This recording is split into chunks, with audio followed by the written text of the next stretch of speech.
the gravy, please. Rick and Bubba, Rick and Bubba. Ooh, it brings me to my knees. Rick and Bubba, Rick and Bubba. I can't 8 minutes past the hour, a brand new day has begun. Thank y'all so much for being with the old Rick and Bubba show. We are here again. Good time gang. Yep, that's right. We woke up and came back. We're here. Rick and Bubba join us shortly, as well as Adler, and then the whole staff will be here for the main show, and that starts in 1 hour from now. Until then, though, we'll just kick things off and get the day going. Lots of stories to update you on that were out in the news yesterday. A couple of internal things here. I understand Bubba went to the doctor yesterday and battled the parking deck. Cannot wait for that. And his love of slow motion. We will knock that out today. The Bible study is today at noon Central, so make sure that if it's on your weekly list of things you want to catch, and if you haven't, you need to, it is live today on our YouTube channel, noon Central, and then shortly after, it will be put out on our podcast. Wheel of Meat could spin. That's there for you as well, so a whole lot to go through. But first, let's bring in the other two members of the Good Time Gang, and it's one Greg Burgess and Michael Helms. What's up, boys? Hello. What is up, my friends? Well, a little sad today. I know, dadgummit. I thought of you actually because we've had this discussion on this man, one of the greatest legendary baseball commentators in the history of Major League Baseball, and really probably in all sports. He's on the most people's list of voices that are very distinguishable. Vin Scully, who served as the voice of the Dodgers for 67 years, dies at the age of 94 at his home in Los Angeles. It's a good run. 94 is an excellent run. I thought he was already died. I know. I know. Here's the deal. I know that you probably thought he had died. I know Rick is going to think he had already died, and Bubba's going to call him Vince something else. Yeah, I don't know. Vince. Here's the deal. If you would have asked me, Rick would have said, "Oh, he died." I would have said, I don't know if he's alive or not. That would have been my answer. Right. If you would have asked me before, "Hey, is Vin Scully alive?" I'd go, "You know what? I'm not sure." Well, he was in the news a couple of years ago guys. when he stepped down from the day-to-day calling of Dodgers games and all this kind of stuff. We've talked about all of that and gave him tons of praise during that time. Just looking back over his 67 years of calling Dodgers games. That's a lot of baseball. I was sitting here looking and actually listening prior to the show of some of his more famous calls. And I hate this hour. We can't play them because these copyright things, and we'll get banned and pulled off YouTube and all this. And so we won't be able to do that this hour. But man, there's some moments that will always be in my memory. So he got to do what he loved for 67 years. Yeah, can you believe that? This is why you thought he passed away, Greg, is because I want to say, was it 2020 when the Dodgers won? Mm-hmm. He did like a congratulatory video, put that out, and it looked rough. I mean, it was 90, 90s, it was 92 at the time. Yeah, and so, but about 94. He lived to 94 though. There are sounds and voices that stay with you from sports. If you're a sports fan, he's one of them. Mm-hmm. And look, we don't give him enough credit in the movie For Love of the Game. Yeah, he's the voice in that. He's the voice in that. Yep. You got him, and then what's the guy? How about that? That guy that was he did the voice in The Naked Gun when it would show. You know what I'm talking about? His line is, "How about that?" How about that? Who is that? I know who you're talking about. I can see him in my mind. Yeah, sure. His name. Why don't you Google "How about that" broadcaster? I guarantee you that comes out. But think about 67 years. The people that he's got to see play. Yeah, they have. Start and careers start and end. A bunch of them. Yeah. Some of the greatest. Pretty crazy. Let's see. I didn't realize this. Well, he had been with him for so long. Scully started calling the Dodgers games back in 1950 when the team was based in Brooklyn, and he followed them to Los Angeles in 1958. Wow. He was the longest tenured broadcaster with a single team in pro sports history. Wow. Anyway, we lose it. We lose a great full one. life for sure. Yeah, for sure. Also did NFL football and PGA Tour golf for a little bit, not much, but a little bit. So he could get out there and do anything. But hey, that voice, you knew when he was on, you better tune in. That's the way I've been trying to tell y'all. See, all you Joe Buck haters out there, I've been trying to tell y'all same thing. When Buck's voice is on, listen, pay attention. There's something good happening. Magical. Yeah. Magical. Yeah. So anyway, that was some news that had broke overnight. Also, speaking of baseball, and then we'll move on. The Major League Baseball deadline was Tuesday night, 6:00, and the Nationals got them one in. They traded two-time All-Star Juan Soto to the Padres 2 weeks after Soto turned down a 15-year, $440 million contract with the organization. So now Soto is with the Padres, and just a huge deal, involved a number of players. So just 23 years old, going to make all that money. A lot of money. What you got? I believe it's Mel Allen is who I'm thinking Okay, about. That sounds right. Yeah. Right. There you go. I Good. believe that's who it is. Good deal. The Padres keep How about that? Keep putting premier players together. I've noticed they're Yeah, they're a fun team to watch these days. And I don't know what they're doing with their uniforms, but outside of that, they get a little. Yeah.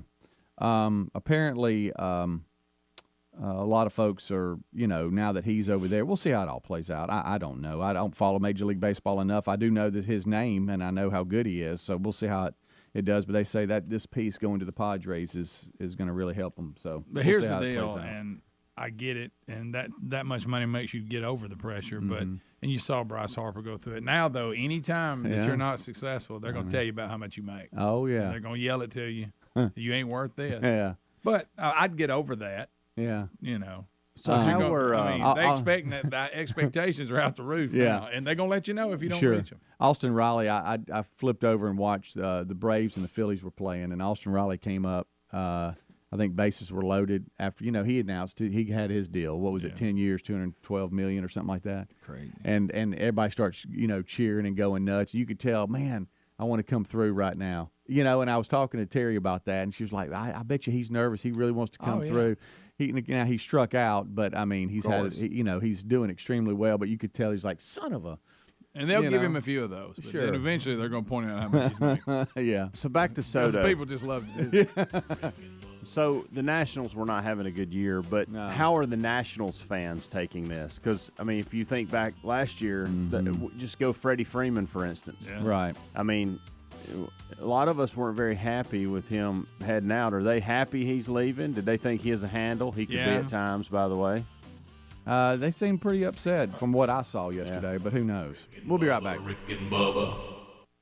We all care for the planet and want to take care of it. Our friends at WizKid Clean Pods make smarter cleaning products where you bring the water and Clean Pods brings the clean. From glass cleaners to bathroom cleaners, multi-surface and more, these cleaners will defend surfaces against the buildup of dirt and grime, reducing cleaning frequency and the amount of chemicals used in our spaces. And you guys can get a 10% discount off their bundles with the code BUBBA at cleanpods.com/Bubba. Use the code BUBBA or find a link at rickandbubba.com. From cringing at the pump to getting an eye-popping check at your favorite restaurant, inflation is hitting us all where it hurts. That's why we use Upside to earn cash back on every purchase. Upside is an incredible app for anyone who buys gas, groceries, or dines out, which we all do. Download the free Upside app and use promo code BUBBA25 to get 25 cents or more back on every gallon of your first tank of gas. That's 25 cents per gallon cash back on your first tank of gas using the promo code BUBBA25. And find a link at rickandbubba.com under the sponsors. Here's a question. Is there anything that matters more than the safety of your loved ones? That's why we use Simply Safe Home Security. Their security technology helps you sleep at night, and they always put you and your family's safety first. Simply Safe has affordable plans starting at less than $1 a day. Customize the perfect system for your home at simplysafebubba.com and claim a free indoor security camera plus 20% off with interactive monitoring. Go to simplysafebubba.com or visit rickandbubba.com under the sponsor. Inflation is rising, and some say a recession may be coming. Remember what the last recession did to your retirement in 2008? Our friends at Lear Capital know that investing in physical gold and precious metals can be a brilliant strategy against what's coming. Smart investors are doing this, so talk with the team at Lear Capital about owning precious metals for your savings and retirement accounts. Right now, you'll receive up to $10,000 in free bonus coins based on the value of gold coins you purchase. Visit LearBubba.com. That's LearBubba.com or rickandbubba.com under the sponsor. If you own a fleet of trucks, if you're an owner-operator, you know how much nonsense comes with fleet fuel cards? That's why you should check out A to B Fuel Card. A to B has no setup fee, no transaction fees, no monthly fees, no over-limit fees, and no credit check required when you apply. You can use A to B to get discounts on every drop of fuel at any gas station or truck stop that accepts Visa. Apply for the A to B Fuel Card today at a2b.com/radio and get a $50 credit when you use their zero-fee card. Okay, folks, the MyPillow team is offering a huge BOGO extravaganza, and that means buy one, get one free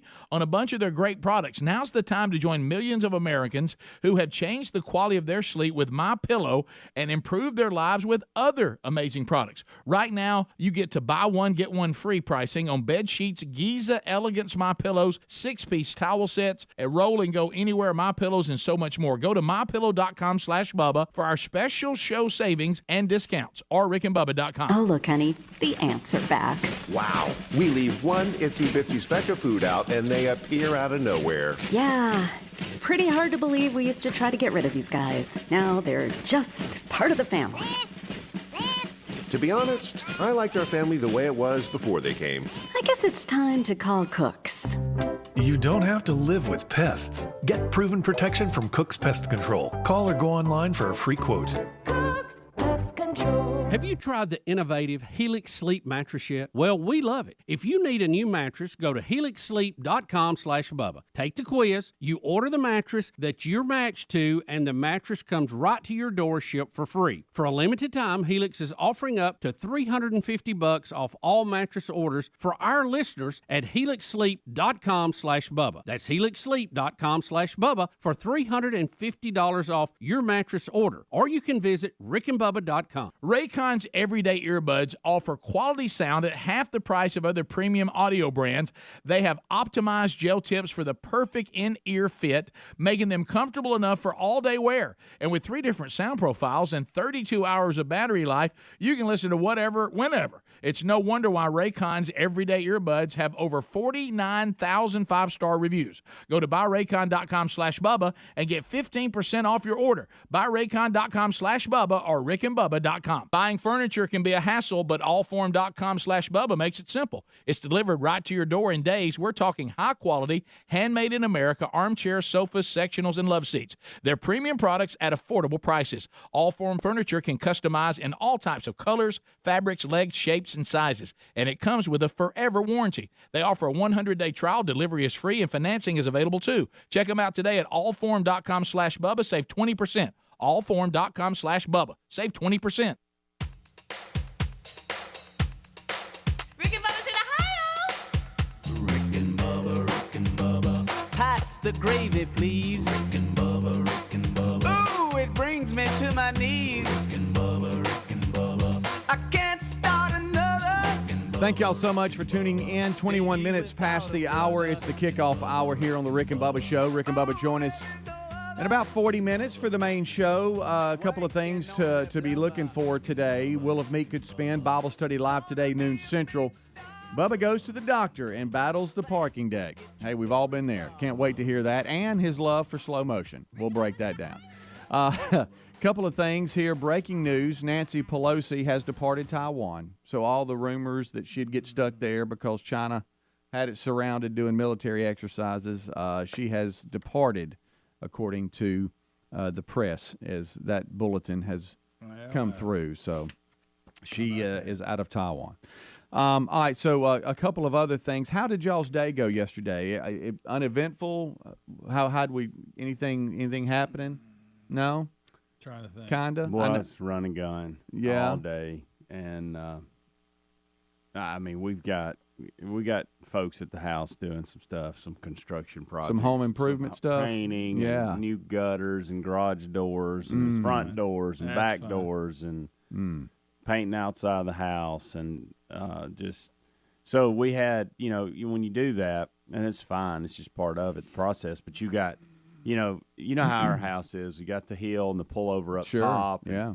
So when you're spraying house, you don't want cars down there, so No. we need to move those. And You got Braden and Caroline are still not fully back recovered from wisdom teeth, so they went with me yesterday afternoon. Kind of got out and about and moved around a little bit and hit a tennis ball, and they probably didn't need to be doing as much as they were yesterday, much less going to their full-blown clinics and lessons and stuff like that they normally do. But they went with me. I had a couple lessons. Maddie was with me. Yeah. And so then Braden and Caroline kind of they got to the Pelham Racket Club when I was out there doing my thing. They kind of dispersed. Right. And so Maddie's kind of doing her thing, and Caroline and Braden found like 2 or 3 buddies to hit with and ended up being in a clinic. And next thing you know, you look up and it's nearly 5 o'clock, and you get home and then you start the home life, and then before you know it, you look up and it's 9 o'clock. Sure. And so it was just run and gun. Didn't have a whole lot of time to do much of anything. But the house is looking good. The guys are doing a good job there. They're not really it's not really affecting us that much because it's on the outside, not on the inside. So we're not having to, hey, they're coming in and redo. There will be some things going on the inside eventually on down the road, but right now it's been pretty easy. I've got to get out there, and I hate our weed issue. I am tired, and you've talked about this. It is there's so much pine straw, and I can only spray so much, and a lot of it you just have to pick. And so I'm gonna have to do that. I had to get in. I had to do that today. I did a little weed picking myself. Yesterday Especially when you go through some good range. Yesterday, yeah, and I got to looking in there, and I was like, so when Speedy asked you yesterday about your day, you just didn't want to tell us. Guys, I was trying to think. I don't know. I don't. I'm about to tell you, all I came up was picking weeds.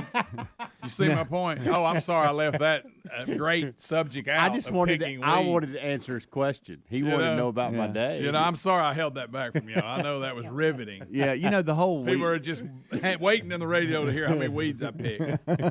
No, but the weed killing. He picked weeds. You know what else I did? I watered them. Watered the plants. How about that? Hey, petted my dog. Oh man, probably did a little running too, didn't you? That's the radio, buddy. Just stop asking him what he does for his day. Well, yeah. When it comes to weeds, look, I always think, okay, look, when I spray the weeds, I'm like, man, I got them. I'm not going to let them come back.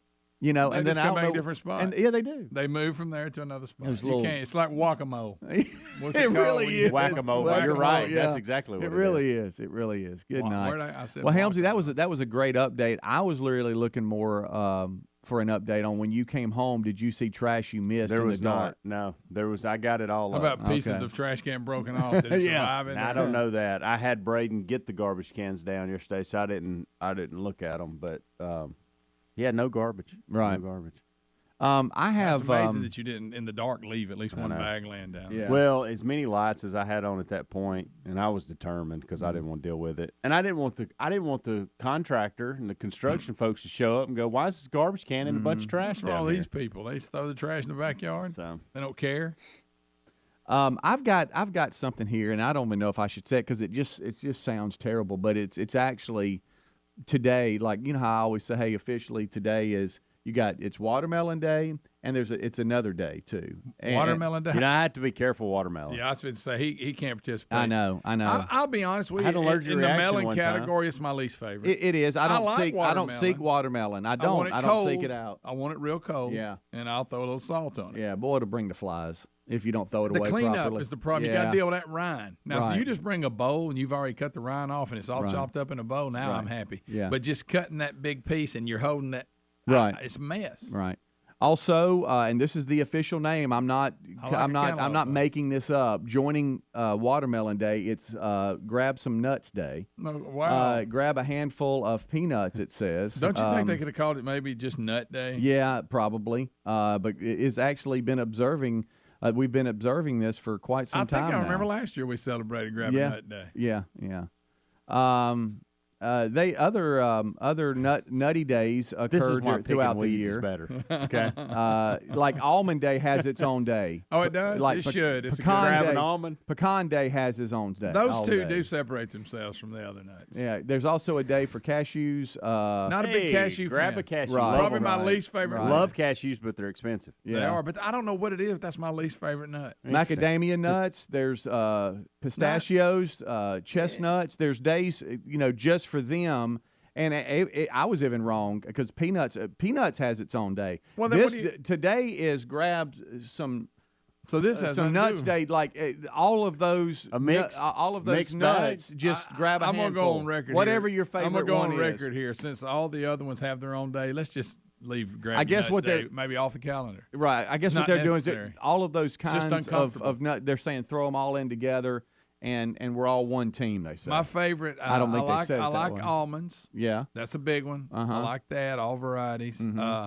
How about like just pecans? How about a mixed, nut kind of can? It's okay. Yeah. But my favorite is like the guy brings it to the Wednesday Bible study. Just the roasted peanuts. You crack the shell. Oh yeah. Whoo. But yeah, I can testify that you do like Don, those. Man. I want to say He's dialed them in so too. bad because I want to ask y'all if y'all seen it, but I don't know if I can ask this. Sure you can. We just did Grab Nuts Day. Well, I mean, it is today. It's in that category. Yeah. Did you know the origin of today is unknown? I bet. But nobody wants to own up to it. Right. Boy, there's a lot of history there. I did not know that. I don't know if I do. Now, I'll be honest and easy here, but I'm a fan of I mean, that's a good snack. I'm just saying. Yeah. All kinds of versions. I'm talking about honey roasted. Uh-huh. All of them. I mean, just the great Spanish Redskins. I love Spanish Redskins. Well, they get in your teeth. They suggest by celebrating the day, grabbing a handful and savoring the taste. It's really a good thing. It's a hard break right now. You do realize we're on air. Well, I'm just saying that's what it said. I'm reading. Did you hear his definition? Yeah. I'm glad I didn't ask you what I wanted to. Right. Rick and Bubba, Rick and Bubba.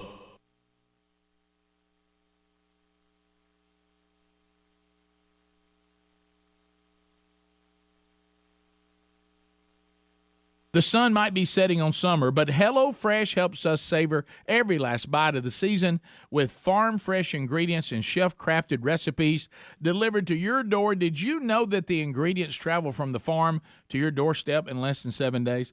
That's why our meals always taste deliciously fresh, and HelloFresh always has your back with over 55 items to choose from every week. Family-friendly to fit and wholesome to veggie, they have tasty choices that please even the pickiest eaters. And I can even swap sides and proteins to truly customize my meal. Fall right around the corner, and HelloFresh is ready with flexible options that work with my busy schedule. You can skip a trip to the grocery store and get meal staples, snacks, and more from HelloFresh Market, because saving time is what they're all about. And that's what I'm about too. Sign up today for 16 free meals across 7 boxes plus 3 free gifts with the code BUBBA by going to HelloFresh.com/Bubba. That's HelloFresh.com/Bubba. From cringing at the pump to getting an eye-popping check at your favorite restaurant, inflation is hitting us all where it hurts. That's why we started using Upside to get cash back on every purchase. Upside is an incredible app for anyone who buys gas, groceries, or dines out, which we all do. To get started, download the free Upside app, use our promo code BUBBA25 and get 25 cents or more back on every gallon on your first tank of gas. Next, claim an offer for whatever you're buying on Upside. Check in at the business. Pay as usual and get paid. In comparison to credit card rewards or loyalty programs, you earn 3 times more cash back with Upside. Upside users are earning more than $1 million every week. That's probably why they have a 4.8-star rating on the App Store. Download the free Upside app and use the promo code BUBBA25 to get 25 cents or more back on every gallon on your first tank of gas. That's 25 cents back for every gallon on your first tank of gas using the promo code BUBBA25. If you own a fleet of trucks, or if you're an owner-operator, you know how much nonsense comes with fleet fuel cards. That's why you should check out A to B Fuel Card. Seriously, folks, with A to B, there's no setup fee, no transaction fee, no monthly fees, no over-limit fees, no credit check required when you apply. You can use A to B to get discounts on every drop of fuel at any gas station or any truck stop that accepts Visa. And talk about nonsense. Unlike other fuel cards, A to B has no gallon limits, and A to B is going to help you grow your business. As you're paying on time, you're growing your credit. Apply today by going to a2b.com/radio. For a limited time, you'll get a $50 credit when you use their zero-fee card. That's the letter A to the letter B.com/radio to apply with no credit check and get a $50 credit when you use their zero-fee card. A2b.com/radio. Radio or head to rickandbubba.com under sponsor. Have you tried Helix mattress yet? Everybody's unique and Helix knows that. So they have several different mattress models to choose from. They have soft, medium, firm mattresses. They've got mattresses great for cooling you down if you sleep hot, and mattresses great for spinal alignment to prevent morning aches and pains. They even have a Helix mattress for the plus-size sleepers. The Helix mattress is a major upgrade, and we love them. Plus, they come in a box that comes right to your front door, and you can try it in your home for 100 nights risk-free. They even have a 10-year warranty, and Helix was awarded the #1 best overall mattress pick of 2021 by GQ and Wired Magazine. Go to helixsleep.com/Bubba. Take the quiz, order the mattress that's matched to you, and the mattress comes right to your door, shipped for free. For a limited time, Helix is offering up to $350 off all mattress orders at helixsleep.com/Bubba. helixsleep.com/Bubba.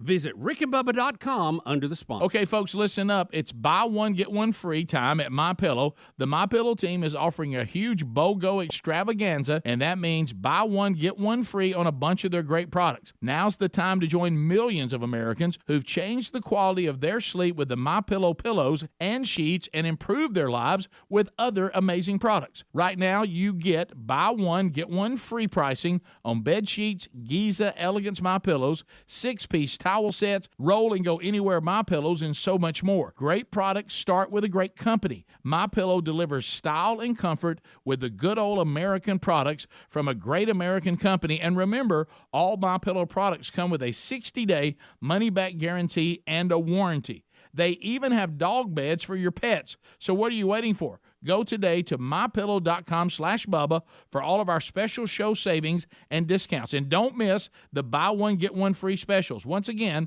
mypillow.com/Bubba.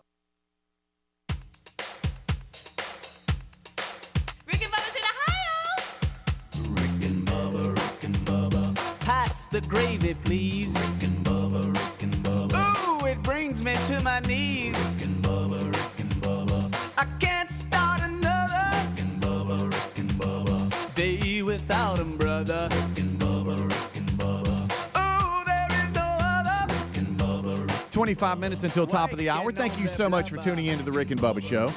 The number 866-WE-BE-BIG. It's the Good Time Gang. Rick here, Bubba here. Adler will join us shortly, and then the entire crew will be here for the main show, which starts right after top of the hour. Helmsley's got a product he wants to talk Yeah, about. I know. Y'all didn't give me enough on you that. shouldn't have mentioned it because Commercials nowadays, some of them, and the subject just they're weird. on, and hey.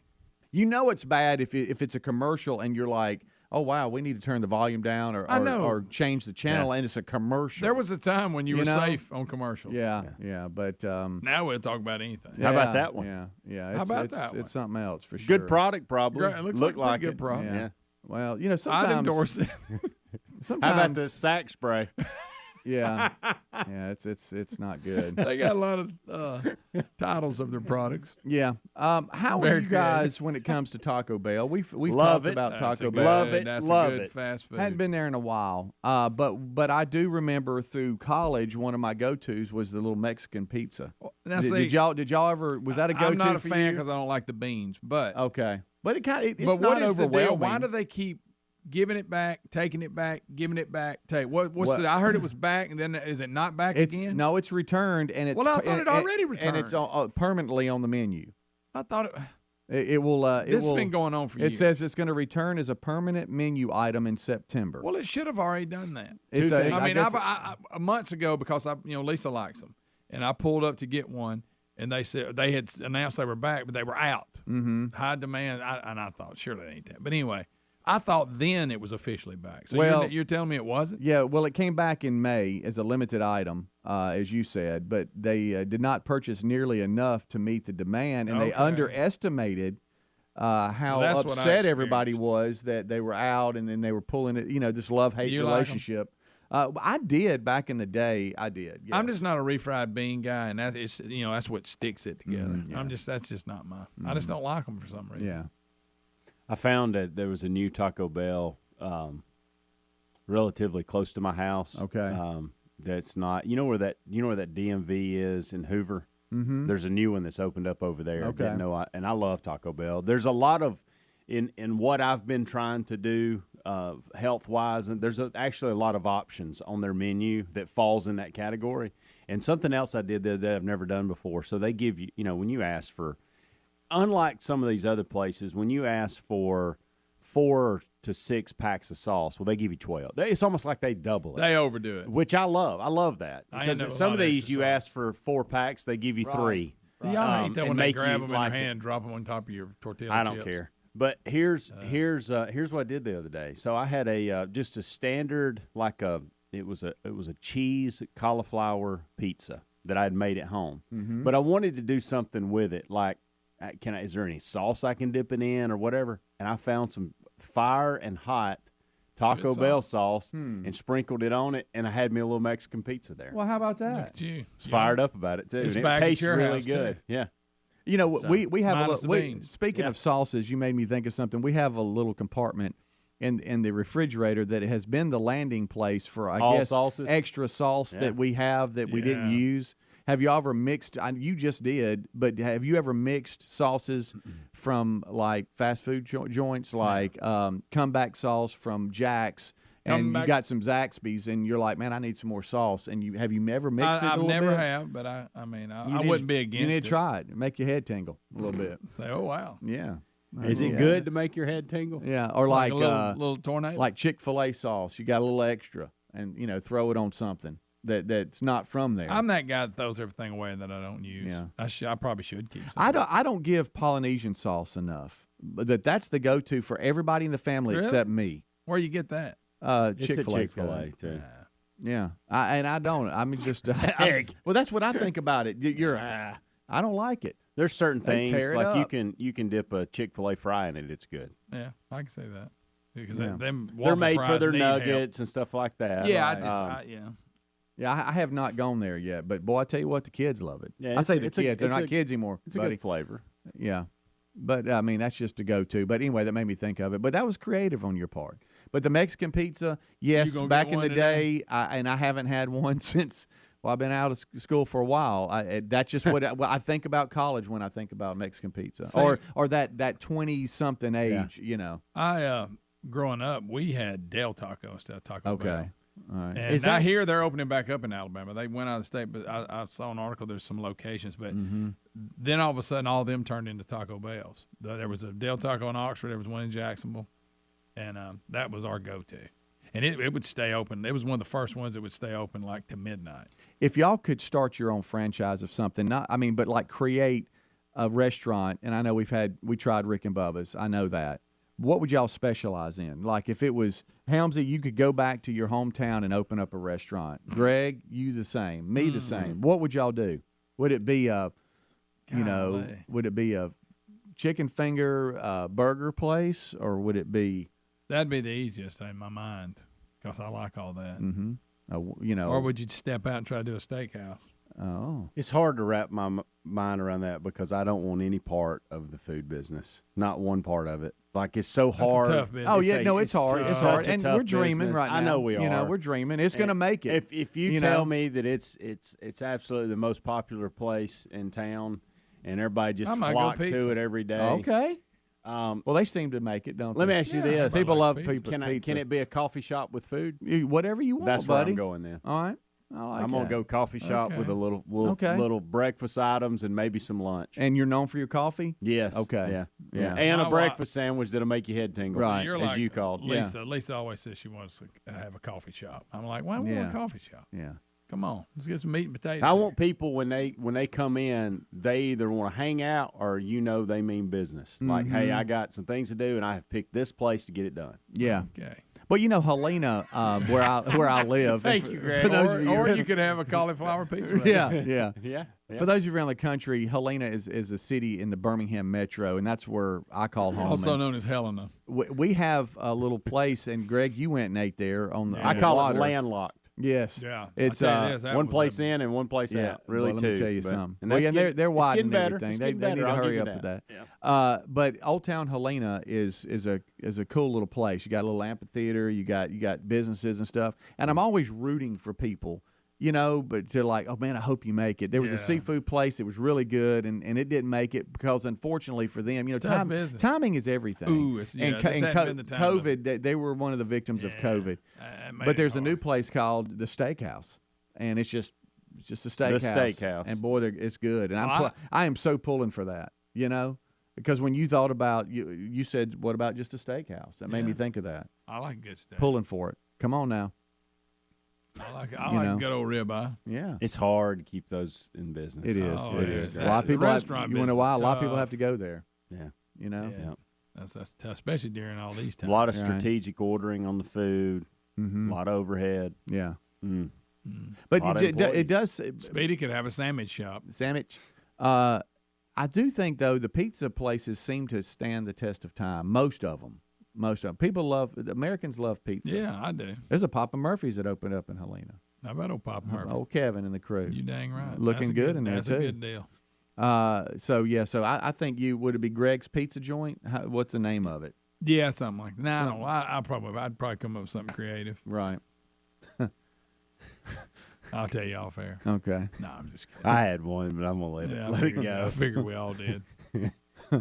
I had one based off the previous segment that we did. Yeah, that's another one. Yeah. How y'all with food at convenience stores? Like that don't bother me. It doesn't. You talking about like chicken fingers and stuff? Oh, like that? yeah. It's like you walk. I never order. You walk in, you've pumped gas, you're walking in to get something, kinda. and over to the side they got a little deli. The ones I always come across, I always had hobo potatoes, chicken fingers. Right. Always. Yeah.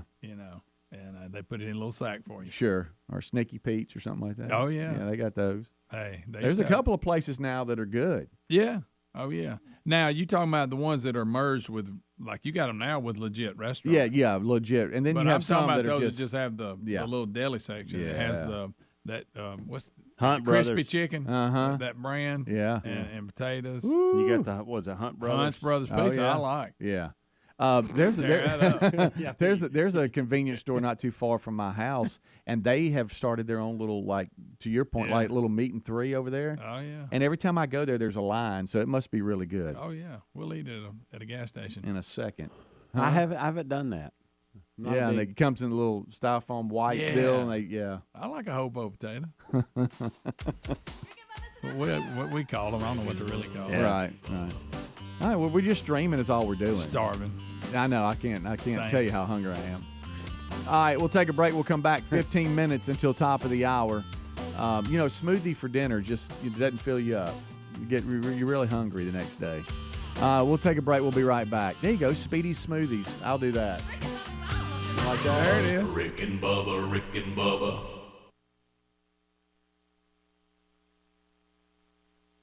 I'll second guest dinners with friends because they can be interrupted by diarrhea, gas, bloating, stomach pain, or oily stools. It turns out I have EPI, or exocrine pancreatic insufficiency, which means I'm missing the enzymes needed to digest food. My doctor prescribed Creon, pancrelipase, an oral prescription medication that replaces pancreatic digestive enzymes. Creon treats EPI due to cystic fibrosis, chronic pancreatitis, pancreatectomy, or other conditions. Creon may increase your chance of fibrosing colonopathy, a rare bowel disorder. Tell your doctor if you have a history of intestinal blockage or scarring or thickening of your bowel wall, if you're allergic to pork, or if you have gout, kidney problems, or worsening of painful swollen joints. Call your doctor if you have any unusual or severe gastrointestinal symptoms or allergic reactions. Take Creon as directed by your doctor and always with food. Do not chew capsules as this may cause mouth irritation. Other side effects may include blood sugar changes, gas, dizziness, sore throat, and cough. These are not all the side effects of Creon. Creon is the #1 prescribed EPI treatment. Ask your doctor about Creon for EPI and visit creoninfo.com or call 800-633-9110 to learn more. That's CREONinfo.com. DQ presents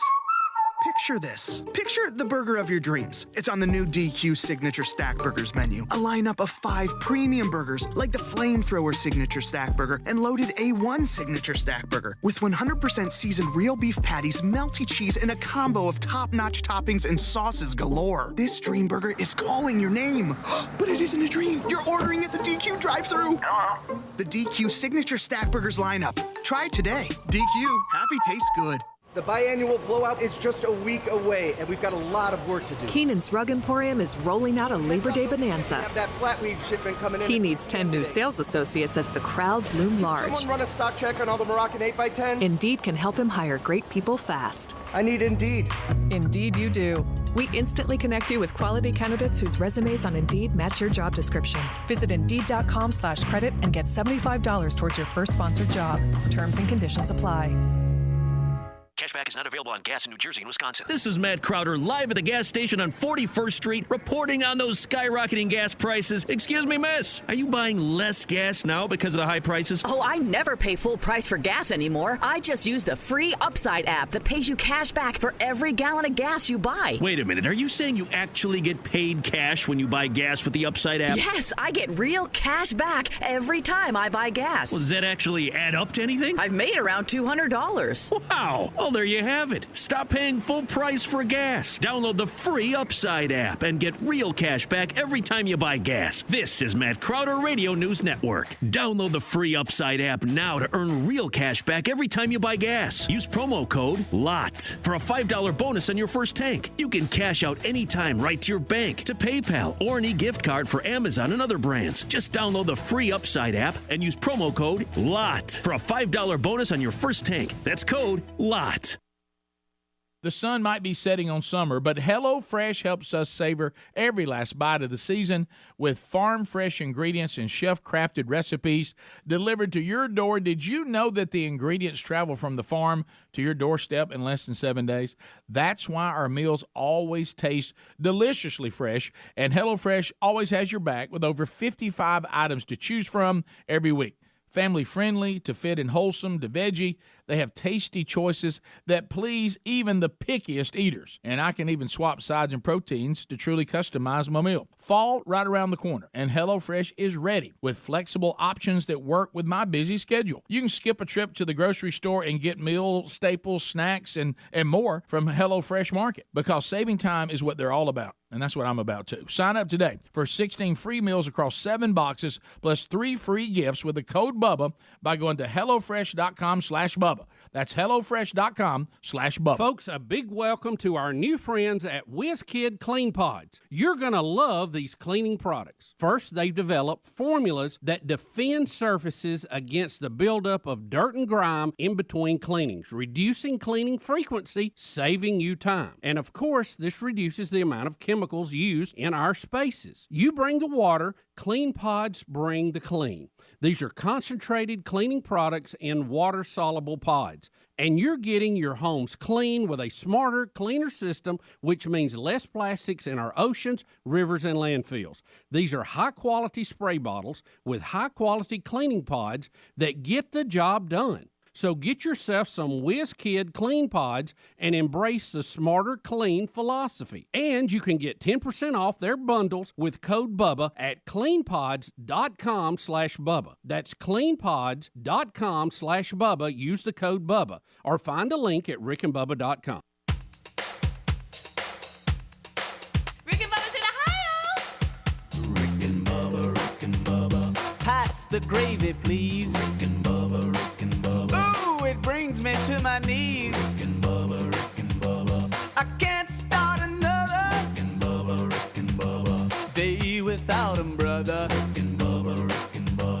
Ooh, there is no other Rick and Bubba. Waking on their blubber. All right, we're back. Thank you so much for tuning in. This portion of the program brought to you by fieldsofgreens.com. You have heard Rick talking about this for a while now. We encourage you to join us and start also using this all-natural product that's powered with a full spectrum of essentials, vegetables, and fruits, plus science-packed herbs and prebiotics. We've heard of probiotics. There's prebiotics. A proudly 100% made in America with all-American ingredients company. You need to check out right now fieldofgreens.com and use promo code BUBBA. And when you do, you're going to save 15% off your first order and then 10% off all future orders. The website to join again is fieldofgreens.com. Use promo code BUBBA to unlock those savings. You can find a link at rickandbubba.com under the sponsors button. All right, well, I've got Greg fired up a little bit. He's frowning. I'm just confused. He's frowning at the screen. I ain't the only one. I know. You never know who's on first with a lot of these celebrities and these folks that come out and declare things, because then a little bit later they change their mind. Demi Lovato explains now she is using she and her pronouns as well. as they and them. Yeah, 1 'cause- year after coming out as non-binary. Okay, so she said. This has got him going. I don't know if you've heard his Okay, rant. remember she came out, they which is this whole thing confuses me so Right. much, and evidently I'm not the only one. A reference to her pronouns, she said she felt like last year was balanced in masculine and feminine energy, so that when she was faced with the choice of walking into a bathroom, it said women or men, she didn't feel like either. She felt like a human, not so. I don't know about y'all, but that clears all this up. Right. It seemed like Demi's struggling with her.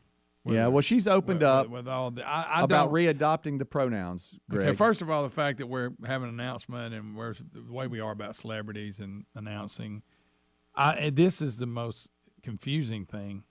So I'm they, which is confusing enough, but now I'm she, her too, and they. So I'm they, she, her. Mhm. Got it? Yeah. That's clear as mud there. So Got it. she was on a podcast. It doesn't sound like she's confused at all. Sounds like everything's just peachy keen. Oh, Can my anybody God. say chaos? That's what you got. All right, so this is a quote. I've actually adopted the pronouns of she, her again with me. So for me, I'm such a fluid person that I don't really, and I don't find them that I feel like, especially last year, my energy was balanced and my masculine and feminine energy, so that when I was faced with the choice of walking into a bathroom, and it said women and men, I didn't feel like there was a bathroom for me because I didn't feel necessarily like a woman, she explained. Or a man. Right. And I'm trying to. I'm reading Like I that. say, she's- I don't feel like a obviously man. she's I don't got feel it like all a. together. I just feel like a human. She calls it fluid, but there's another word for it. Very, very confused. But recently, I've been feeling more feminine. Okay, I got it. There, And so singer. I've adopted she and her again. Okay, everybody got that. So now you have 4.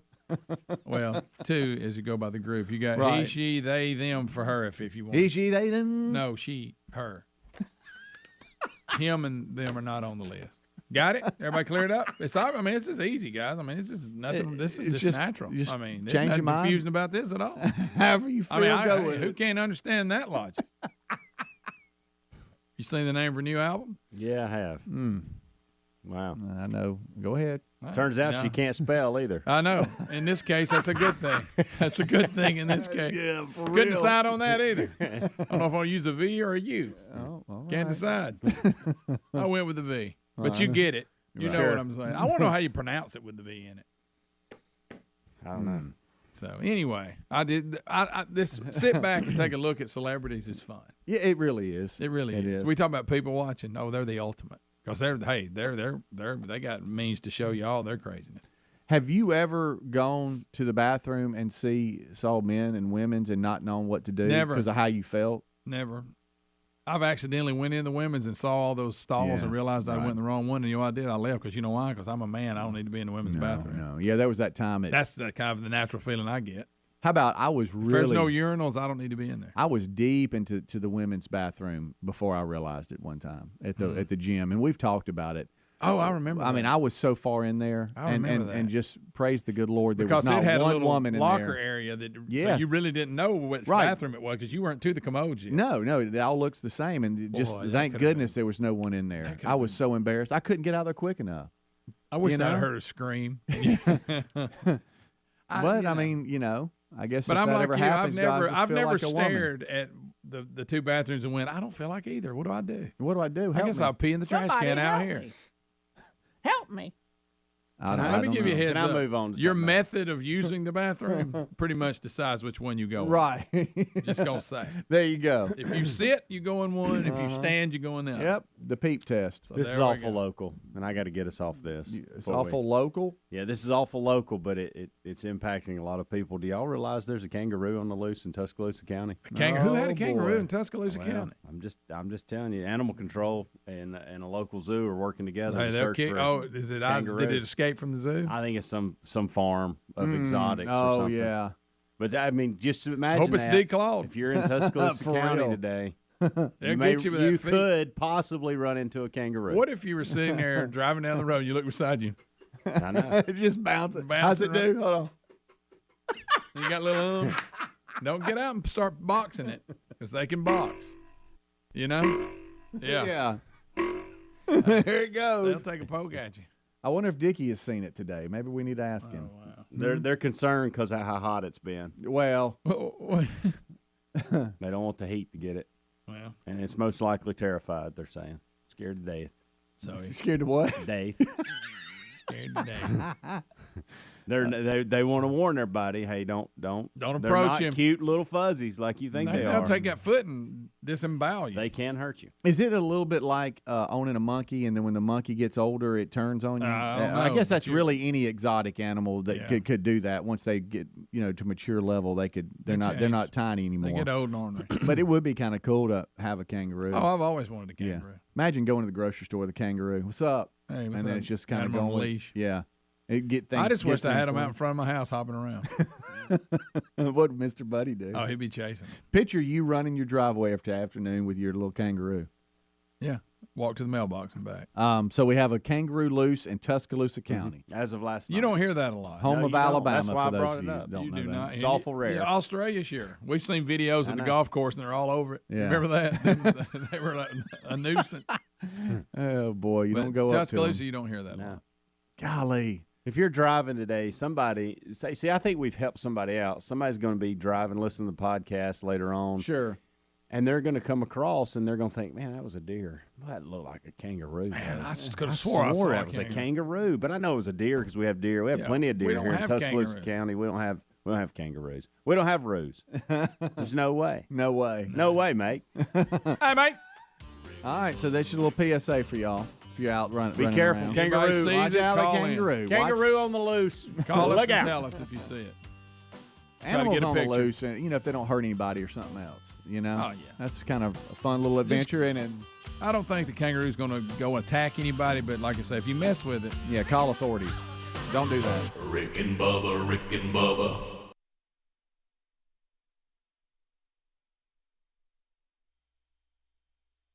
There's always, it starts like that. It's never right to the question. I was wondering, by any chance, would it be possible? Could I propose? Could I propose a thought? We'll be back. Hang in there. Rick and Bubba, Rick and Bubba. Stories today involving new planets. Go ahead. You're on the show. Hey, guys. Good morning. Hey, buddy.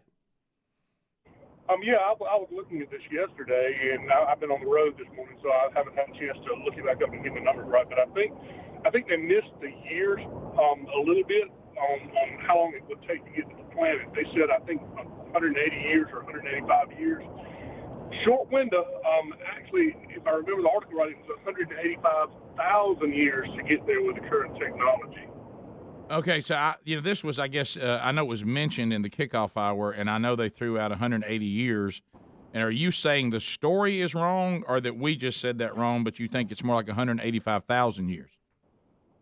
No, I think that the boys just got the number wrong. I believe the story says 185,000 because it's like 2 light years away. No. And they said that would be 185,000 years at current technology if we left right now.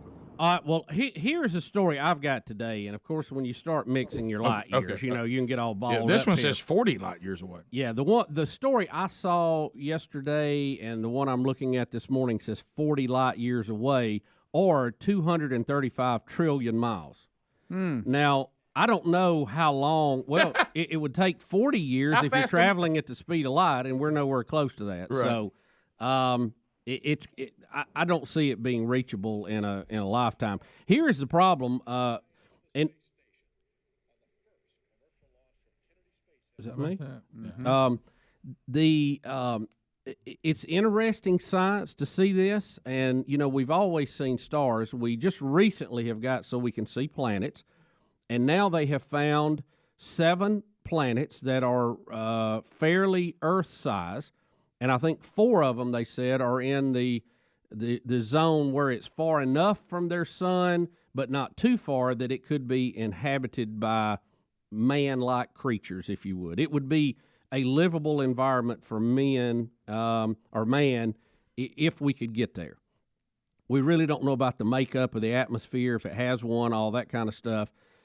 In the big cosmos scale of things, 40 light years is fairly close. I mean, it's in our neighborhood. It's still, we could not get there in a human's lifetime. That's, to me, is why we got to get back to Mars and we got to get exploring our solar system so eventually we can. The big breakthrough is we're going to have to find out how to hit a wormhole and come out where we want to and cut time down. All right, Chris and Pelham. Chris, go ahead, buddy. You said you can add to this. Go right ahead.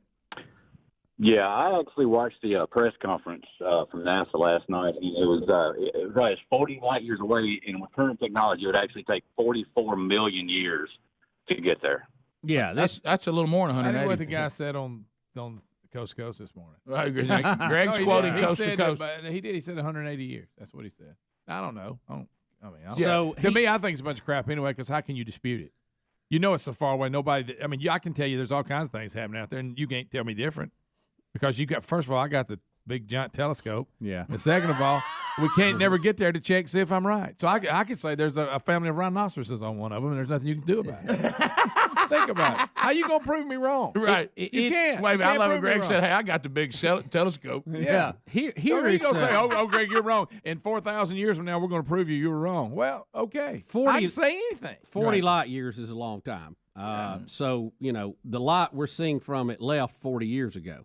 So that tells you how far it was. And you really are seeing back into time. It's kind of a cool effect. But it's interesting because we've never been able to see the planets. That's, to this detail and be able to make a call on them, hey, we can see that, and this is where they are, and they're in that range of planets that might be Earth-like. That's very interesting. But from a practical standpoint, we can't get there. So all we can do is watch.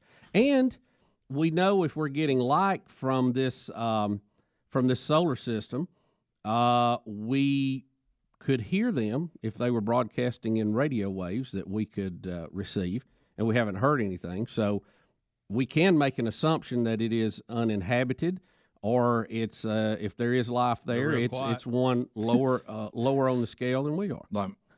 Yeah, well, that's the thing that always gets me. Every movie, they're always advanced beyond us. Why is that? Why aren't we? Couldn't it be we're advanced beyond them? You know what? I can do this, why can't Rick. we be on time? I can play the dumb odds here Right. of the flip of the coin and go, it's 50-50. They're more advanced than us or less, So in the relation... If they were out there. And we haven't found proof. And they're saying that these have a relationship to the sun that might mean they're the right distance from their star or their sun. Would be too hot or too cold. That would put them in the range of the Earth to Mars to maybe Jupiter area that could theoretically be inhabited to some degree depending on their atmosphere. But so we know that the star they have is like our sun. It's a little different. I think it's a dwarf star. It's probably a little further in its life than ours is. Okay. So, but from a distance, heat-wise, it would probably be in that same range of Earth-Mars type area, which we consider to be inhabitable temperature. Right. I mean, you can't. Rick and Bubba. Pass the gravy, please. Rick and Bubba. Ooh, it brings me to my knees. How about 6 after? 6 after the hour, the Rick and Bubba Show, and we are thankful that you are here. A brand new hour has begun, and it starts with our national anthem.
is 8 minutes past the hour. The Rick and Bubba Show coming to you from the No Name Studio out here on the bleeding edge of technology.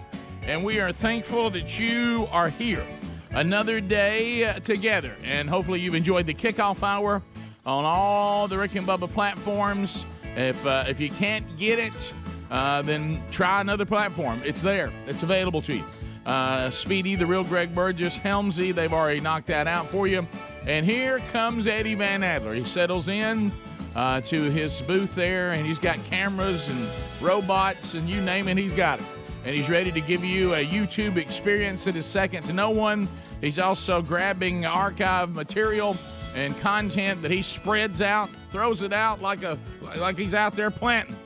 Go find it wherever you can. And we've got the pride of Cedar Springs, Alabama, settling in. 28.5. He's rock mic number 2. You know him better as the Silver Tongue One, the man with a golden voice, professional lunch eater's man of the year, the inventor of pizza and a cup, Shakespeare's worst nightmare, and the master at a King's English. Ladies and gentlemen, let's put our hands together for Bill Bubba Bussey!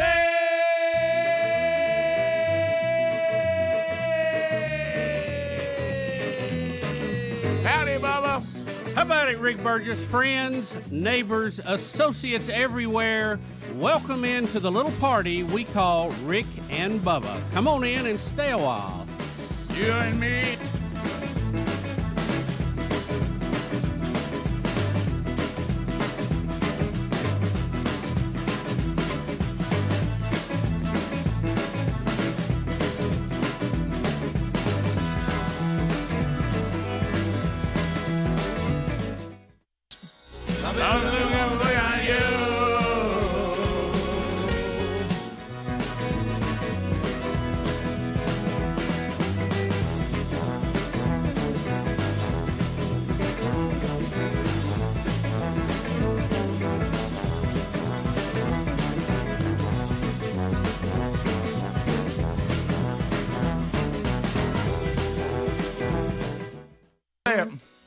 I only want to be with you. You can call me a fool, boys. I want to be with you. Only want to eat some stew. Do you remember that one? Yes. Oh, yes. That was good. Bubba and I cut a parody song called "Only Want to Eat Some Stew" when that song was hugely popular. I only want to eat some stew. A ham sandwich won't do. I remember that. I only want to eat some stew. This is the music segment of the Rick and Bubba Show most days. And there's so many of these. We've given you the Zach Brown story and all this. And when this one goes all the way back to when Sherry, now my wife, now for how long we've been married? 26 years? So anyway, it was 26. So we were first dating, and the show was in its early stages. And I know sometimes, especially people who have worked with us in radio, won't believe it when you look into our history and find that for a fleeting moment, I was a program director. I know. No, boy. Does anybody remember that? Yeah. Do I? Yeah. Yes, I do. I don't know what happened there. I'm sure they didn't pay me anymore to do it. They just gave me some title. And and you quickly handed that off to me. I did. I had to. Just as Bubba handed off engineering, and we put our desks face to face in one office. But anyway, Bubba got out of that engineering room. He's afraid that they would make him think that they would think he was still the engineer. But anyway, so that happened. Our desk used to be face to face in one studio. Yeah. I mean, in one office. We didn't have email, but everybody knew what everybody else was doing. So we had one phone we'd pass back and forth. So anyway, there was a big giant downtown music festival in Birmingham.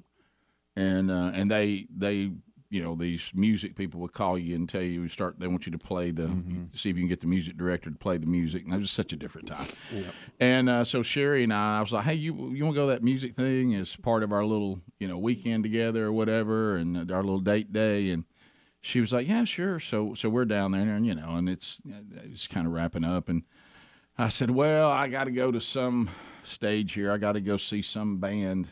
Do you want to go see them? And she was like, well, who is it? I said, you're not going to believe this. I said, it's Hootie something.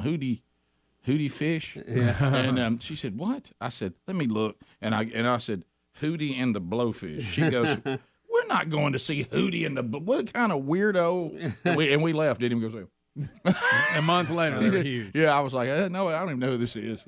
I only want to be Hootie Fish. I only want to be. Who would go see that? And how about old Darius? He's done quite the job as a country music singer. Yeah, he has. Yeah. Yep. I didn't realize that he'll still go back every now and then and get the guys together. Oh, yeah. They'll do some Hootie shows. Yeah. Good band. It was I a thought lot of so. hits. A lot of hits. Yeah. Where are you on Hootie and Blowfish, Greg? I like them. Okay. And that's surprising. It is But I surprising. do. But I mean, it's not like it's one of those bands where you're like, yeah, that'll work. Yeah, I mean, I'm not fanatic, and then I go, oh, that's good. Oh, I forgot about that one. You know what? I kind of compare it to a pair of shoes that's very comfortable. Yes. And, Great analogy. But it's not something you boil with passion over. No, Right, exactly. But, It is what it is. It's a good groove, and you'd love to see them. You probably wouldn't drive too far. No. But you know what I mean. I don't mean that negative. No, I Bubba, mean it you as are a compliment. you really, have but- you have hit this on the bullseye. Yeah. Bird, you want to go see Hootie and the Blowfish? Is it too big a hassle? Where is it at? Where is it? Downtown? Is it downtown? Will you drive? Yeah. Sure. I'll One go. time. You think that'll be done by 10? Hey, pretty good seats? Yeah, okay. How's the weather? Yeah, right. But a great radio band too. I mean, all their songs were Oh, big they hits. own and That first were, record was huge. And I think a lot of their hits were crossover anyway. I mean, they Oh, yeah. country fans liked them, pop fans liked them, top 40 fans liked them, everybody. Well, and I also credit Darius Rucker. He gave us one of my favorite celebrity liners, where he gets tickled trying to say the sexiest fat man alive, and he can't quite finish it. Like, this is it. Listen to it. Hey, yo, what's up? I'm Darius Rucker. You're listening to the Rick and Bubba Show, the two sexiest fat men alive, if that is possible. That's a good laugh. We had him on the show, and he was really. He's one of those that no way he feels about us the way we feel about him. It's one of those. He's on that list. Oh yeah. But he made it sound like y'all best friends. We connected. I enjoyed having him on. I wish he'd come on like periodically. Oh yeah. But then that's what happened to. Look what I did to Paul Thorne. Yeah, we still don't know what happened. Yeah, loved him to death. Zach Brown. Loved him right to death. 15 minutes past. We'll be back. Rick and Bubba, Rick and Bubba. We couldn't live on Mercury. Venus would be a little tough too. Dicey. Everything metal turns molten there. It's just really hard to build. It really is. Yeah. And then you got the others that's too cold. You can go out where it's cold and generate heat, but if you can stay in that that range to 150 to minus 40, we can inhabit. Well, the that. hunting we have that on Earth. But the hunting and fishing there is terrible. Right. I mean, you can't. Well, we get to you can't even have 120 in the desert out in California with Death Valley. And we know it's minus 40 some days in Alaska. We talk to the people there, so we can handle that range. Yeah. If they got a little oxygen there. You can't even have a tree on these things. But it's very interesting that they're able to identify this. This has never been something we could do in the past, so we're getting better at it. You just don't seem as enthusiastic about it as I want to put a man on Mars. That's what we need to be working on. Well, if it ain't about something Mars, practical, baby, we got to get back on it. We'll be back. Rick and Bubba, Rick and Bubba. On the cover of the Rolling Stone. Bubba, are you familiar with the actress Chrissy Metz? M-E-T-Z. What would I know her from? You wouldn't, unless you are watching the now critically acclaimed and very popular NBC hit series This Is Us, and I've seen some episodes of this, and it's very well written and acted, and it really a good show. It's a good show, and then we got into a topic that I'm just burned out on, so I kind of left it, and I'm waiting on that to pass. And I did go back and watch the episode you told me where they kind of got away from that, and went back to flashbacks. They really haven't gotten back into it. Right. So I think you're good. I'll give you a heads up. I understand though, and when I get caught up though, we're about to go to Memphis. No, that was the other night. It was really good. It was fine, no problem. Yeah, there. it was awesome. None of this activism stuff or anything. Boy, I am totally out of the loop on that show. Hey, you may shed a tear, even you. Okay. Squalling. I don't know. Yeah, there was just one episode where Yeah. the declaration was made that if you disagreed with us on this Right. topic, you're a Right. bad person. Right. And I had a hard time stomaching that for obvious reasons. But anyway, but it is a good show. Let me be clear, it really is, and it's well written. What's the name of it? It's called This Is Us. It's really good. NBC. NBC. And I've watched every episode. yeah. Good stuff. Now, I will say this. The headline, I think, is a little misleading because she is a woman of weight, and she says, Okay. And look, we're men of weight. We get it. We've had the struggle, and the struggle continues, and it's not easy, and I understand that. But the headline, Chrissy Metz reveals why so many are afraid of fat people. Now, I will tell you, being a member of the weight community and struggling with my weight and going, I've been on the lose the weight, put it back on, try to lose it again, try and do better. I get all that. I've never known people to be afraid of me, though, unless they had food. I mean, now if you had volunteered to be the top of the pyramid, we were building like with them right, cheerleading pyramid. I don't be a little afraid if you were going to be a flyer. I've never seen people gripped in fear other than fat people falling on you, like Greg's talking about. Now, if you get around me and you want the sausage balls for yourself, and I kind of come in the area, you know what I mean? You're kind of like, uh-oh. You know what I mean? It's like a grizzly bear showing up. You know what I mean? So yeah, I can understand that. Hey, look, there's donuts over there. Uh-oh, fat people. Right. You know what I mean? Now I've got that. Hey, we're not going to get one if we don't go right now. I'm scared. Right. Yeah, I'm afraid. So I think as I delve into this, I think what she may be saying is that people who are in the entertainment business have a fear of casting fat people. Is that well? And Greg, correct me if I'm wrong. I think it was you that told me this. That's actually her weight, but Toby, her boyfriend in the thing, or now fiance in This Is Us, wears something to make him look fat. bigger. So she actually is the weight that. Oh, no, she's a big. Now I don't think he's skinny, but I think they made him look larger than he is. is. Why is he doing that? Because there's a story about two fat. It's supposed to be her boyfriend. It's just a storyline. They're supposed to be a fat couple. They're on. They met at one of these places where you go to fat counseling. therapy. Yeah. And now I I'll don't say think this: that's he what was it's losing called, some. Remember? I can't imagine why I hadn't tuned in. And he was losing. Oh, that's a very minute. It's part. a minor the part. twist and the way you got to watch the very first episode to even know what's going on. Oh yeah, Terry is all about it. And I didn't catch it when it started, so I can't catch. I've got to go back. But now last year, the first episode? Chrissy last year, I guess it was November. She talked about the fact that the storyline of her character is that she's trying to lose weight. Yes, and she was going to have gastro bypass, and she changed her mind. So she actually has a rider in her contract that she has to lose weight. Oh, really? To I guess, accurately depict the character losing weight in the show. She's going to do whatever the girl.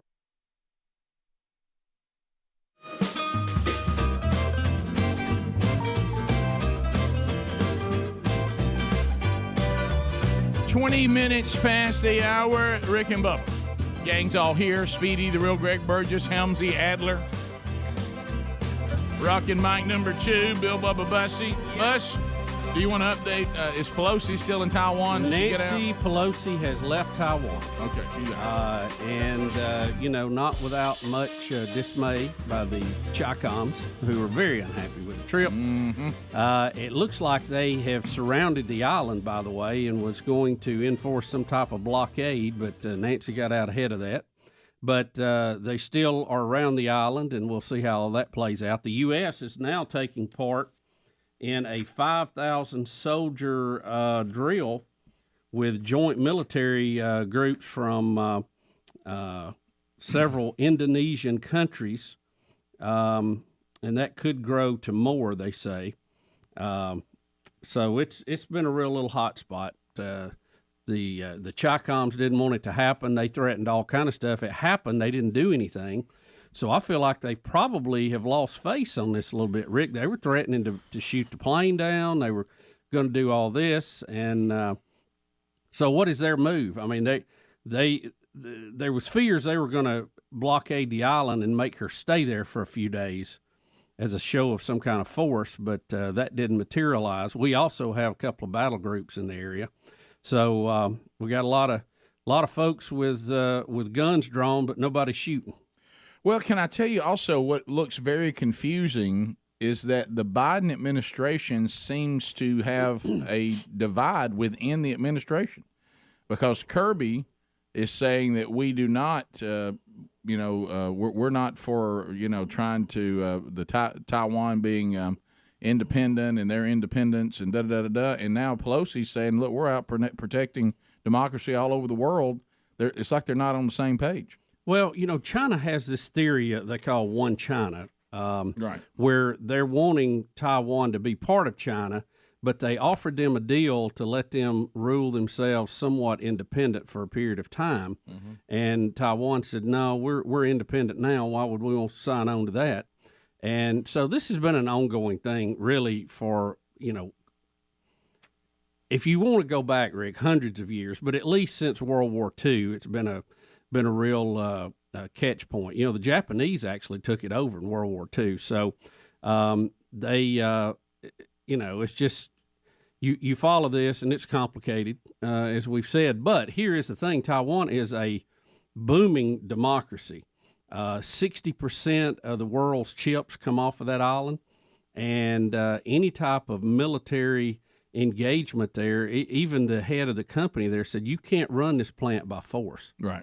You can't force labor people to make chips. It's just too delicate of a process. Right. And if any of our, supplies are held up or, knocked offline, it's going to be devastating for the world because they make that. And you see, that's why the Congress here in the U.S. approved a big multi-billion-dollar deal the other day to try to get more chips made here in the mainland, because we've seen how this can go. I mean, even if Taiwan was making 20% of the chips, they go down. That's what we lost in Russian oil, and look what happened then, so. Well, she also took a shot at China by saying, well, y'all didn't say much when a bunch of men came, but now that a woman's here, now you're going to say something. Yeah. So that's stoking the fire a little bit. This is the thing. Nancy is head of the House of Representatives, so she obviously is an independent branch of government from the president, so she can do what she wants to as far as travel. Right. I'm confused a little bit about why she's there. What was her big push to get there? What was this whole little tour about that included Taiwan? Yeah, that's what I guess. I think what you may see, Rick, is she knows she's not going to be Speaker of the House after November, so she's getting in that last round of trips that she wants to go on, or at least she doesn't believe she's going to be that.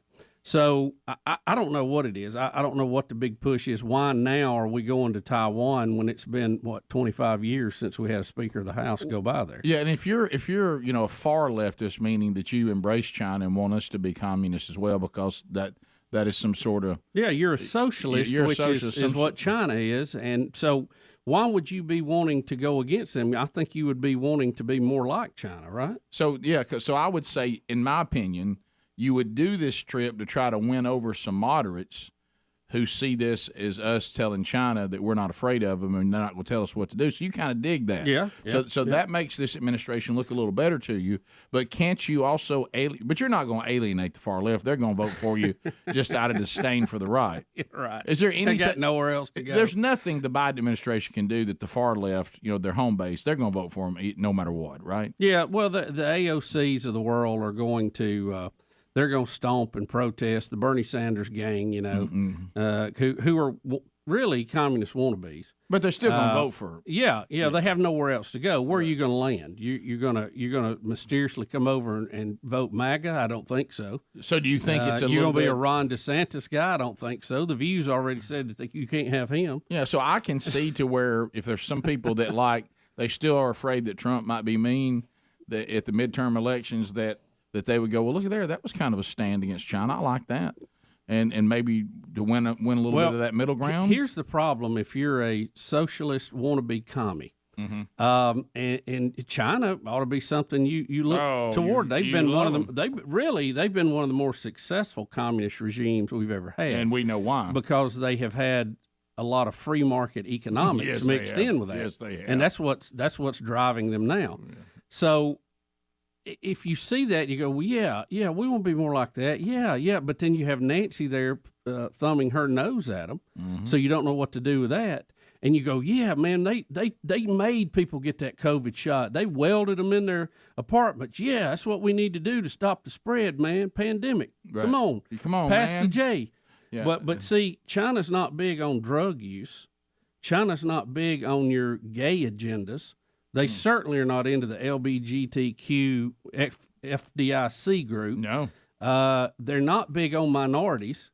So, I don't know if the left really understands what they're signing on to when they get in bed with these socialist communist groups, because they're going to lose all the things that they think that's so precious. Yeah, I want to ask this: how does LeBron James feel about this? He may not. I mean, is he glad that Pelosi disrespected China? I don't know. Who knows? I mean, who knows?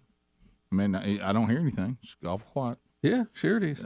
How about this? I'll say this. I think the way that it was handled, as far as if you're going to go to Taiwan, was handled correctly. Yeah, I do too. If the Speaker of the House of the United States, no matter if it is goofy Nancy Pelosi, wants to go to Taiwan, she ought to be able to go to Taiwan. And not have to ask the Chi-Coms what they think. You can tell the Chi-Coms to have a Coke and a smile. That's right. Have a big old Coke and a smile. And really, you've lost face. Now, get ready. They've got to do something to try to even the score here. We're going to get a big cyber attack or something coming up in a weekend or two. Well, it also says, and this is something that if you look at, they also are trying to punish Taiwan themselves. They've cut off some agricultural stuff they get from Taiwan. They said they're shutting that down. Yeah, and they still basically have a military blockade in place. So, they could close the I mean, Rick, they have the island completely surrounded. Yeah. And they could at any point shut down everything, and that's what they thought they were going to do last night. Well, I guess Nancy got out before the noose got too tight. They've already suspended, like I said, several agricultural imports from Taiwan. So they're going to try to hurt them economically a little bit already right out of the gate. Well, as long as they're selling them chips, they're going to be all right. Yeah, they are. They're going to be fine. Hey, Rick, they make some chips on that island. Yeah, but China has to do something that looks like they responded, though. Yeah, they'll have to. And then they tell their people that the way they responded was the way it had to be done, and they shamed everybody involved. Yeah, how do you've had all this rhetoric, you've had all your pilots out there ready to go, you roll tanks out on the beach, and she's come and gone. I mean, how do they feel about this? Like, well, we're not serious about it, or what? What does the rank and file Chi-Com soldier take out of this? We'll be back. Bubba, Rick and Bubba. Let me tell you something. It's a struggle. Let me tell you something. It's hard. Well, I'm about to say there's going to be a contract violation there. Yeah, because Big Kate. Well, I got news. I got good news. If you're updated, I think she's going to be able to. Can I ask this question? Are people scared of fat people? She's not longer in it. Mm-hmm. No, I saw the headline. Are some of y'all afraid of us? Because, I think too. What I've seen from the story is she also was referring to people are scared to talk about their weight in front of fat people, thinking that they're going to offend the fat person. Well, let me tell you here, we've taken care of that, haven't we? Yeah, we will talk about and address and make light of our struggles with our weight probably more than any show there's ever been. Well, you know again, we're fat, we're not blind. Okay. So see there's Toby right there. Look how skinny he is compared to what he looks like in the actual show. Exactly. And by the way, did I tell you, you know how you meet doppelgangers? Did you know I've met that actor's doppelganger? Really? The guy talks like him, looks like him, and there's times where I think I'm talking to that guy. Is he constantly doing one-liners like Toby? Zany? Yes. Is he zany? He is a little bit zany. Toby said, I'm zany and I'm kind of large. He's the only character that Amanda does not like on the show because of the zaniness. It comes in a little much. Can I go this far? Bip. Here, I'm going to go this far. Yes. And I know this doesn't speak well because, in this day and time, you have to stand up for, whatever. My least favorite part of the show is their storyline. Mine too. When Bubba was talking about, when he made the comment a minute ago, no wonder I haven't seen this. Yeah. I wanted to tell him if I could remove that part, I'd be happy with it. I know. I hate when I don't mind it, but I don't want them to put a lot of time on it. Yeah. Well, here's the issue, and I'll tell you what it is, and this is what we're all thinking. When you have a show that is so well written and it's such a good idea, and you say, hey, guys, just give us a show, I feel you kind of pressing to try to say we're going to be different in other shows by having a fat character and a fat couple, and we're going to have a dad that is alternative lifestyle. That we're taking on some societal things as opposed to just doing a good show. Yeah. And so now I'm starting to press a little bit on these issues when really I just need to get back to doing the show and making it well written and whatever. So if I could remove two storylines from it, it would almost be it would probably be one of my favorite new shows. Yeah. But when I have to maneuver around these different things, it gets a little tiresome. But to your point, I think I only had one bad moment on one of them, and the rest of it's really been okay after that. But I will admit this is a terrible thing because I struggle with my weight and I get it, and I'm trying to do better and not justify it and all this. But she makes me uncomfortable on the show. I mean, she's really. I mean, I get. Are you scared of her? I'm just no. I'm not afraid of her. But I mean, like I said, unless there's one piece of pizza left and it's me and her. Or you don't want to be, And I'm really on the hungry. bottom if she falls. Well, I'm just talking. Yeah, well, no, Yeah. and I don't want to. I'm just saying, good for her if she works on her weight, but it's just some of the storylines there just it's a little tough. Well, I she mean, claims that she's an advocate for body positivity. Here we go. But let me ask you this. So this and that's exactly what I'm talking about. They're just acting out storylines. This is not real because Right. you said the guy that Right. made him fatter. No, too. it's not. No, it's not. Now, she has no bodysuit. So this really is not us. It's just a show. It's right? a show. Oh, it's not a real. It's not a reality show. Completely made up. No, it's it's completely made. It is a. I'm totally out of the loop on it. Oh, it's really good. But it is well written. But I saw the Goldbergs last night. Yeah, but here's what it gets you, Bubba. It also it takes place during current time, and also they think back a lot. A lot of flashbacks. Mm-hmm. Yeah, this is just like Big like breakthrough. But on it's the easy to Goldbergs follow, last night. though. Yeah, It's just easy like to follow. just like St. Elsewhere was Big not tasty a do. real hospital. Right. You know what I mean? These are actors. That was in a snow globe. Yeah, wasn't it? these are actors pretending to be a family, but it's really well written, and it's more of a drama versus a comedy. Yeah, It is a drama, yes. Yeah. It's not a comedy. and it is a good show. It's in my top 3 at this Oh, point. I love it. I haven't missed an episode. Yeah. Right. But I this didn't know people were scared of fat people. they're That's not. what I got. This is once again an exaggeration of I'm trying to be sharp and I'm trying to be, I'm trying to make this out to be more dramatic than it really is. How about this? It is a hard life to struggle with your weight. That's absolutely true. Got it. And most of it is self-induced. Got it. There are times it's not. Okay, that there's medical reasons and things like that. And we could just leave it there. Yeah. You don't have to declare people are afraid of you or, I'm here for the plight of the overweight. I mean, I don't think there's any need for that. We'll be back. Rick and Bubba, Rick and Bubba.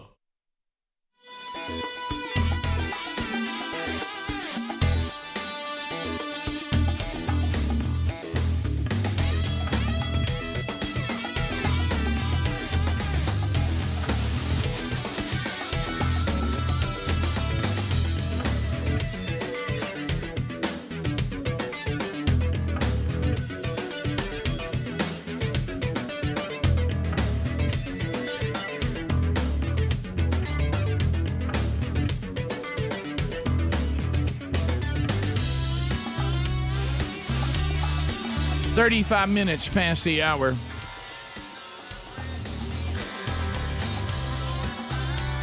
Well, Lindell's done it. Now Mike Lindell and the folks at MyPillow they established the mystore.com, and this is a competitor to Amazon, bringing products directly to you. And at mystore.com, Lindell has waded off into a product that is we consume more of this product. The only thing we consume more than this is water. And we speak, of course, of coffee.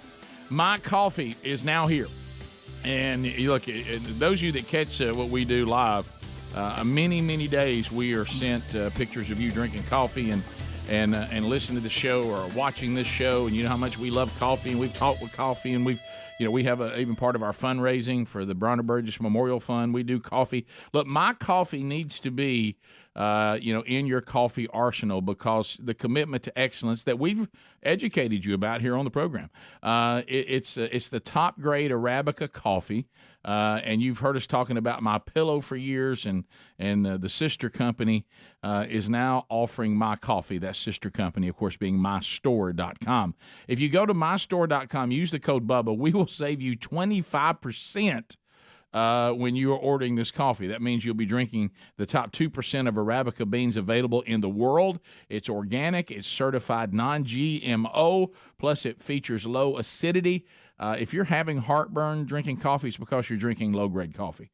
You're going to find this is flavor-rich. The texture is smooth. It is easy to drink. Just simply go to mystore.com, enter the code Bubba. That'll save you 25% off your order of My Coffee. Then you just pick your roasting preference, whether you prefer whole bean or ground. They even offer a decaf option. I don't understand you decaf coffee people, but if this is your thing, they offer that. Mystore.com, the code Bubba to save 25% on your My Coffee today. You also can find the link at rickandbubba.com right there under the sponsors button. All right, so we do have some clips involving the Pelosi visit to Taiwan. We'll start with kind of Adler, I think here is kind of a montage back and forth of what I said a minute ago, where the administration looks kind of divided, where they keep sending us two different messages just concerning Taiwan.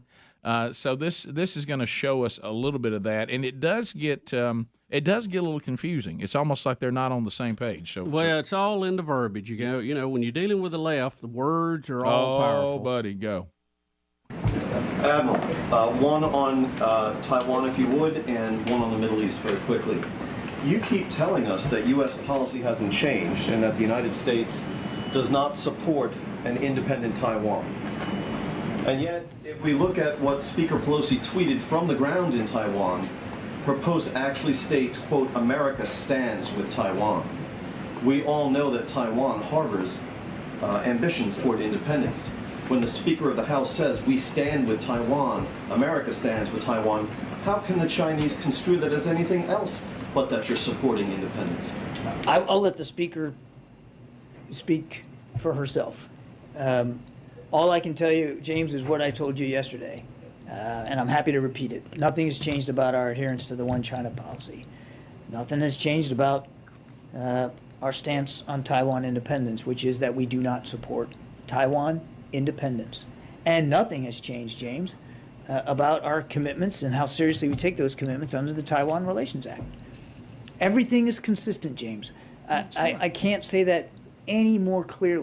But it's not. Well, here's the problem. Tell me what they're playing here. This is the thing. We've got a problem here, and we've had it. We don't want to wade into it. We don't want a war out of it. We don't want the economics of Taiwan turned upside down. I call this the George Wallace policy: equal but separate. You know, that was the big sale that George Wallace tried for a while in our country, which was ridiculous. Yeah, and it's ridiculous here too. Yeah, so you're right. Kirby in his position saying, I can't upset China to the point we may go to war. But Pelosi gets on the ground and starts jumping up and down saying we love Taiwan and we stand with them. And I mean, but to hear him, Kirby, now for a second time, because we had the first time he said it on yesterday or Monday's show, and now he's doubling down again. Like I told you yesterday, we are not for an independent Taiwan. And then Nancy Pelosi is saying we stand with Taiwan, who wants to be independent. Well, this just shines a light on a U.S. policy that has been left hand, right hand, and it's been that way since 1949 when the Chi-Coms took over China. Right. That we're agreeing with China. Okay, Taiwan belongs to you, but they get to operate separate. You're not going to put them under your communist rule. They're a democracy. Let them go. We're calling them a territory. We're just mixing words here. I mean, what is the deal? Well, I will say, and we say we don't want any unilateral change. That means we don't want Taiwan going off on their own. We don't want China forcing their will on them from the mainland. Now I know, and China wants it. I mean, this is a thorn in their under their saddle, no doubt. Well, if I was China, okay, you have to admit I'd be a little confused by the definition of the word independent. Yeah. Because if you tell me you don't support I know China doesn't understand it. We don't understand it. But so to me, let's first of all define independent. Right. That means that I rule myself. Yeah, I'm my own country. I make my own decisions. I have my own military. I have my own elected officials. So if China says you are ours and I say no, we're not, and then I am ruling myself and we have our own government that is not you, that sounds independent to me. It's like listening to an AOC speech on the environment. Okay. All right. And it's been our policy. And look, if democracies have a problem on the big picture, it is these kind of things because we have leadership that changes, especially at the president, every 4 or 8 years. So everybody adapts their own policies. So it changes wildly over time, and you end up with some of these very gray areas. Okay. So let's do something in sports here. Yeah. Okay. Let's say that there's a Super Bowl coming up. Right. Okay. And let's just grab two teams. Let's say, all right, let's do the team I like. I like the Packers. Okay. And then the Packers are playing the Broncos. Mm-hmm. Okay, let's go back to one of the Super Bowls we actually had. Right. Okay, which we didn't fare well in. Okay. And everybody was all fired up by Elway.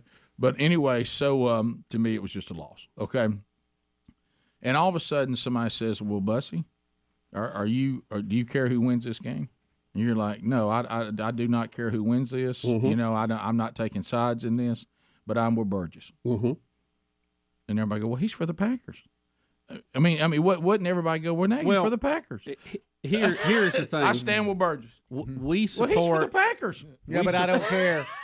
We support democracies Right. wherever they are, Right. however we get there. Right. And we would prefer Taiwan be its own country. Mm-hmm. But are we willing to risk an all-out war with communist China that's going to destroy the island of Taiwan, destroy our ability to get chips in here to build anything, could destroy the chip-making capabilities in China itself, which means our computers are going down, and possibly could go nuclear at some point. Are we willing to do that just to say Taiwan is independent? Yeah, so I think what I would have done is just tell Nancy not to say what she says. Well, who's going to tell Nancy not to say that? I would say, look, go there, visit with them. Don't let China tell us we can't do it. And really, let's keep our it really, I think, is our policy, what you just said. We like how things are right now. We don't want it to change. Just hold it. Yeah, and don't say you're with Taiwan. You stand with them because they want to be more independent than they even are. They want it official. Yeah. Okay, so don't say that. Just say, hey, let's not change the way things are. Let them operate, and then China can still claim that y'all got them. And let's just don't go there and say we stand with Taiwan, because Taiwan says we want to be officially independent. Oh, so you're back in China, Rick? You LeBron James? Well, you see, there's no win in this because it's an absolutely ridiculous argument. What I would say is, if I was saying what Kirby just said, I can't have the Speaker of the House say what she said. Right. Right. Instead of the policy that we've had of strategic ambiguity, they're just being contradictory. Yeah. Yeah. And the Speaker of the House, the Congress, is independent of the President and the Pentagon. Right. They can pretty much say and do what they want Sure, to. no doubt. But I'd still the Supreme Court has a check on them, but they have a check on the Supreme Court. Yeah. So, it all works out. Well, now you're getting into another story we got today. Yeah, I know. All right, Taiwan, one more thing, we'll go to break. Taiwan is preparing its air raid shelters. Yeah, let's take a look at that So, right quick. so here's that story. It's an emergency drill for regular, everyday people in war.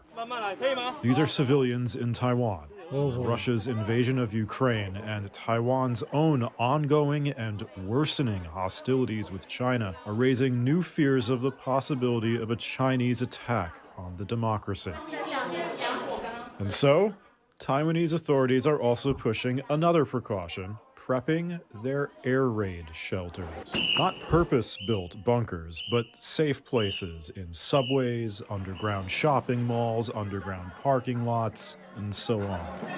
Putting the locations in a smartphone app and posters, and launching a social media campaign to get people ready. Well, it's amazing. You can. That guy was riveting. Hey, wasn't he? kid you not, I thought that was Adler at first throwing his voice. I really did. You can see Taiwan. You can see the Western influence on society there, as opposed to the Chi-Com. And let's be clear, Taiwan is China too. It's not. You got the Chi-Coms and you got Taiwan. That's right. Thank you, Speedy. They're not the only ones doing these tests. Have you seen the nuclear PSAs in America? Bubba, Rick and Bubba. Well, Bubba, if you've ever been away at college, one thing you always look forward to is a care package from home. Oh, yeah. Oh, Mama sends you cookies, and Mama sends you little things from home, and every Maybe even money, Rick. Yeah, some money. Every college student just gets so excited when a care package comes from home, unless you are the son of this mother who sent a care package to try to teach her college son a lesson about doing what he was told to do. Now, a lot of you will know as you get older, if you are male, you will find that if you decide to get married, that one of the roles that you will be given that seems to hold in its very hands life itself, yes. And that is getting the trash to the road and taking the garbage out. You learn quickly, if you do take the garbage out, put a new garbage bag over the can in the house. Don't just take it out and leave that empty. You will learn that when you take the garbage out, be sure that you get it to the road on the trash day.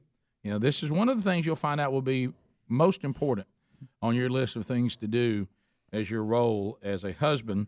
But it also has become, and it has our house too as well, that one of the things that you get your sons to do. Mm-hmm. So we have a Pennsylvania college student. He got a reminder from his mother about following her instructions about taking the garbage out when she sent him in a care package the garbage he did not take out.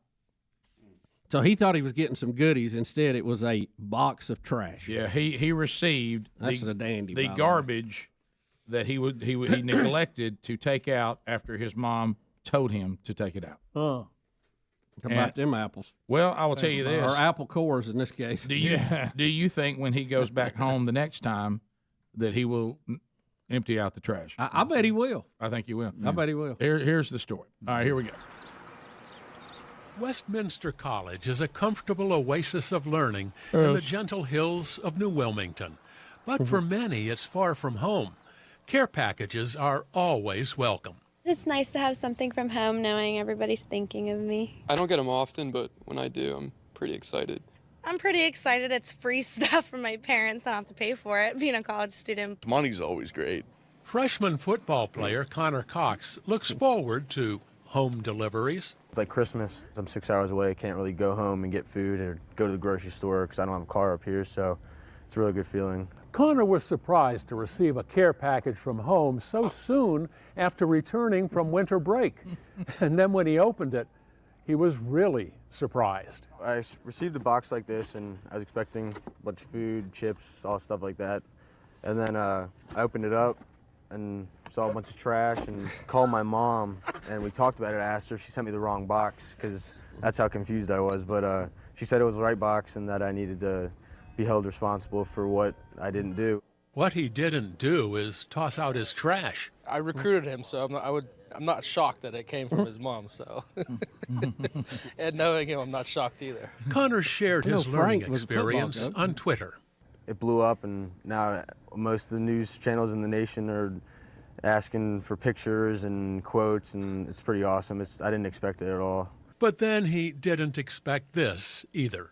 I thought I could get away with it this one time, and obviously I didn't. With some tough love from Mom, I'm Dave Crawley. Look at her. I can tell she won't tolerate it. That's a good mama there. Yeah. That's somebody. That's a mama. Now, keep in mind, this kind of parenting has become so bizarre, it's a news story. Right. But anyway. That's the weird part. Right, and How trending. about old Dave Brawley? They got a report on where they dig him up. Well, Well, I bet he does a lot of human. I bet he does a lot of human interest stories. He's that guy. in my pocket. How does he talk? That was courtesy of WIBW. I couldn't concentrate on the story because of him. The only difference is my mom would have driven the 6 hours and dumped it out into my room. Yeah. But that was the. She dumped it in Rick's room. She just drove up. Greg, he's probably a very well-respected I'd like his voice. Bubba, I'm not so sure about that. He was giving the college kid trash stories. Yeah. Well, he's the guy. Right. He's the guy. He's He don't not go out. He don't go out and cover the murder stories. He covers the human He interest. goes down to the stuff. farmer's market. But he's not on the front lines reporting back with fire all around him. Yeah. You know what I mean? the world's largest pumpkin. Probably had a segment called Around Town. She said, "Full moon at night. She's 100 francs." How long did it take? 1 hour and 41 minutes. That is so funny. Got it right there if he needs. But by the way, That's my favorite part. let me tell you this.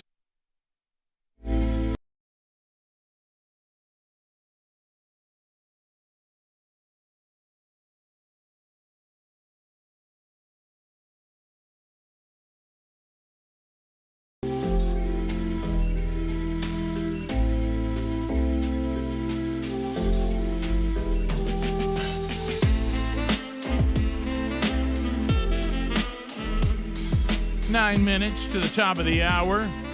Rick and Bubba's show as we make our way back. So no one's surprised by this. We talked about it when I showed up for work today. Everybody who had if they were betting people, which of course they're not, but if they were, everybody would have put the money on that Rick thinks that Vin Scully was already dead. Oh, not even close. Yeah, and I did. I thought we even did a tribute to him on the show and said goodbye to him. And Adler said, Rick, that was his retirement. I think you're right. And I said, okay, all right, You are sorry. correct. But, well, you know I what? wasn't sure. In my world, though, that gives me a partial right. You know what I mean? I was like, so at least I'm not completely He was crazy. out of the public eye. Right. There was something on this show that did a tribute to Vin Scully, so that's a partial win. Yeah. Now, the fact that I thought that was his death, that's not good, but at least it's not a complete loss. And you can feel there was something in my memory that was somewhat accurate. Some final. There was something final. And you can feel good It by was not knowing his life. Not his death. No, you're not surprising anyone by what you thought, because we all knew you were going to say, Oh, yeah. hey, I thought he had already gone on He's in. 95, so that'd be tough. I'll be honest with you, and I said it to Helmsy, and it really made Helmsy look at me and laugh, and I said, I think I've already mourned him. Yeah. I mean, now I've got to start. Well, when he retired, you kind of go through Right. part of that. I think he's 94, or was 94. Well, you know, his last 94. 94. Yeah. Well, whatever. Yeah. Of course, his last great call was Billy Chappell trying to get the perfect game and For the Love of the Game, even though that was not real. But wasn't that great though? Yeah. One of those movies that for a Billy while. Chappell. Billy Chappell. Vin Scully to me, and I know he did other things. And Helms even said his last call in football was the Dwight Clark catch. Yeah. Didn't know that. Didn't know that. I didn't either until a listener sent it earlier. Patrick Campbell. I know he did other things, but I will say, as far as baseball, he is the voice of baseball. Yeah. I loved hearing him call a baseball game, and he had some good ones. They said here if he hadn't have died that the Live was going to offer him a contract with them. Greg, Be the announcer. Greg, could we? Man has passed away. You know, Greg. I'm just saying they're trying to Legend. hire everybody. Greg, but honestly, Rick, since Charles Barkley turned it down, they were going to Vin Scully. well, they said Vin Scully, the fact that he was 95 and they didn't know he had failing health, they only offered him $300 million. Yeah, they figured it went me around. Right. All right. So Vin Scully also, it kind of ties into Bubba, our update on foreign policy around the world. Vin Scully in 2016, which was not all that long ago, during a Dodgers game, he goes on a rant about socialism. So we have that. I was 88 to play as part of his tribute today. So here we go. Socialism failing to work as it always does, this time in Venezuela. You talk about giving everybody something free, and all of a sudden there's no food to eat. And who do you think is the richest person in Venezuela? The daughter of Hugo Chavez. Hello. Anyway, 0-2. How did he get on that? Because Anyway, the players from yeah, Venezuela. there's a lot of them. Anyway, 0-2. Anyway, awesome. 0-2. I love that. And the fact it was 0-2. Hey, Anyway, 0-2. Well, Hugo you know, Chavez's well, daughter. to me, it's almost gracious of God to not have Vin Scully have to watch the state of our country. Yeah. No, boy, I tell you. So that's so he goes on in. Yeah. He And saw a lot of baseball. He did. So this, Vin Scully, of course, is in my world of when I actually watched baseball. So I don't really watch it anymore. Is there anybody who Joe Buck is the voice of baseball, Joe and Buck, that's I'm concerned that because of his move to ESPN and now alone at this point not doing baseball, he's people are not gonna, because right now he's been doing the World Series, he's been doing the playoffs for many years, and so to me, current day he's the voice of baseball. Yeah. And that's that unless he may start doing it again. But I know this year he's not. He's just doing football. And we brought it up in the kickoff, and we looked his name up, Mel Allen. The guy that does Naked Gun. How about that? Yeah, right. Yeah. He's another Okay. voice. I think he's probably, I don't know if he's alive or not. Oh, I think he got to go. But over the last Rick, don't 20 ask Rick. years, every highlight that you hear in a big-time baseball game is coming from Joe Buck. Yeah. And you're saying not going to have that next season? No. We're Or not. is it this Well, season? then there's Next Beth season? Mowens. Oh, no. I'm going to ask you if you look to Venezuela. Guess who has all the money there? No surprise. 0-2. But I think that too, and this goes into Bubba, our love of radio growing up. You go back in the days of, they're listening to baseball on the radio. Now, if you get into that world, man, they were some incredible guys. Well, Bob Uecker was good. He that turned does, comedian on it, but he was really good. I mean, when you watch these documentaries and they pull up those old radio guys and you hear them, man, they were a lot of great ones. Mel Allen died in 96. Did he? Greg, he's been young, Greg.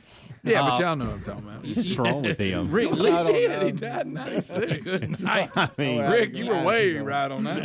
Yeah. You know, when it comes to sports, sports on the radio, I'm kind of a romantic in that I like listening to games on the radio. Yeah, there's something really because so many sporting events I've been out on the highway or been somewhere that I couldn't get by TV, and especially growing up, you heard a lot more of them on the radio then. It's just something. Something cool about a guy that really calls a good game on the radio. Yeah, and Vin Scully came from that world where they knew that less was more, where if something big happened, they would just be quiet. And all you hear is the mania, and then they drop in little tidbits as part of it. And, he just had that voice that you like to hear. Yeah. And he put you there, and he knew what he was talking about. But every now and then he'd add a little flavor like socialism. Personable. Bub's good. Yeah. But, because there's that line. The great ones walk a line where their personality is definitely there. Their style is definitely there. But they're not bigger than the game. Right. And they just kind of settle in there. They're part of the environment. Yeah. And, that's a lost art. Yeah. I don't know, like Tony Romo.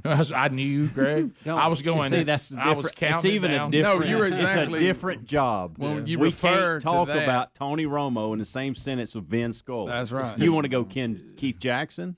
Then okay. Well, you got to go over to color guys if you're going to talk about Tony Romo. But Vin Scully's irritating. not a color guy. That's Right. what I'm telling you. No, I'm agreeing. It's two different It's worlds. two different jobs. It really is. But I will say that even So it makes him less Hey, a bit. Tony Romo shouldn't even be brought up in this discussion. But I will say, if we're talking about people that don't just blend into the game, right? He does. Well, I will go back to this. He becomes. I mean, he's placing a bet on whether he can guess the player. Or not. Right. Well, $5 says they're going wide. I will tell you this, Greg. If you want to go into his category and compare him to other great color men, he does talk too much compared to them too. I agree. They knew how to do their job where they didn't overwhelm as well. You think about John Madden, one of the greatest color guys of all time. Yeah. If you go back and listen to it's not him, the same I was going to say, if you go back and listen to him, I think you'd be surprised how little he talked. He just made it count when he did. Exactly. Greg, can we bury Vin first? Yeah, can we get Greg? That's all we want to do. Vin. Greg, grab a shovel. We're not done with this yet. Now, Mel Allen, he's been Bubba, gone. Rick and Bubba.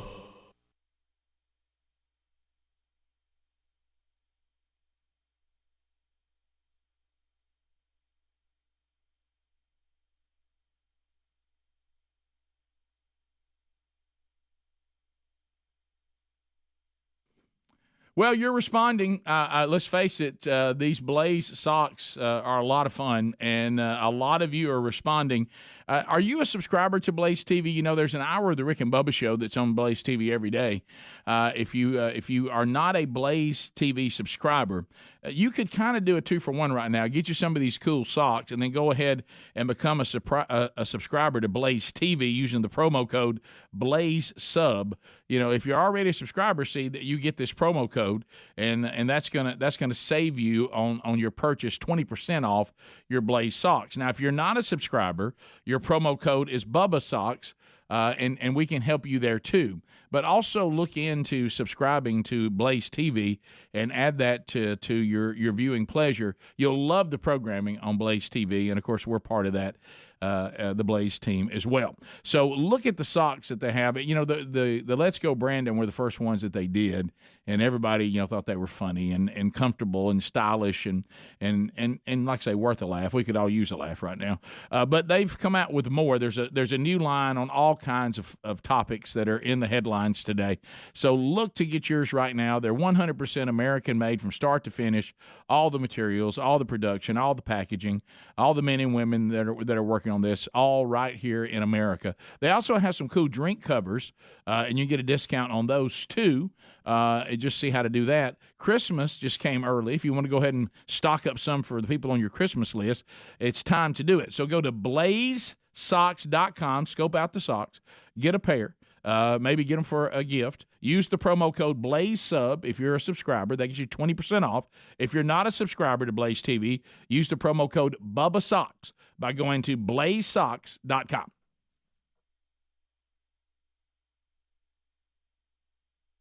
Surprise, but when you have y'all Did not, you a copy too?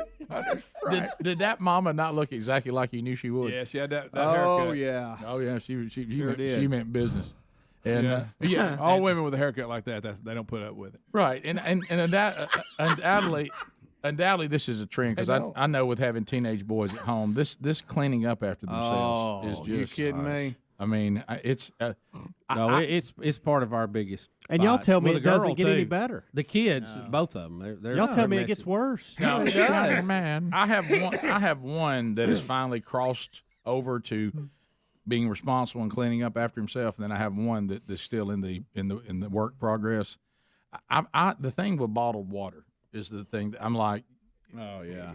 Well, we're about to ban bottled water in the house. It's just take it on the road with you. I've seen. I told you the time we got a thing called a spigot. Yeah, I told you the time that a bunch of them. The one that we're still progressing with, the 15-year-old, that when we got back from a trip, and I said, take your suitcases back and put them up. Mm-hmm. And he took the suitcase all the way down the steps and then set it in front of the door of the very closet it went in. Yeah. Yeah. I mean, just one more step. I mean, it reach for the hand. I mean, if you had opened that door and just took one more step, you would have had it officially put away. I said, is this kryptonite to you? I mean, what is this? Can an empty like a barrier. Can an empty plastic bottle not make it to the can? Have you ever tried to get it to the trash can and it jumped out of your hand? Yeah. I don't understand what is so difficult about this. It doesn't seem to be that.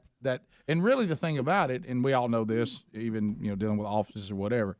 If you'll simply just do a real tiny cleanup after said event, viewing, moment, you don't end up with a bunch of stuff to clean up. You end up with maybe one bottle of water to throw away and one paper plate, right? Or one cup. But if you let it accumulate, then you end up having to have a big job. Just clean up right after you're done. And so this mom had finally said, we're going to teach this lesson with a visual. And they usually, Greg, you know what this is? This is teaching John. Teach old John. Yep. Yeah. Yep. When you Taught say Calvin yesterday. I'm telling you, I don't know what it is with some of the modern parenting, and I definitely don't want to go off on a whole routine about that. I'm just going to make this one point, and that is why are parents today apparently so afraid to just let the child suffer consequences for not doing what they were supposed to do, or for making choices, and you work so hard to keep the consequences from happening, they never learn the lesson. And I speak about that in my own life. I mean, the consequences teach incredible lessons. Yeah. And I know it's uncomfortable. I know it's not fun. I think one of the things that kids misunderstand is thinking parents enjoy having to let consequences take place. It's not an enjoyable thing. I've said this before. An easier life for your mom and I would to be not to parent you at all. Yeah, cut you loose. Just don't worry about that, or hey, I'm gonna go clean that up so it'll get in the trash, or I'm not gonna fool with shipping trash to my kid. What a hassle, Really, parenting the correct way to produce, adults is not easy. And how about this? I got news for you from the parenting side. It's not a lot of fun, and it's exhausting, but it's worth the effort. And when you see areas when you don't do it, you'll see the results of that too. So we're trying to get Hannity, who worked with him, back during the Hannity and Combs years. And if we can, we'll talk to Sean today too. We'll try to do that. Let's look at a couple of things that are going on too. This Rick Pitino story. This looks like to me. Now I don't know Rick Pitino well enough. I know that he can have. He's an intense guy. I wouldn't put him up there in the Bobby, as we just talked about, the Bobby.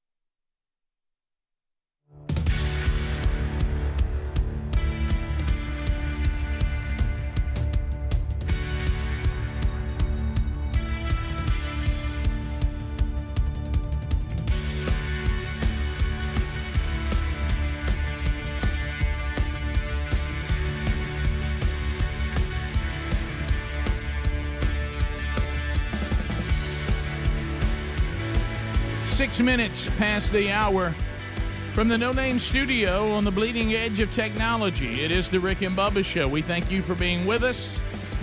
Bubba, as we start a brand new hour, anytime you look at the Team Rick and Bubba text later in the day, boy, it can get crazy in there. That's the group text that we're all on together. And when I see you say note to Speedy, mark down tomorrow, Bubba versus the parking deck. Well, I thought I'd just go ahead and get out in front of this because I ran into a lot of listeners of the show yesterday, as many of them were trying to coach me through finding my vehicle. my Hendrick Wagoneer, which I had temporarily misplaced in a parking deck. Had to go to the doctor yesterday, Rick, and it was it's knee, checking on the knees and all that stuff. We kind of got a plan. We're working there, and it's a local hospital. It's one of the newer hospitals. Yeah. High tech and all this. There's something confusing though, because you go in the parking deck, and the parking decks are listed on the elevator as S, and I don't know why. Do you know why it would be called S instead of like P? What word could that possibly represent? I'm not sure. That has to do with parking. Maybe somebody who works there can tell us. Why S? But they start at 5, go up to 4, 3, 2, 1. Then you start with the elevator, the floors of the hospital, which are 1, 2, 3, 4, 5. They go up that way. They're opposite directions. So you got 2 1s sitting there close to each other? Well, you got an S1. Yeah, and then you jump go to up. a 1. Yeah, it's kind of it's kind of confusing to me, but usually I'm very particular when I go in a parking deck. I get my parking ticket, I put it in my wallet, I don't leave it in the car like they tell you not to. Really? And I park and I make note of where I am, what color it is. There are usually different colors. And I go up and I come back out and I get out on what I think is the parking deck level that I'm on, which is 3. The one you were called. And I go over there and I can't find the car. Oh, my goodness. The Hendrick Wagoneer, which is awesome in every way. You, too, can be a Hendrick driver. Yeah, and that was tough. Just don't lose it. So I get back on. I go, well, it must be one more down. Because I knew when I came in, I went up 1. Okay. Did you hit your little button to see if you could make a noise? Well, Did you go through all that? Don't get ahead of me, Mickey Dean. But you're right. Yeah. So you said you were leaving that floor. I came up and I went up 1, so I thought, well, I'm just off the floor. I'll go down 1 more, and I, wait on the elevator. Of course, a lot of times it's going up. So you ride all the way up, and you see people you've seen on the last trip. Hey, back again. Yeah. You had to do with that. Yeah, all the small talk. So that's socially awkward to me. We go down, and I go down to the next floor, and I still can't find the vehicle. And I thought, well, this is ridiculous.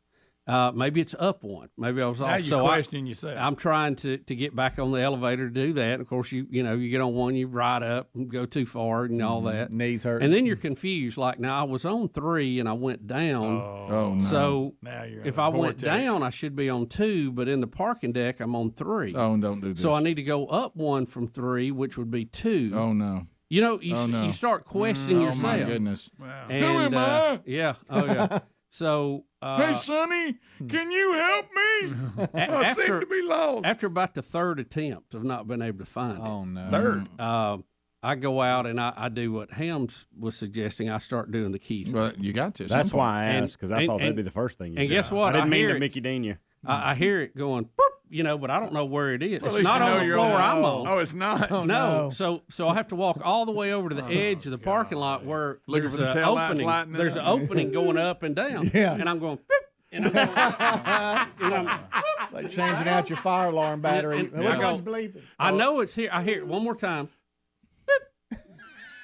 Was that up or? Oh, my goodness. Oh, no. You're right. It's just like the fire alarms. Yeah, And- you got and the so- echo of the parking deck. I finally, after walking, then I just gave up on The elevator. injections have wore off at this point. Yeah, I give up on the elevator and I just start walking. Then I can't find the stairs. It's not next to the elevators. It's a whole other part. Oh, my goodness. So I go up to what I think is the level, and boop, I finally hear it and see it. I'm like, gosh, but I've only walked through 3 different levels of the parking deck looking for it. And I get over there, and of course, someone has pulled in too close, and I have to act like Flat Stanley trying to get in. Flat Stanley. It's the Fat Man Squeeze at Rock City. Oh, It is. It was awful. It was you're doing ballet moves and trying to get in and all that. So Trying not to hit their I finally got door. in there and got out, but it was a little aggravating because I was dripping with sweat by then. Sure. that I had to walk all over the place, and I'm like, I know I'm not losing my mind. Well, that's but what I've there's- got questions. I'm just holding them. But I go back, Yeah. and the way this parking deck is numbered is somewhat confusing. Right. I don't know why they start at 5 and go to 1, and then start at 1 going up with the other. I wish somebody there could educate me on that. I'm going to say something that's not going to make you feel better. Okay. And I usually don't do this. This is rare that I get lost. My mother's 80, but Yep. she had a similar experience. Yeah, I know. And she complained. It's not good. She complained. Your story sounds just like hers. Yeah, I know. Look, Right. I'm not proud of this. Right, yeah. But I ran into a lot of people that listened to the show yesterday, and I appreciate all of you. Several times. Did they as a matter of fact, I got lost once going up the elevator looking for the doctor's office because they list the group they're in. I don't know what group my doctor's in. Yeah, I know. I hate that. The what? Yeah. What group? I'm used to going to doctors. Here's an whatever. ortho group. about the Whoop, group. wrong one. Yeah, I right. recognize that ain't the door. Right. So let me. I want to go you had back. a I want to go back. confusing day. I want to go back and review so that we don't happen because to keep it from happening again, you have to identify what the problem was. All right. So confusing. We got that. Well, I'll take a picture next time. Yeah, but you said. So I'm always very good about my number and my color. Yeah. Oh yeah. But apparently not. Well, I thought. So what happened there? Well, I thought that I knew my color. Well, But you're apparently- colorblind, right? You well, know that. no, I can see these colors. I'm not colorblind except when you Right. put a bunch of dots on a card and tell me to you're see color a number. challenged. Yeah, what number you say? I can see every color except that. Okay.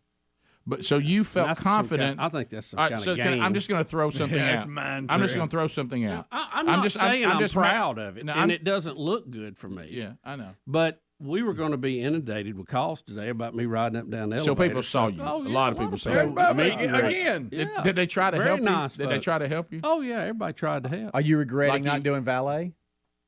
I you don't have think that they have offer there, valet. did you? Did you tell them No, that you were they lost? have it. I've been through this where he's at. This part, it is confusing. I will. Now I'm not acknowledge parking in the main hospital. I'm parking in the physician center part. But yeah, they got Physicians Plaza valet parking. That. Where's that? I need to know Yeah, that. I've It just never says seen it's it. I've open never seen 7 it. a.m. to 3 p.m. Never seen it. No, And I've been exactly where you are. what I usually like to do is go all the way to the top of that parking deck where it's open, and just walk in there because it's nice and sunny and a good view of the city. So up and down the highway. So I usually can smell a valet like a beagle smells something on the Yeah. ground. Yeah. I mean, how have I messed that? Well, I up? don't know. I'm like an English pointer. Yeah. Bubba, I'm going to go back to this again. So let's say that you said, hey, man, I put my ticket where it belongs, and I always get my let's say you said, I'm in 3 red.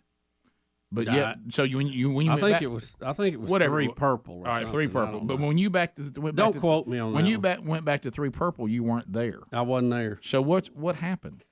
I don't know, and I was. That's so the concerning part, This isn't is the thing. I was so tired and sweating so bad. By Oh, the yeah. time I got to it, I didn't take time to figure out what went wrong because I not didn't like you. care. That's I not didn't like care you. at that point. But because you got to make sure this That's is right. But you know what? This will cause a tightened and more clarified procedure next time. there was some teaching, Bubba. Yeah. Oh yeah. Yeah. So the people who saw you, they shouldn't be concerned because they're all talking about it. Well, I saw Bubba. There's Bubba again. I saw Bubba wandering aimlessly and he couldn't find his They- car. No more concerned than I am that, Right. and I got there kind of late. I wasn't my usual 15 minutes ahead of time. What's so- wrong with That you? messed you up. Well, I just missed time there a little bit, and so I didn't have the usual. I felt a little rushed, You and rushed maybe I glanced at the number wrong or something because I could have swore it was 3 purple, but I couldn't find a purple anywhere when I went back. You know what? It You know doesn't what? I, exist. you know what I Now, tell my parents that are 81 and 80 now. Write it down. Well, I usually would. I'll take a picture if I have to. Well, That's you a will good now. idea. You Yeah, will now. that's not a bad idea. To take a You picture. will now. Yeah, it's aggravating. Yeah. I guess I'm just used to Betty telling me where to go all the time. I didn't have her, so can't function without somebody telling me where to go. Are you to the point that your doctor's appointments will include a sponsor now? I may. so when to go with you? Well, I punish myself. Well, yeah, that wall was punish enough. Yeah. 1,000 degrees. Yeah. We'll be back. Hot. Bubba, Rick and Bubba. Not world. But I know that there's certain things people say, hey, that comes with the territory. Like if you do what we do for a living, if you can't handle mean emails and people saying things about you on social media or maybe even saying things about you that aren't true, if you're the kind of person that can't tolerate that, you probably shouldn't do what we do for a living. If you can't handle people basically saying that you're one of the most evil things that has ever been created, if they're the opposing party running against you as a politician, and you're the kind of guy that doesn't like his family to be dragged through the mud, you don't like yourself to be dragged through the mud, you don't like there to be false narratives about you, you probably shouldn't be in politics because whether it should or shouldn't, it comes with the territory. Well, if you're a coach and you can't handle fans giving you a hard time, you probably shouldn't be in the business either. But this appears that I think with a lot of us, even with all the things I just mentioned, there are things that cross a line where you say, well, look, this does not come with the territory. This deserves a response. And it looks like in this case, as Coach Rick Pitino is trying to leave the court, that a fan must say something, because we all know this is not the first time he's been jeered or booed or whatever by your own fans or the opposing fans. But undoubtedly, this person said something, and no story we've seen tells us. Does it tell us? Well, we have an update, I think, that might explain. First of all, they're getting beat by 15 walking into halftime, so he's not happy. Right. And he walks by the student section, and this is how it sounded like coming out of halftime with the play-by-play guys. Carolina pulling away from Louisville, laid up 15 right now. At the end of the first half, when Rick Pitino was heading off the court back to the Louisville locker room, evidently somebody in the student section shouted something at Pitino, and he got hot. He was angry, and members of the Louisville coaching staff tried to keep him away from the fans, but you could see how upset he was. That was not run-of-the-mill, whatever he must have heard. Maria Taylor was right in the vicinity. Maria, what did you see or hear? Yeah, it happened right in front of me, Dan, and basically it was a fan in the end zone yelled, Pitino, U-S-U-C-K, and then Pitino turned around and immediately had a reaction. You could see his coaches trying to get in the way. They got him closer into the tunnel. That doesn't seem like I got to tell you, it can't be the first time he's been told told that happens daily with him. Yeah. If he's going on the road to play. Okay, that can't take that. Yeah, I thought maybe the person said something that would have got real personal. Brought the family involved. Got his family involved. Well, it's been a lot of tension ever since they quit having prostitutes for the players there. The environment's different than it was. Thank you, Greg. Thank you very much. A lot of tension. A lot of tension there. But he had to say more than that, guys. Yes. I'm wondering if she didn't edit that up or not give us the full quote. Because that looks, I mean that's mild. Yeah. Unless. Greg says that to me every day. Yeah. That's right. You don't have that kind of reaction. No. But what I'm saying is this. So if he. Thank goodness. If he could have been just, I'm so frustrated right now. Right. By the performance of the team. Right. Yeah. In this particular moment, I don't want anybody to holler anything at me. Right. Yeah. You know what I mean? It could like have been if you tell your team we have to block out, we got to rebound, and play after play after play, your guys are not getting there, they're not getting position, so you're getting beat by 15 points, and then somebody hollers that at you. I could see where that you go, well, I can't block out on the floor. I can only coach. Right. Yeah. And but still, spelling. I don't know. That's When she started spelling, I thought, well, this is going to be. Yeah, I did too. I even thought, should I pot this down? but it was. I think she could have just said it. Well, and plus, I mean, that's bad, but I mean, it's not. It's definitely not that reaction. I don't think we got the whole story. Visiting with college coach. Oh yeah. People. What's so weird is that she claimed that she was right there and heard it. And Right. so but maybe she heard, like you're saying, the tail end of it or Right. something. She didn't hear all of it. So are they at home or away? Where was it at? Away on the road? North Carolina, wasn't it? Yeah. I'll tell you something funny. That's why they walk by their student section. Let me tell you what's funny. You talk about dealing with college kids. I was leaving a ball game one time, just there as a spectator when my kids was playing, and I was leaving. It was on the college campus, and of course, some of these college kids, were drunker than Cooter Brown. So as I'm trying to get the family to the automobile, this particular student didn't just kind of bump into me, but ran into me almost I'm running, not paying attention. And I said, "Hey man, watch where you're going now. Get off of me." And so he turned around because he was under the influence and like he was going to fight me. And there even came that moment where I thought, okay, he's about to punch me. Here I go. I'm going to have to take a punch. I didn't want to get involved. And he turns around like he's just about to fight, and all of a sudden he stops and he kind of stares. He goes, "Hey, Rick and Bubba." and I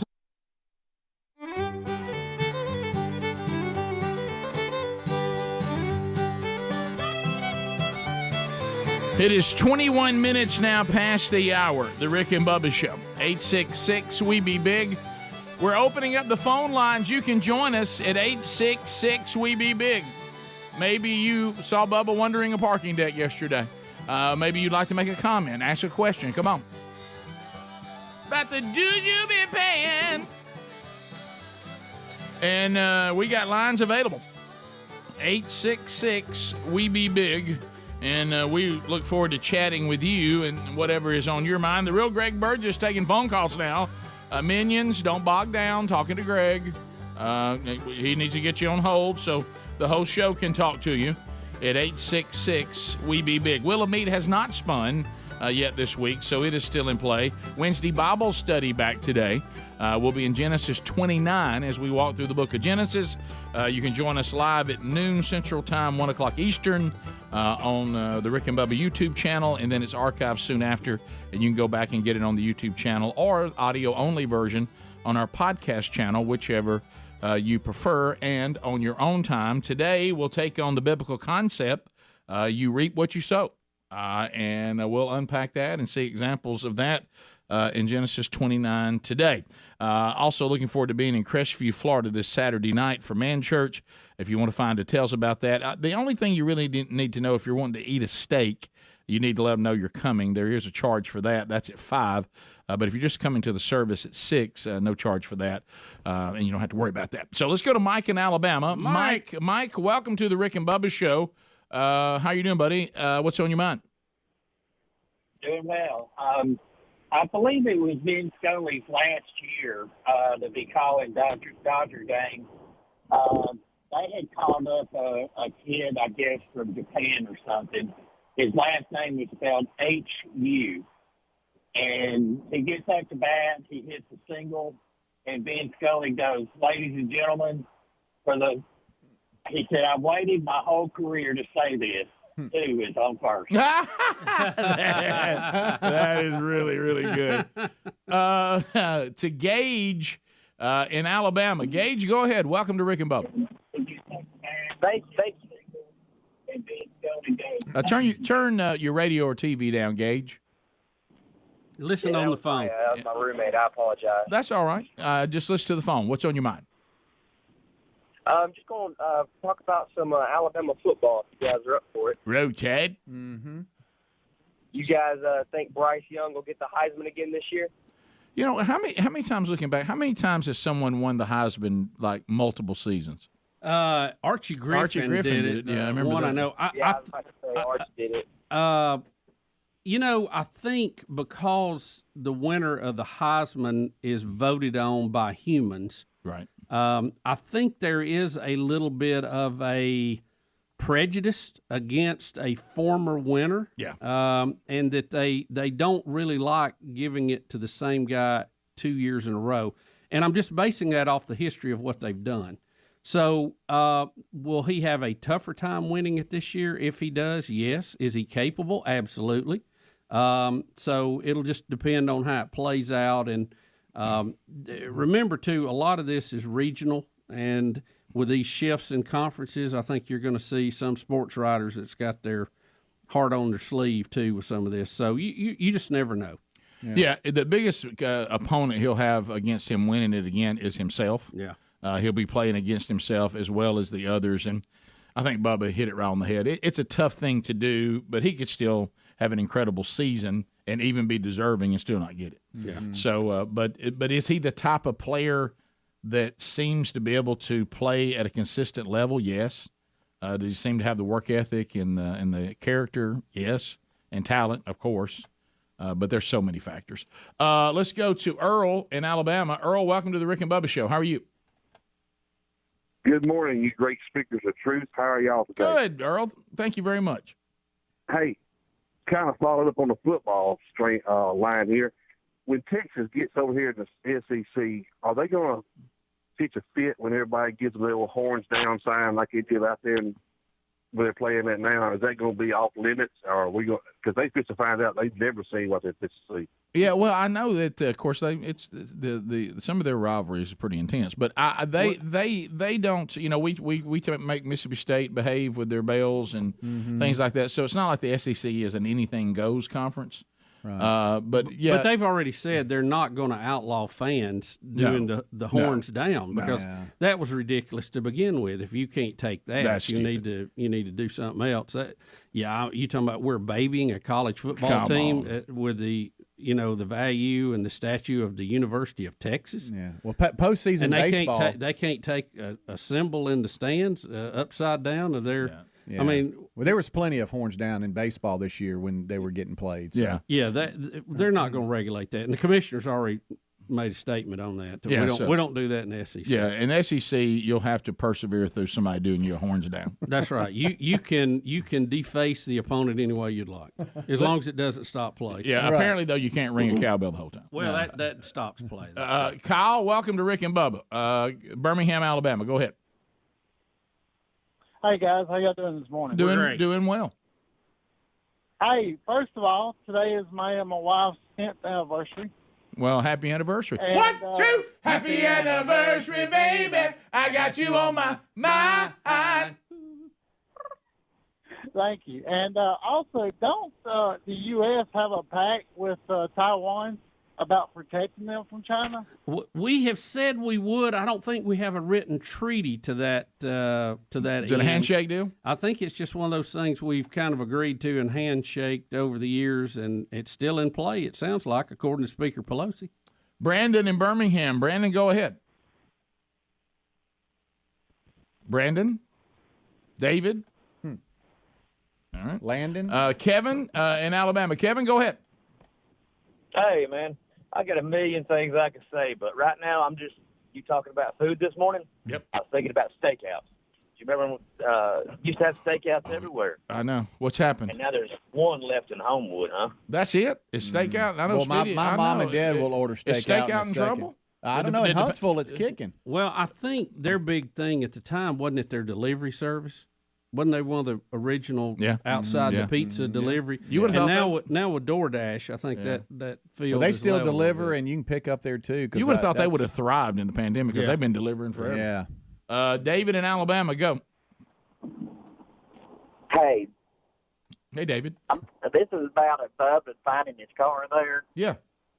If he's in the same position plaza I'm on the way to right now, there at Grandview, if you notice when you come in behind the hospital in the big plaza there, there's an entrance that staff parking.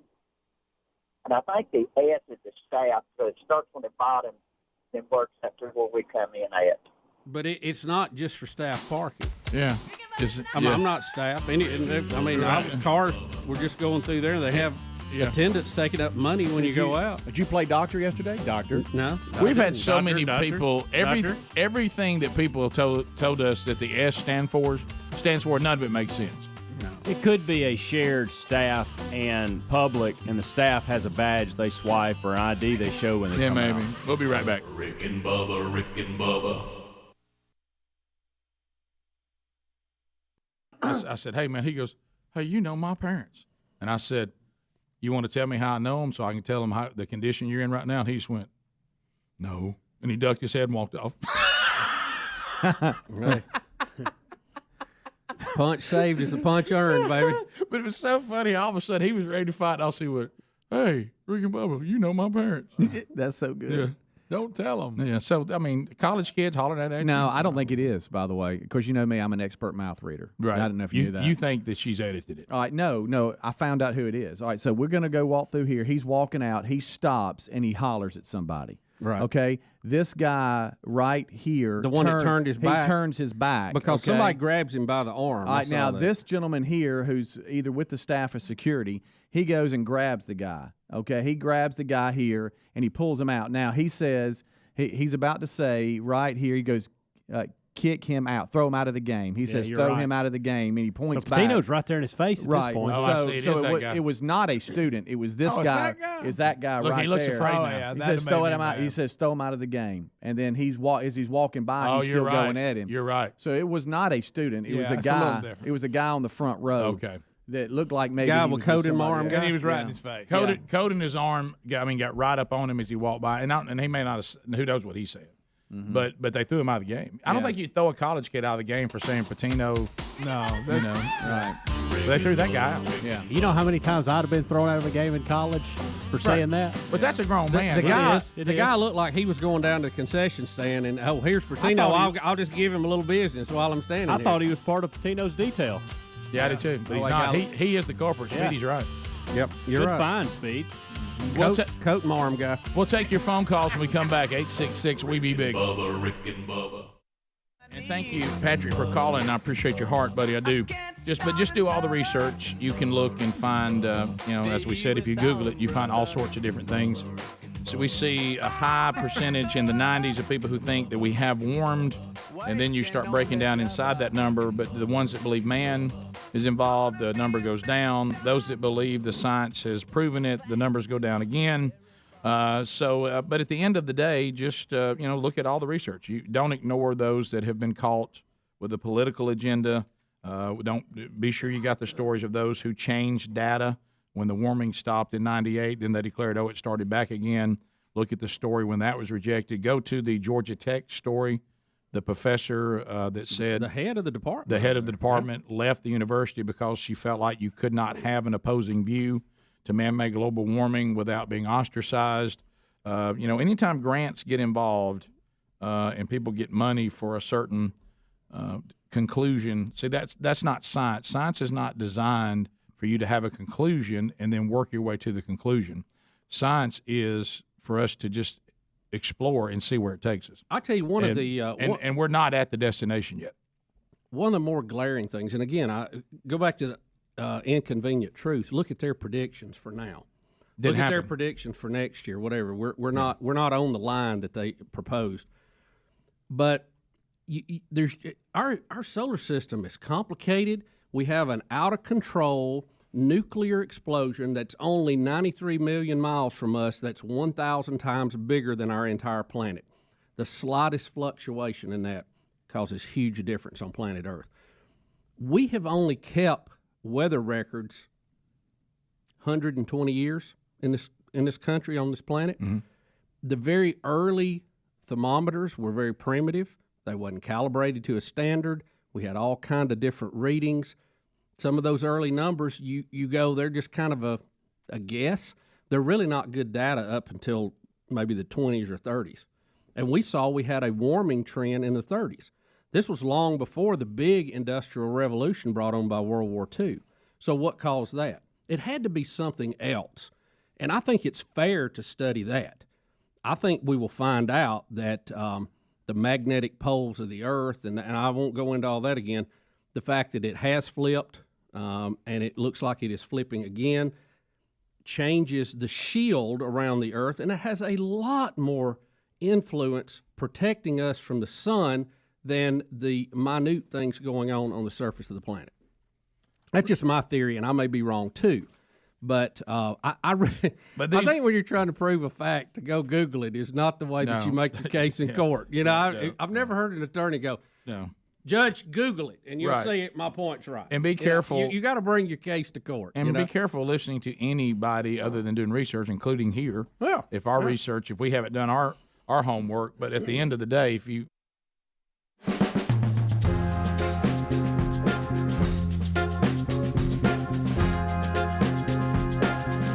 It is 35 minutes past the hour of the Rick and Bubba Show. 866-WE-BE-BIG. We'll get to more phone calls as the show continues. Right now, though, pretty excited about this new sponsor that has just come on board. It's called Upside.com. It's a free app. You can get it wherever you get apps. Just use the promo code Bubba25 when you go to Upside.com, because let's face it, we all are paying more for everything right now, and Upside can help you, encourage you to start, and you get cash back on every purchase you make. It's an incredible app. It's for anyone who buys anything. So go there and download it. Use the code Bubba25, and let me tell you what's going to happen on your first tank of gas once you have the app. We're going to get you at least 25 cents, it might even be more, for every gallon on the first tank of gas. After that, claim an offer for whatever you're buying on Upside.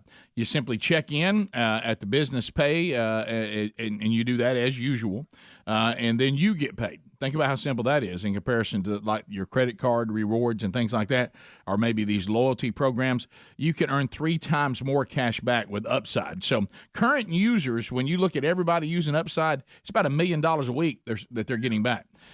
So they've got a 4.8 star rating on the App Store. So join all the folks and go download the free Upside app now. Use our special show promo code BUBBA25. That gets you 25 cents or more back on every gallon on your first tank of gas. And after that, everything you're buying, you're getting cash back on. So look for upside.com. You can go get it there to get the app right now, or just download it from the App Store, whichever you prefer. Use that code BUBBA25 and let the savings begin. You can also find the link directly at rickandbubba.com under the sponsors.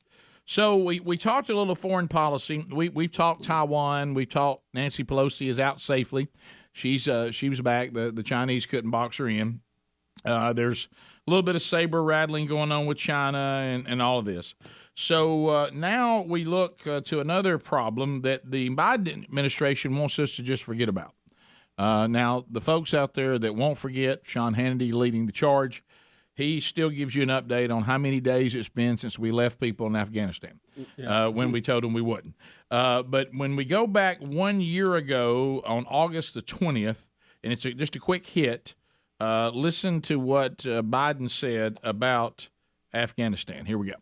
What interest do we have in Afghanistan at this point with al-Qaeda gone?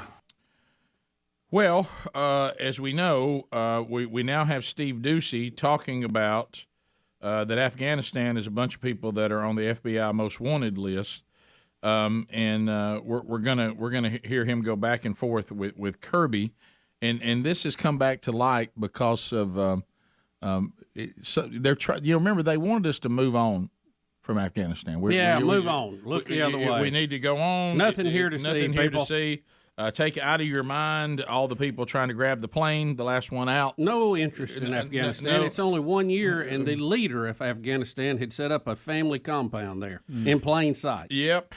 And so clear we could fly a drone in there, put a laser dot on him, and take him out with a Ginzu, couple of Ginzus. So if a year ago the president asked the question, why do we even care about this anymore now that al-Qaeda is gone, but then comes out, rightfully so, by the way, and celebrates that we just took a guy out with a drone on the deck there in Afghanistan.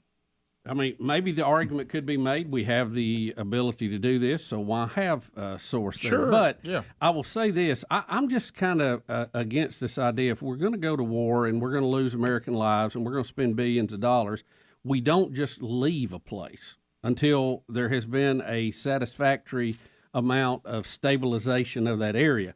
And I use as example, we still have military bases in Germany. We still have them in Japan. We still have them in South Korea. Why did we spend all this time to take Afghanistan and then just leave in a very unflattering and pitiful looking way on the world stage? Well, and you can also say, which Ducey's kind of taking on here on the questioning of Kirby, apparently we do still have an interest in there because we just took somebody out. Right. So the fact he moved there, if he was not able to move there when we were there, so if the terrorists are more comfortable going there, that means they can go there and set up operations and plan strikes against U.S. targets and interest around the world, where before they couldn't do that. To me, you can't be any more straightforward in that. And I know we spend a lot of money over there, but we spend a lot of money on troops housing them inside the U.S. too. So, I think you have to look at the cost of these things before you get involved and stay with it long term. Well, now, if we want to talk about spending money, now we can just talk all day long. Oh, yeah, sure. If I was a Democrat, I wouldn't open that door. Right. Yeah, as a matter of fact, we're going to play a clip before we're done today of Obama in 2009 saying you don't raise taxes on people during a recession, and that's what's happening right now. Yeah, of course, fast as they can go. Still don't get it. Still don't understand. Of course, you can raise taxes during a recession if you refuse to call a recession. Right. But anyway, let's now go to Ducey on the topic of Afghanistan and the fact that we just took out one of the masterminds that had, as you said, safely made his way and set up a family compound in plain view in Afghanistan, and we just went back there and took him out after the president told us why do we care about Afghanistan now? Here's Ducey taking that up. We know that the Taliban was harboring the world's most wanted terrorist. You guys gave a whole country to a bunch of people that are on the FBI most wanted list. What did you think was going to happen? I take issue with the premise that we gave a whole country to terrorist groups. Yeah, but you did. You can take offense to that, Big Bad John, all you want, or what's his name? Sweet William now, Kirby, yeah. Big Kirby, but that's what you did.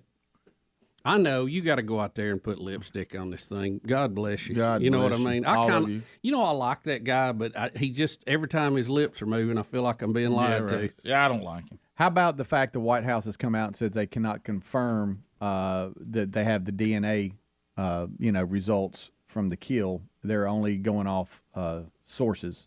Well, let me ask you this: how easy is it to go into a compound that's just been bombed and get DNA results in a country where we don't have a military base? I don't know. I mean, what are they supposed to do? We got that many spies on the ground. They can just walk in and try to collect some blood and get it out of there. I mean, I can't imagine how difficult that would be. Well, I can't get past the president a year ago saying, will we care about Afghanistan now? And then we go in there with the drone and kill somebody. Yeah, I mean, that we had an interest in. Did they think we have soldiers on the street and went, okay, building's bombed, let's go in here and get a sample, put it in some test tubes, and we'll drive it out of town here and carry it over to the lab in the next country over? No, can't. I mean, how? Can you imagine how difficult? Now, the Hellfire missile, what I know about it and what it used to be, it was laser guided. So somebody had to put the dot on it. Well, I'll tell you what we could do. So we had people on the ground there, but still, that's very hard to go in and collect a sample, especially after the building's partially caved in. I'll tell you what we could do, Bubba. What do you think about this? There's people that we said we wouldn't leave there that we left there over a year ago. Yep. So we left them there. Why don't we say, our bad, sorry we left you there for a year after telling you we wouldn't. Hey, if we come get y'all, would y'all go get some DNA for us? Yeah, could you run down to that building that just got caved in, take the elevator? Oh, wait, elevator's probably not working. Right. Stairs, and what's get this a few S stand for? samples, Right, yeah. and look over all the Taliban guards with, automatic weapons that's going to be surrounding the building trying to figure out what the heck's going on. Just get by them. I mean, good night, people. What do you think? We don't have Star Trek teleporters. I know. If we did, we could solve a lot of problems. They ain't got it yet.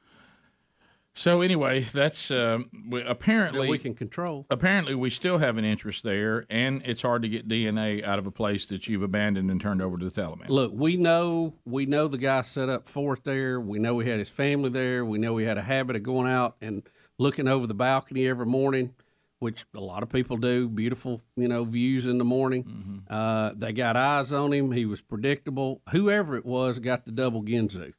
Right. We know that. Well, and that'll bust up your coffee. It will. Somebody got it. We've gone now. We've announced it's him. Oh, I know. So I would say if he's still alive, he would be flaunting that toward us with a video. And the fact you don't see that, I think, is proof enough.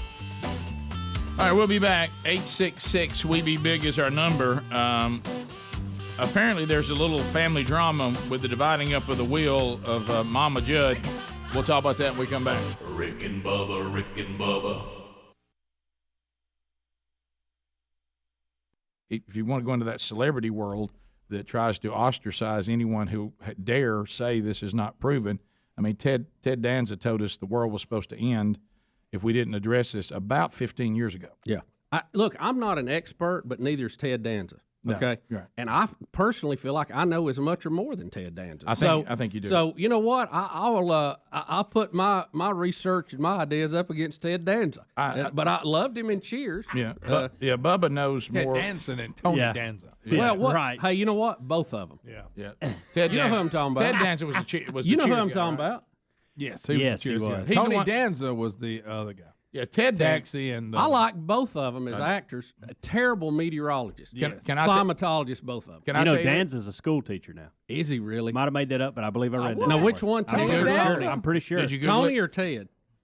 Tony, not Ted. Tony. You know, I had some controversial years here because I never liked Tony Danza. Yeah, you've talked about any show. really any show he was in, I didn't like. What was the one that he really got famous for?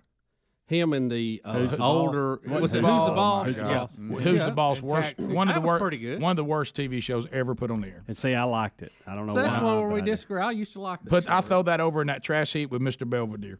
It was no You know Hogan's what? Heroes, either Yeah. one of them. Now I did like the show Taxi. Yeah. Taxi was very and I funny. tolerated him in that. It was Now, hey, I'll say this. because it was a clever show and his character didn't bother me that much. But and I'm not saying Tony Danza the human being. Don't misunderstand me. He may be a fine man. I understand. He just seems to be very kind. Him say Steve good. Now, I think he is. Now, how about Serious this? business. I'll go this route. I think he played baseball. This will growing tell you where I am. I would rather spend time away from entertainment with Tony Danza than Ted Danza. Now, why is that? But I like Ted Danza, the actor. Danzin, whatever his name is. Yeah. I like him and whatever show he's in, but I'd rather be with Tony Danza like going to lunch today. I'd like to have lunch with both of them. I don't like the and human, ask if they're related. I don't like the human being Ted Danson, but I like the actor. I don't like the actor Tony Danza, but I like the human being. Strange mix. It does say here in his bio, it says He did a year as a actor, teacher. television personality, tap dancer, boxer, teacher. I think he said he did a year. 10th grade. Yeah, I think I would enjoy lunch with Tony more than Ted, because Ted. I don't know. Ted might be funny. Oh, politically, I couldn't stay. Well, It'd be 5 minutes. with him. Sure, but he's a pretty funny guy. When we talked, He wrote a book about You don't know teaching. that. He's a funny actor. You don't know he's a funny guy. You know what I mean? He dated Whoopi. That's funny enough. Yeah. I mean, there's certain people I don't want to hear sing, but I bet I'd like hanging out with them. Rick and Bubba. The headline says it all. Man found naked, hanging upside down from Mississippi tree.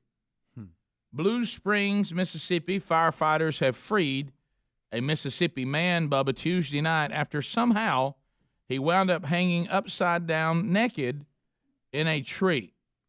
Authorities say that he was without any clothing and had a cable wrapped around him and was dangling from the tree in the wooded area of a poorly named Blue Springs for more than 4 hours.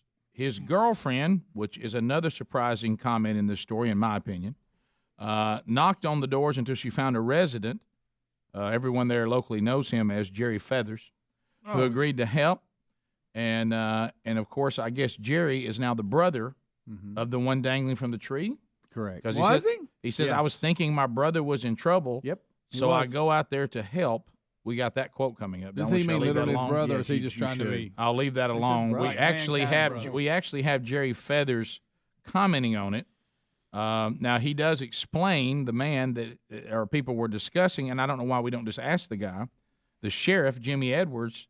Oh, okay, so he explained that he was searching for a dog. Decided to scale the tree because dogs climb trees, I guess. Or is this Yeah, for a that's a viewpoint? Better view, I guess. This I is think he like maybe a tree climbing up. like he's in a climber. Because I've never had a dog climb a tree. No, Not maybe that you had to take a rope up to get down. You go up a tree to get a cat, Or be naked. and it says he slipped and fell. Now again, Being naked and bark shouldn't go together. we're still No. not explaining Bad why he nature. was naked. The sheriff is theorizing that he Well, may have ask him. lost his clothing as he was falling. I don't know how Why don't falling. we ask naked man? Why are you Yeah. naked? I don't know He'll how tell you. I don't know how falling strips you naked. I Do mean, you? unless you're hung limbs, and But that's underwear, still- everything? Yeah, I mean, So I'm falling and I'm just coming off. I think he's a sicko. I would like for the Bank 9 council Mm-hmm. to listen to the brother, Jerry Feathers, talk about the incident. Now, I'm not saying it is Bank 9. I'm just saying the council should hear this. And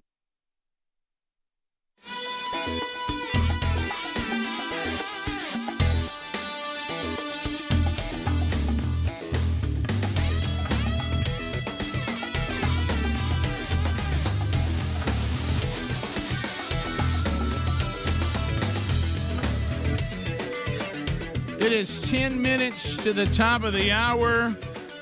Rick and Bubba. Tell your children, come on.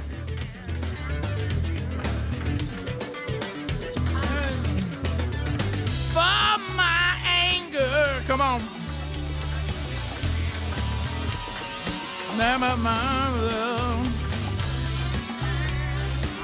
All right, so we got a couple of things going on in the entertainment world today. A couple of items. and we'll hit on those. So let's talk, and it doesn't have to be a whole segment because it's pretty straightforward, but this Judd family drama is starting. It's getting a little more complicated.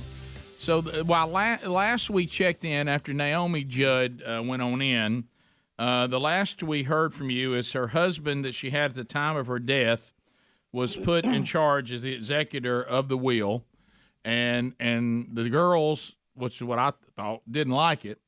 Today's update is that Winona, Greg is a huge Winona fan, that Winona Judd is mad at Ashley and stepdad because she's claiming they're teaming up and they're forming an alliance against her because she's a spendthrift. Mm-hmm. Is that correct?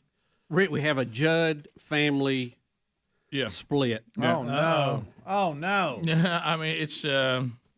Grandpa, tell me about the will now. Now, in the story I read yesterday, there's claims that Winona has blown through all of her money. She's broke. Okay. And that the husband and Ashley are trying to prevent her from blowing through what would be her part of a $25 million inheritance. Hello. You talking about protecting her from herself? Yeah. So was this Britney? What is this, Britney Spears? Yeah, they claimed. What was the? They had a name for what this blowing through the money. What was the name of it? I've always heard the term spendthrift. Spendthrift. Yeah. That she'd even been to a camp. Yeah, counseling. No, a counseling camp. A rehab for spending. Rehab for overspenders. Mm-hmm. Yeah, something like that. But that's has not been confirmed. But that was in one of the stories yesterday. Yeah, Adler, what did you? Was it shopaholic? Is that the term you're thinking of, or no?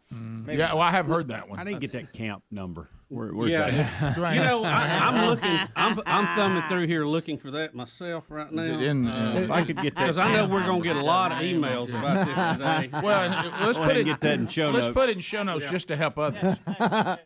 Yeah, that's. Well, let's put it in show notes maybe at 11:30 today. Right. Yeah, so that is that is the update that now Winona, maybe Mama, said that her husband would do a better job of making sure that Winona didn't blow through what she was supposed to get. Okay, so it says here she checked into the treatment facility in 2004 for what they called a money disorder. What? A money disorder. That's the new politically correct way. Yes. How about that? Come on now. A money disorder. A money disorder. Does it say where it is, Speedy, or give a name, or how you contact people to get signed up on that? It just said she checked into a asked. treatment facility. Okay. I know. Just this segment's gonna get me a trip to the fat camp. But, Oh, I was about to say, be real careful. Be real careful. You about to find yourself in the parking deck of the fat camp. Well, it's not for me and my family. No, because we don't have that problem. But I just thought a lot of people, because I know how this show goes. When we put out a topic like this, I just sense when you're going to have a lot of feedback from the people audience asking questions. Like yesterday when our YouTube archive was banned again, and that was weird. But we got to the bottom of what it was. But so it says here there's a New York Times article from 2008 talking about Winona's money disorder, and said that she felt like she won the lottery at age 17 by amassing this fortune from her career, and a lot of the money she said she threw to her children out of guilt for missing a lot of their activities, like hockey practices and other things, buying them cars. What were they doing playing and all hockey? kinds of stuff. I don't know. And I think she has a daughter that's been in and out of jail. It Really? seems like. Really? May have She spent said a lot of that- money on her. Yeah. Right. Grandpa, And tell me about the good old days.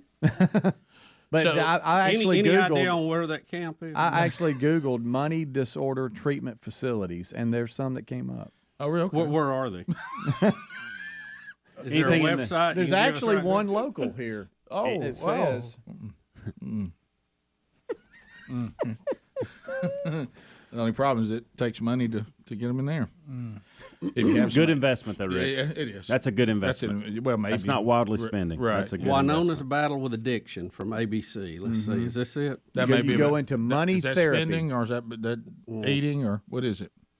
Money it's therapy, possible. they It's focus on the emotional and the side of money that makes you want to spend. This is the this story's about addiction to food. So I was all over it. There you are. Hey, Rick, you didn't have to be Kreskin to figure that out. Well, Greg, I want to say don't give me an over amount of credit there. That's just the ability to see. Oh.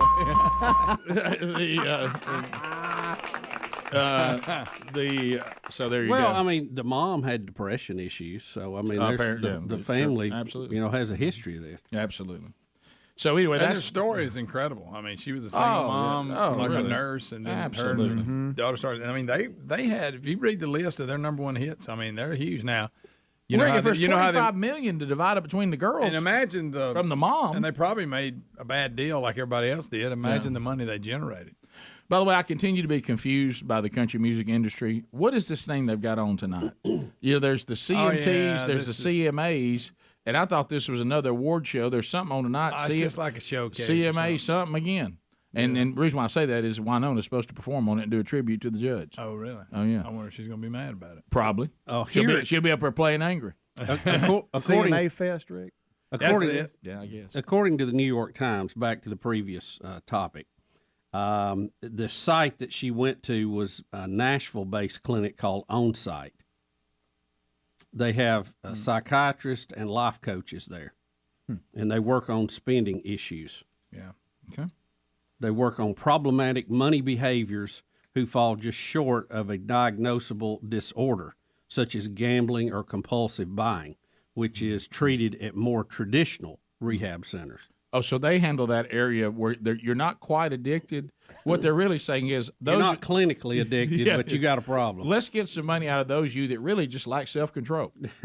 Yeah. Or if you think about it, Rick, if you're going to spend all your money, give us some. Right. Enter this treatment.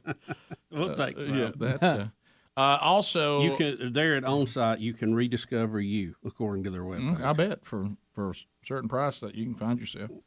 Here's a number. Hams, I'll get it to you. Thank you, bud. After I copy it and paste it in my reading list. Also, on a very somber note, did you see the deal where the person died at the Kenny Chesney concert? No, I know. Yeah. Fell off the escalator sitting on the side of it at the stadium. And Chesney says they're all devastated about that and that life is precious.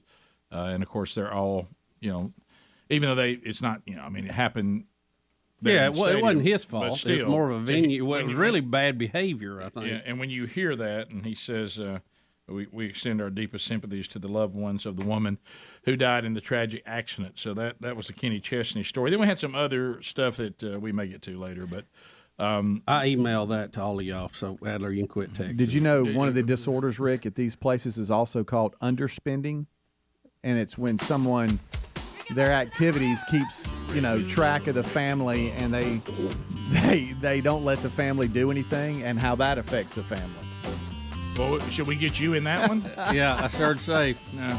Isn't that one called the Cheap Hotel? Here's another one called Alligator Arm. Okay. Maybe we could design the classes around that. Rick and Bubba.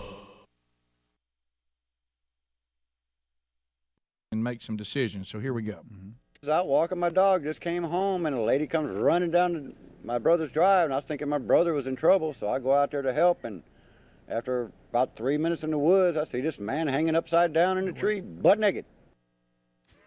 The guy in the tree was not his brother. He saw her running down his brother's driveway. He thought, my brother's in trouble. I go out there, and there's a man hanging naked. Okay, gotcha. There we go. Thank you for decoding that, Greg. His thought was, oh, my gosh, my brother must be in trouble. Right. But no, walking my dog, just came home, and a lady comes running down my brother's drive, and I was thinking my brother was in trouble, so I go out there to help, and after about 3 minutes in the woods, I see this man hanging upside down in a tree, butt naked. We had to cut some trees out of the way, set a ladder up, do some rope rescue rigging, secure the patient, get him extricated from the cables and lowered down to the ground. Well, I bet they played rock, paper, scissors, see who's going up to get him. I ain't going to get him. The new guy. Be still. Low That's man. a new guy. Hey, rookie, come here a minute. We got something for you. Okay, guys, once again, I don't know why they had to secure him. Why is no one explaining?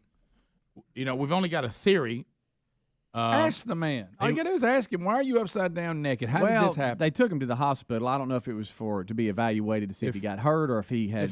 I don't think you can hang upside down for 4 hours Bubba. without dying. Yeah. Bubba. I'm about to. I think I've been hunting with that guy that did the interview. Right, I know have to. him. I have to. I believe you're right. All right, guys, here we go. I'm about to start my theory, and it's not pretty. Okay, I will. Yeah, Rick, Wait a minute. they're not telling us something. Yeah, I think you know. Okay. Really? You know, we have, and there's been people that have died from it. Mm-hmm. But we have these sickos that try to get their jollies by getting suffocated, trying to right hang to the themselves edge a little of bit, death. Yeah, get to the whatever, Rick. which would explain the naked and it would explain the cable. And somehow he got around his foot and got upside down. Yeah, he got. Guys, this is not something that is not known. It's not funny either that or he's trying to have relations with the dog and the dog got away. No, well, why would you be up in a tree? Well, he got so upset he hung himself naked upside down. Well, that's where he wanted to go. You just wanted to say my theory is much more plausible than that. If we're putting it all on the table, let's just put it all out there. I don't know how you end up a tree upside down naked for that. There's now maybe surely falling would be in an a easier ditch. place than in a tree. Now you fall in a creek. I mean, like a Dr. Seuss book. Unless you know, in a tree. tried to have dinner. Oh, that's good. Isn't it? That's good. I would not in a tree. Yeah. In a creek? Yeah, But not in a creek, not in a with tree. dog. Not with a cable. Not with a dog. No, but I'm telling you, I'm naked. I've got some apparatus to kind of hang myself with a little bit here. Yeah. That's their thing.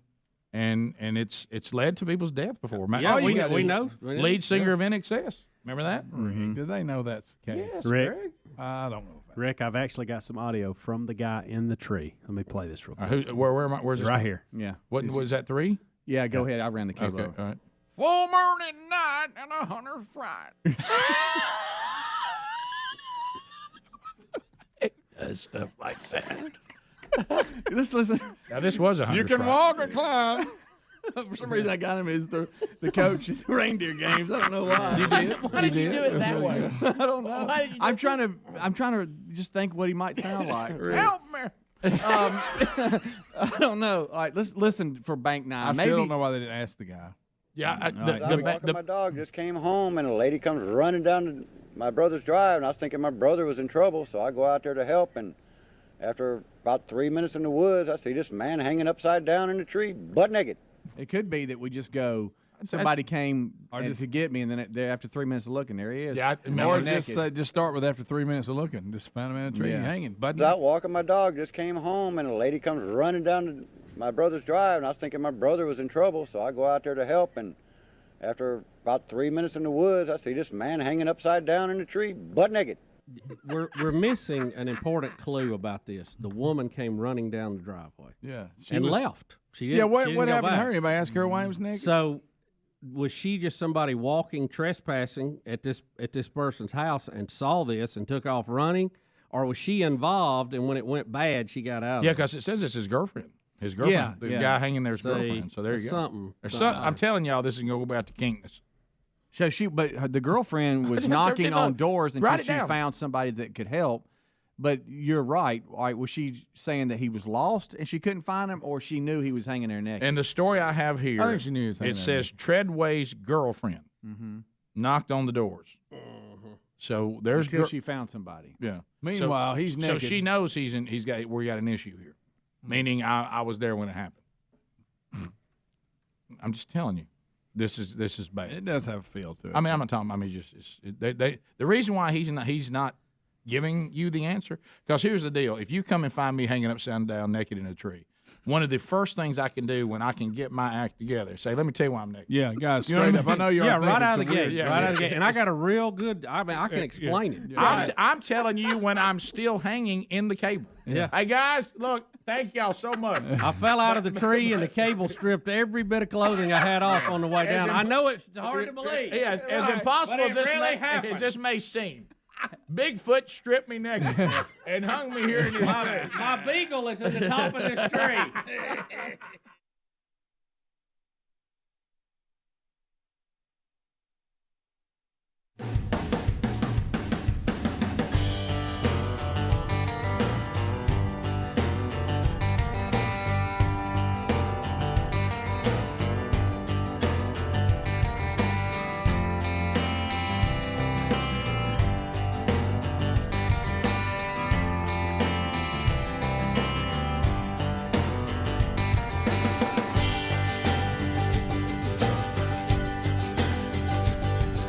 It is 6 minutes past the hour, 28 and a half years. Still here and trying to make it happen. Thanks for being with us. Speedy, the real Greg Burgess, Helmsy, and Eddie Van Adler, all here. Welcome back for a brand new hour. There's Bill Bubba Bussey. Rick, glad to be here. Thank all of you for tuning in and letting us do what we do. Yep. Again, I guess this is a new segment that's been established on the program, Rick and Bubba, Team Rick and Bubba group text. Yesterday, you never know what's going to happen in the Rick and Bubba group text. I mean, you never know. We can go days and there just be nothing there. And then somebody will take command, especially if there's some sort of ball game on or some sort of event, and you can really get to back and forth, and then it's somewhere in between. And yesterday you were informing us about the parking lot story that we've already done, Mm-hmm. and then we get into Taiwan and Pelosi. I didn't know why you were at the doctor. We got that handled, and then a video showed up. You want to see the video because it's kind of cool, I think. Yeah, well, I would, and then I'll kind of tell you that what it was like to receive it. Yeah, you know what I mean. This is me playing pitch with one of our small dogs, Lovey, who is our puppy. Lovey, full of energy and loves to retrieve. And I put it in slow motion, and I love seeing a dog in slow motion. You know, when they spin the water off of them, that's just so crazy to watch. But I've always liked slow motion stuff. There used to be a great TV show called Time Warp, and they covered all these things that happen in everyday life. But this is what I like here. When you see her coming back, she's got her little toy here. She's doing a little high stepping here. I know the governor would appreciate that. But then when she breaks down to jump up on the couch, and she's got to go up and over there's so many phases to that jump that's really cool when you watch it, how she uses her front paws to get at the angle, and then their back legs launch. And then as she's flying through the air, she swings her back legs forward to give her just a little more boost to get up the hill there. And I just love watching stuff like that in slow motion. All while holding on to her toy. Yeah. And here she comes. She's going to come up and drop it and demand that I throw it again. Of course. Yeah, because you'll throw your arm out there. Oh, it'll go on forever. Yeah, I mean, same thing with kids. It's never a one-rounder. No. But I just thought that was cool, and I sent it to y'all because I like playing with the slow-mo part on my iPhone. Yes. And before that, you didn't get a lot of that. But there's nothing like seeing a dog tear out on a hardwood floor when it's trying to get going. Yes. Gosh, that's fun. Yeah. It was, and there's no doubt that's an interesting video. I know it's just my little weird world. But when I made the mistake of reading what was underneath it before watching it. Yeah. And I remember getting a similar setup for things of the web cosmic, and I was kind of expecting that what I was about to see was going to be in that level. In the what now? When we saw the pictures of the new Webb telescope and things like that. By the way, new pictures out. Oh, yeah, that's what he was in. Yeah. So, you can believe it, a bunch of stars. You know, when I see that I'm about to watch a slow-mo video and you say I'm going to see God's wonderful design in the simplest things, I'm getting misty. Like it's making you well up with tears. It does when I watch stuff in slow mo. Just worshiping, is it slow mo? Just worshiping the great I Am through His majesty and design. Right. I didn't think a dog running after a toy was going to be what I was going to see. Right. You know, I thought. I'm not saying that I understand what you're saying, but you can see how the build up was a little P.T. Barnum, and I thought I'm going to see something to the level of the new Webb telescope pictures. Yeah, well, that's why I don't text a whole lot. Right, but, and when, especially after trips to the doctor. Yeah, but and losing your vehicle. Even the dog jumping off the couch to begin with, the way they absorb that landing, right? You know, by the way their body will just take that, you know, and crumple in to take that pressure off. It's amazing to me how they do that. And just about the time Watch, I mean, you're full extended, you hit, and then you just turn into like an upside down U, and then, hey, here I go. By the way, if you tell you one you need to see on that right there in this line, and I've seen it before. Have you ever watched the slow-mo of a cheetah running full speed? Oh, I know. Yeah. Have you know? I don't know if you've ever noticed, they stretch on out there. It's not as good as Lovey going to get a toy. Right. But her little cologne ball there. But, the other thing that's always fact his interesting. name's Lovey makes it even better. The great I am, Greg, I'm crying to the majesty of the Lord watching Lovey, and I was just like, what? But just about the time, I throw out very lovingly and caring, are you on drugs? Yeah. And there was some side effects because you'd been to the doctor, and just when you're explaining to me, Rick, don't worry, I'm not. Then another one comes in. At 9:08 p.m., way past your bedtime. Midnight. Wow. And I won't even say what it has in it. I don't even remember what that one was. Wait a minute. See, that's what I'm worried about. See? You fired something off at 9:08 that said that you are sitting here laughing at this because it's so funny, and it is. But when I watched it, I thought, well, I'm back to drugs again. Yeah. So you don't even remember, do you not remember y'all? what you said at 9:08? Oh, yes, I do. Well, I came across this. Now, did this make you misty too in another way? No, I just laughed real hard. Well, to the point of crying. And I've sent this one before, but Yes, you this have. is one of those that owns me every time I see it. I don't know why they're doing this. It's the version, and y'all have seen it, where it looks like they're almost playing spin the bottle. That's what it is. But they throw the bottle on the ground, and whoever it points to has to get a ball and try to kick one of the other members as they run away. Well, one guy was very successful. And they hit this little guy in here and knock him in a puddle of water. And I don't know why. I don't know who would do something this Imagine sick. that in slow motion. Picture me receiving all this. Yeah, I think it is at one point. Yeah. in there. Do you see where I could start getting concerned? But if you were me in the same situation, there was some concern that crept in. Can we show this video? Well, Adler just showed. I don't know why that's funny to me, but I've never, Rick, of all the games that we played growing up, I don't remember this one being, and we played a lot of combination games. But we played spin the bottle, but it was much different. Yeah. You had that in 7 minutes and in all fairness, I know. did play one round that did involve a little person. Now, Bubba, are you seeing God's wonderful design in this? No, I'm seeing only when they slow it down. I'm seeing some. What if cruelty Lovey in ran that. out and beat him on the butt? Right.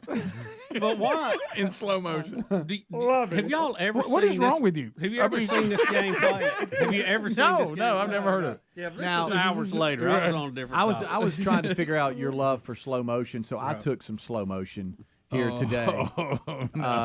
If you'll put Adler's channel up there, this is actually you coughing in slow motion. Let's all watch and listen.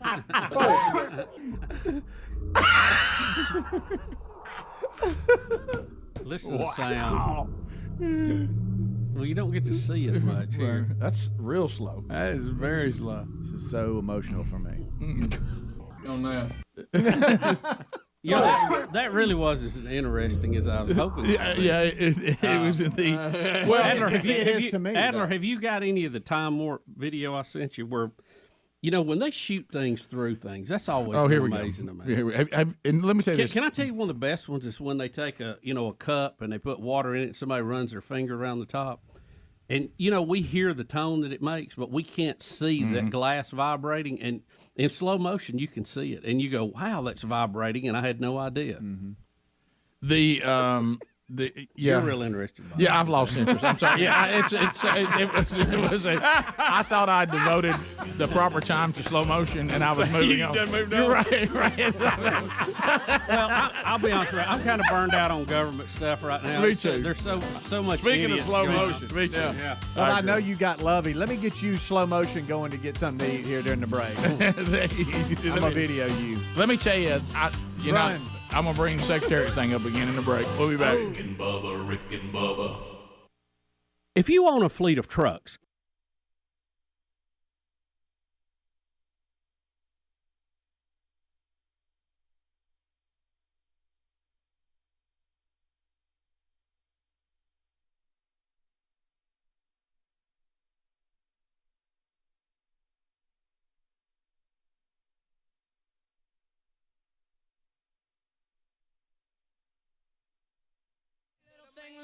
your candle, cause mama, I'm so hard to handle now. Yes, around. The former Otis Redding classic, done by the Black Crowes. Hard to handle. How you doing, Bubba? I'm good. How are you, buddy? We're good, and we're hard to handle. I'm fine as frog hair, man. I'm ready to go. Fine. I heard if I could quit coughing, this cough is hanging on. Great. You still coughing? I guess I'm gonna cough forever. Good. I don't know. I mean, barking. How about this? Good. Barking like a dog. You can't even have nothing. You can't have no fun. You can't do anything. You can't even do a talk show. Without coughing. No. I mean, you can't have nothing. Nothing. And you know where the road of good intentions leads. Straight to hell. Yep. I mean, right there. Didn't have to say it, but RT alive and well today. Listen, I don't know whether whoever everybody was clear on it. I don't know whoever came up with the road of good intentions, where it leads. And, of course, no good deed goes unpunished. Those two, I'm going to tell you, whoever came up with those two, let me tell you, sir or ma'am, you hit those right out of the park. Yeah. See, when I get to laughing at something, I'm going to cough. So if you hear me coughing, that means I really agreed with what you said. Okay, look. Because it really hit home with me. Look. I hope you cough a lot today, Bubba. Or it was just that time. Cough on that. I actually recorded you coughing yesterday. Did you? Yeah. Okay. This is Bubba coughing during one of the breaks. I recorded it.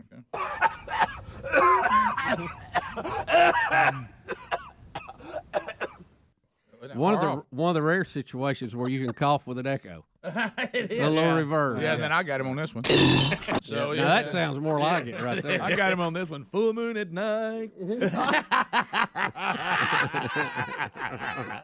Coughing at night is a talk show hostess fright. Yes. You can walk or climb. Right. That's what you want. Seriously, I've know this little thing you've got. This coughing's gonna hang on a while. Yeah, you got walking pneumonia, I think. And the boogie woogie flu. Yeah. I think you got tuberculosis. Greg, I do. Well, I'll tell you one thing. That may be a little much, Greg. T-big, Greg. You think that's a little much? Why not just go with tumor? Right. Yep, TB. Greg, coming out of the break, Rick here, my co-host, Doc Holliday. Yeah. No. Bubba's got leprosy. Hey, now that one. Boy, you talk about the thumbs down. Oh, yeah. You get that from armadillos. Greg. Yeah, I hear they carry that. Yeah, I do too. Yeah. I mean, is that just urban legend? Or They is got that it on them. something I don't think you'd like No, but Well, you- let me tell you, as many as they are around here, there ought to be some people eat up with it again. I know. Did I tell you about that one that was digging up under, the concrete pad they put your air conditioning blower outside on? Mm-hmm. My dog was going nuts. One of them had dug up under there. Oh, yeah. Little house. They had a little home under And he there. took off. Hey, they get on out of there when you spook them. They dug. Yeah, I had one dig a burrow in my backyard. It like a cave. I mean, they went right into the side of like a hill, and I'm talking about had a show enough hole in there. I had one I shot with a 22. He didn't move too quick at all. That'll do it. Yeah. I'll let him pass. Little armadillo. Well, they're noisy too. A lot of noise. All right, we got a lot to do today. John Thomas, our favorite South African, coming up next hour on the program. He'll be hanging out with us today a little bit. A lot of news, your phone calls. We're discussing this. Would you eat a $5,000 hamburger? Now, do I have to pay for it, or do I just get to eat it? That's Well, a big It's question. a good question. Yeah, that is a great question. I just eat it. Because if I didn't have to pay for it, well sure. Yeah. Let me have a shot at it. This story caught my eye because better be a good I didn't even know there was such thing as a $5,000 hamburger. But Robert Frank wrote about it, and he said, I tried a $5,000 hamburger, and it was absolutely worth it. Now, if you're not hungry, you will be after I read this, okay? And I'm just going to read some bits and pieces out of it. He said, before I took my first bite of the Floor Burger, $5,000, I was one of those people who thought paying $5,000 for a hamburger was both obscene and insane. He said, after all, top-of-the-line burger from Steak and Shake or In-N-Out costs less than $10, and they don't get much better than that. Thought the In-N-Out burger was overrated. Go ahead. But then I found myself in the kitchen of Fleur, Chef Hubert Keller's restaurant at Mandalay Bay in Las Vegas. I watched Keller quickly sear a patty of, is it Wagyu? Wagyu beef? 20 minutes past the hour of the Rick and Bubba Show. 866 We Be Big is our number. So Willa Meat still in play this week. Hasn't happened yet. Wednesday Bible study is back today. Genesis 29. You reap what you sow. And we'll see that in Genesis 29 today as we walk through that. As we continue through the book of Genesis, we're now starting our 8th month walking through every word. You know, that principle has been lost on our society today. They think if you can get away with it, it's the law of the jungle. I can't be disrespected at any cost. But, you know, you do reap what you sow, and many times over. The hippies called it what's their name for it? You know, the karma. Karma. Of course, but they knew it existed. They just credited it to the wrong place. Yeah, we even they recognized it was happening. Yeah, we'll unpack. And the thing that I think that is even for those of us that are people of faith, because I know sometimes it gets misunderstood, and we'll explain that today. This is not saying that if you have repented of your sin, you know, that God's still going to punish you and da da da da da da. No, that's not what's talking about. That redemption and reconciliation is somehow limited. That's not it at all. What the point is here on earth in a fallen creation, and I have these things in my own life, even when you're fully reconciled back to God and God is still going to work his plan through you, when we start trying to, you know, you go back a couple of chapters in Genesis where the theme that we found out was if you really have faith in God, it doesn't require your scheming, like you trying to make it happen, the way you think it ought to happen. Just have faith that he's going to, if he says he's going to do something, he's going to do it. And then when you try to come up with your own plan to do things, or you kind of divert off of you know, and you do things that God has clearly said don't do, even when you're reconciled, and even in eternity, when that won't be held against you, and even here on earth, God still will work his plan through you. There are earthly repercussions for the actions that we take. Yep. I could sum it up in a very simple phrase that we've been talking about for years, and I have learned in my own life: sin always matters. Yep. Yeah, it does. There's never a time it doesn't matter, and so even when it can be completely forgiven on the fallen creation, and while you're still alive, you will deal with the consequences that have been caused. That's why you shouldn't abuse grace and say, look, I'm just going to sin, God will get over it. You're still going to have repercussions of that sin, even though it's forgiven. Right. It's still a better path not to go down that path to begin with. Yeah, as Paul says in Romans 6, when he's trying to explain about this grace abuse, he said, we have been freed from sin. We haven't been freed to sin. Right. Then there's a huge difference. Right. Huge difference. So anyway, don't try to show off on how gracious God can be, because you're still creating things here on earth you're going to have to deal with. All right, so some other things that are happening today, and I tried to find the Secretariat slow motion for you, but I'll just rent them. Yeah, I've realized that because it is very moving. Now, we do have the cheetah if we need it. Oh, yeah. But anyway. Anytime you want to show me anything in slow motion, even a dog slinging water off is amazing. The way they go back and forth at different levels of their body. The dog is pretty incredible, and I think as an animal, sometimes you know, we're getting away from understanding just how cool dogs are. You know, look at him. Look at this thing grab and go. Things, boy, it grabs some ground, doesn't it? I mean, look, we're watching a cheetah run. The key to the speed, and this is also watch the length of the body grab and pull in sprinting. Is the time you spend in the air. Yep.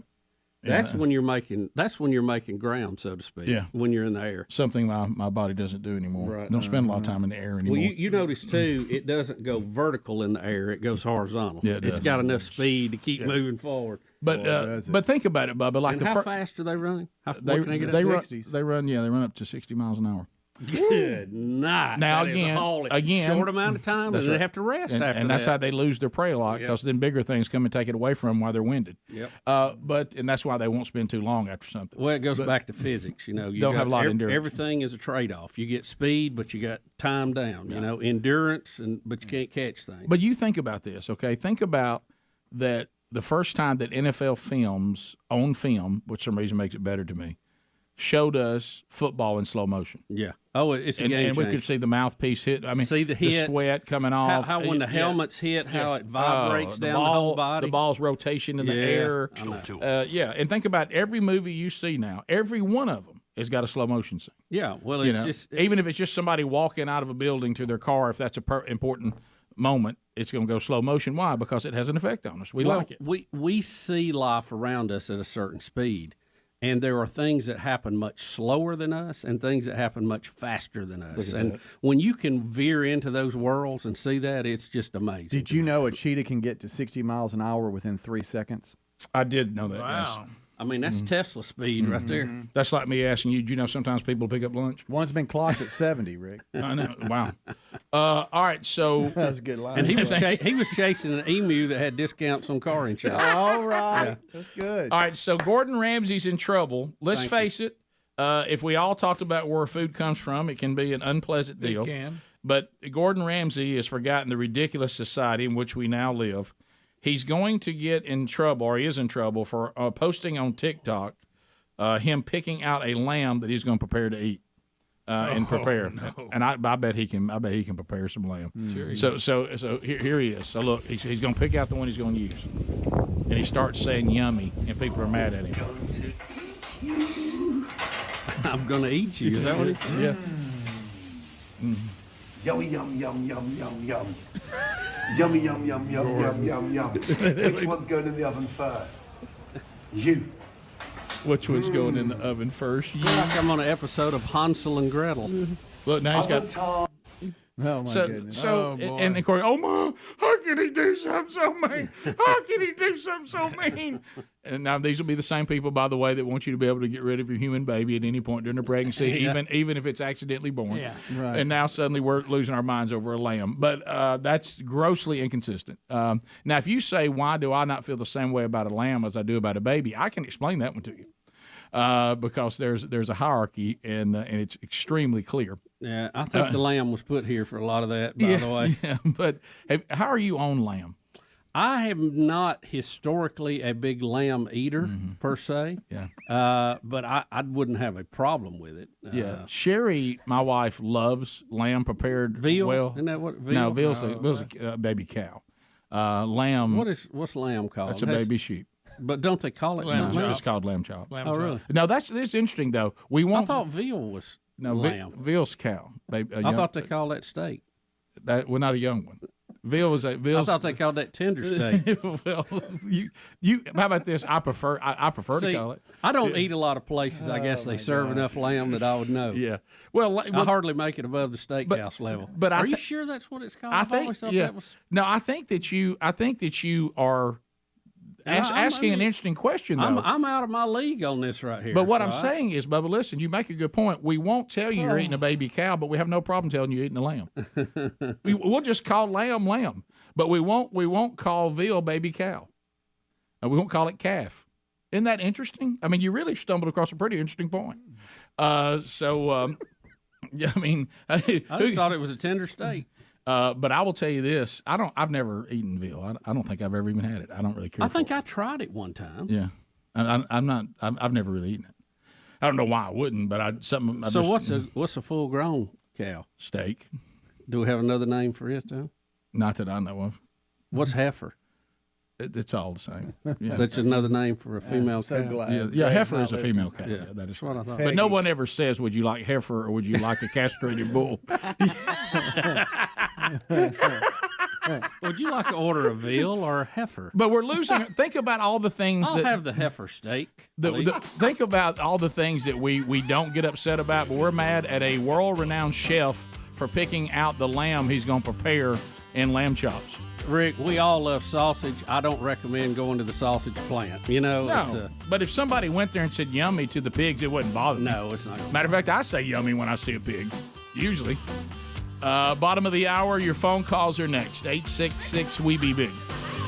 Rick and Bubba, Rick and Bubba. Heard of this beef? I don't know. WAGYU beef, which he says is $100 a pound. $100 a pound, and douse Where's it it from? over and over again with rich butter, sealing in flavor and the juice. I'm not paying that much for meat. Way good. No way. Hang on. Hear the story out, Speedy. Okay. Look at that thing. Speedy, You wouldn't then? You wouldn't even pay regular price at McDonald's. I can buy a four-wheeler for that. How about this? You're not a good example. You don't pay for anything. Well, that's not true. Well, listen to what all goes into it. He said, then I watched him sear and slice a few slabs of prime, I don't know what this is, foie gras, Foiegras, at $45 a pound, and combine the duck fat with more butter to saute a mound of sliced black truffles, $1,500 a pound after that. Good gracious. Good night. Look Keller at that. carefully layered I'm Googling some of these the names. 3 ingredients Bogus. into a freshly baked bun. The top ingredient, and the main reason for the price of the burger was poured rather than cooked. A bottle of 1995 Petrus. The bottle, which can often sell for more than $5,000 in a restaurant, comes grief. with the burger as the perfect pairing. Okay. With wine in hand, I lifted the earthly oozing floor burger to my mouth and took my first bite. And for the first time ever on Secret Lives of the Super Rich, I was completely at a loss for words. My exact quote on camera was, "Oh, wow. Oh, my God." Bubba, listen, Floor. Don't forget, he didn't have to pay for it. F-O-I-E. Well, he's super rich. Let's not forget that. G-R-A-S. That is the liver of a duck or goose. That's nice. So I'm going to pay $5 for that. I'd like to have that with some Dreamland sauce right now. So what if you get the burger and get Boone's Farm wine with it? I Is it wouldn't pay cheaper? $500. As I say, the wine's the most expensive part. Yeah, really, the story should be I had a really good hamburger with a $5,000 bottle of wine. Yeah. Would be, again, this is back to titles and stories not exactly walking together. But okay, given that, he had this hamburger. Now, he does the show Secret Lives of the Super Rich. So he answers the question, would he pay $5,000 for a Fleur burger? Fleur. Absolutely, if I were a billionaire. And others certainly agree. So far, the chef has sold 28 of them. There's a lot of dumb things I'd do if I was a billionaire. Yeah. I don't know if I could drop $5,000 for a burger. If I was a billionaire, I would. I know Just that's say I nothing. could do I it. know it's nothing, but I just would feel I'd buy weird. all of y'all one. I've seen you all $50, Greg. Yeah, that's true, one. Rick. That's a good point. I offered a street hot dog guy $50 for one. You sure did. He didn't have I think change. if you look at that percentage-wise, that's more than the $5,000 for this hamburger. That was a for a different street time. That was a dog. different time. Yeah, you weren't thinking Different like you should. circumstances, and you were completely unreasonable. It's in New Orleans. But Right. but So anyway, we figure it out. Well, he didn't have change, Greg, and we all He didn't had have it. change, and I was hungry. Now, this is Robert Frank, who wrote the story. He's a CNBC reporter and editor. Well, again, I'm with you. How much is the burger without the glass of wine or the Right. bottle of wine? Right. That's The old a better Petrus. question. Yeah, because That I'm Petrus, like, hey that's man, good stuff. just bring me a It Coke. ain't no Mad Dog. Petrus, which I believe stands for The Rock.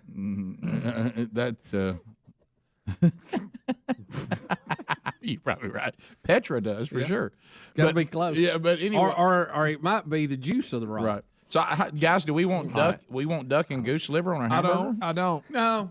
I will pay extra to get that off. Let's bring this back to the common man. Put a fried What egg would in you there. pay for a hamburger? Me? Yeah. If somebody said, "Hey, I'll Where's let my you cap? have," What's yeah, the what's your most? cap on a My hamburger? cap for a hamburger is probably $8. Rick, and you call me cheap? What was that? What was that Well, I mean, meat if I'm mountain? gonna What go higher was- than that, You talking about just a hamburger? Yeah, It's $8. Rick, if I'm going higher than that, I'll just get a steak. Right. You know? I tell you, I draw the line at $8. Rick, what was the meat Because I mountain? can't live with 10. Yeah. Was the meat mountain probably the most outrageous hamburger you ever ate? For as what they all I've had had some on pretty it. outrageous hamburgers. But when you say that one's up That's there, a mountain of meat. we ate that. I don't remember eating a hamburger that I didn't want to eat the rest of the day. Of course, that wasn't a hamburger. That was a roast beef sandwich. Well, it with had all- everything on it. It didn't have a Is hamburger. that wouldn't qualify. It didn't have a hamburger patty in there. Well, it's a lot of meat. It was a lot of meat. In a bun. Bubba, Rick and Bubba. All right, Bubba, more information continues to come out on Kim Jong-un's half-brother who was killed at an airport. Rick, And- I will say assassinated. Yeah. RickandBubba.com under the sponsors for a link.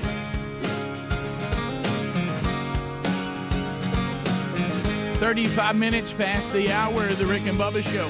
866-WE-BE-BIG is our number. And this is a phone troll, so we're going to go rapid fire now. Here we go. All 10 lines available. Fire them up at 866-WE-BE-BIG. And at the end of 30 seconds, we start buzzing, and that way we can get a lot of people on in a shorter amount of time. This one does not allow for meaningless shout-outs or shameless plugs, so you gotta table those. But you can call and say, look, I want to make a comment. I'd like to ask a question. I'd like to respond to some things I'm heard. Whatever the case may be, the show now belongs to you. And as you are dialing, and Speedy is setting you up. I'll go to our brand new sponsor, Bubba. I'm hearing you talk about cleanpods.com/Bubba. Right now, if you're thinking, and you mentioned this to me, when you go with concentrate, this you get a lot for a little. Well, think about this: when you go to the store and you buy a bottle of cleaner, whatever kind it is, you're buying a sprayer and you're buying a lot of water. That's right, and a little bit of concentrate. There So you what go. if you could just buy the concentrate, already have the sprayer, and add your own water? You get a whole lot more. It's a much, much better value, and in many cases, a better cleaner too. Yeah, so stop wasting money. Bubba put it perfectly. What you do, it doesn't matter whether you're cleaning windows, glass, bathroom, kitchen, floor. Go to cleanpods.com/Bubba, and you are going to fall in love with this product. It is a smarter, cleaner, philosophy, meaning it's a safer combination. You can, anything that you're doing, you can say goodbye to harsh chemicals with this product. And you don't like those around your family. You don't like them around, Lovey. Lovey don't need that around. No, Lovey don't need that. She'll pick it up and bring it back to you. So they've got a water soluble pod system, which Bubba just talked about. It almost eliminates single-use plastics entirely. So think about it. You'll be saving money, and you get all your cleaning supplies in concentrated pods, and there's no harsh chemicals that can harm you or anyone in your family or your pets. You're giving the landfill a break. So go to cleanpods.com/Bubba, and it brings the clean. Now, I know that's what you're thinking, Rick. I love all the good things about it. Does it work? Yes, it does. You'll love the way it cleans. Try it for yourself. Yeah, so right now, get 10% off all the bundles that are available, and we've got them for glass, multi-surface cleaning, bathroom cleaning, floor cleaning. They even have a one item that takes away the urine smell if you've had to, Well, who ain't had that? I mean, around that toilet, around the bottom. If you got boys in the house, you need this one. And Or if pets, the pet gets out of hand, cleanpods.com/Bubba. The link is also at rickandbubba.com under sponsors. You're going to love this product, and you get your 10% off. We got a lot of email about the past topic on this. Can I just share one with you Sure. before we hit these phones? Yeah, sure. This comes from Ben Perkins, so I want him to get full credit for this, good or negative. Cattle or lamb taken at birth for food is referred to as veal. So you and Rick are correct. Now, I've looked at some of the other things, and they refer to lamb as mutton, which is a full-grown lamb. Hogget is a second-year lamb, Hogget. Yeah. I don't know how you would say that. Yeah. And then some of them refer to veal as young, some of them don't. So it's, I guess It's odd. Whoever's doing the chart, I guess, is who's responsible. Yeah, and I will say this, though. Mutton is not a lamb. It's a sheep. So people keep saying, well, I thought lamb meat was called mutton. That'd be just an adult sheep, which I've never had. So a lamb is, you're referring to, just so we got our terms right, is a baby sheep. Correct. Okay. Right. I thought that's what everybody called it. Well, I just want to be clear. Right. Yeah, and lamb chops. Right. For some reason, I don't know why. It breaks through with a very clear name. I don't know why. But I'd never heard of hogget either. No, I haven't either. Which is Yeah. a second year And lamb, which would be a baby sheep. And I did not know that any baby animal is thrown under the veal. I was always told that was just baby cows. It says veal is from a calf or young beef animal, 16 to 18 weeks of age. Yeah, so tiny. So So they weigh about 450 pounds at that age. Yeah, but lambs wouldn't. No, it said a young beef animal. So I guess I don't know. That's what it said. Yeah. I was always told. You that talking veal- about? Do you ever ordered a rack of lamb? Yeah, Sherry loves lamb. I've chops. never eaten lamb. And I don't like lamb. I think lamb has a gamey taste to it. I'm not crazy about it. Sherry loves it. I know you can also get ground lamb, like if you want in some of these Greek dishes and stuff. Lamb meatballs and stuff. I just don't like the taste of lamb. There's something about the name ground lamb that's funny to me. I don't know why when you said that, it like hit a nerve. Ground lamb. You know what I'm talking about? I know what it is, like ground beef. Like they have but that's not as funny They as have ground these, lamb. You go to some of these restaurants and they have a protein bowl and they say, you want chicken, you want beef, or do you want lamb? Right. And Sherry will choose the lamb, and it comes out in like little meatballs, and it's lamb, but I don't really like it. But and lamb chops, I'm a I mean, it's really how it's prepared on lamb chops. I mean, big time. And that haggis. Did y'all talk about haggis? Yeah. Bubba and I said we'd never heard of that before. Okay, haggis is a really weird dish that is this traditional Scottish dish that you take like the heart and liver and some other things of a sheep or a calf, and you mince it up with like oatmeal, and then you boil it inside an actual stomach. I've heard of that. I have heard of that. It's like boiled in the stomach. I have heard of that. Let me just say I'll pass. Crazy. Let's go to. We just normally don't do a lot of internal organs. Now we have beef and chicken livers. I've had I don't those, want to but- eat it. See, I'll eat a chicken liver, but I realize I'm only eating the breading because I don't really like the I don't liver. like livers or gizzards. But I will not eat meat liver. I hate that. I've had that. I will It's not go okay. near It's that. not one of my favorites, but I've had it.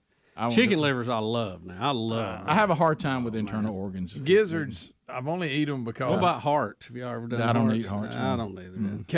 Kate's loves gizzards, and the only reason I ate them because he wouldn't shut up. Yeah, he They're had real a big chewy. pile of them. They're He real went, chewy. You got to eat some of these gizzards. And I said, I don't want to eat. No, we ain't leaving if you don't eat some gizzards. So I had to eat them. Real chewy. Oh yes. You know who? What about squirrel brains? You know Y'all who? ever had that? Never had I that. have not. Do you My know? uncle cracked them open right at the table. You They tell me go, about that. Yeah. Just fry the whole head. Yeah. Oh, You know who gizzards are to me, Greg? You know who gizzards are to me, Look, Greg? he's a World War II vet. He could do what he wanted to. That's a good point. Pawpaw White.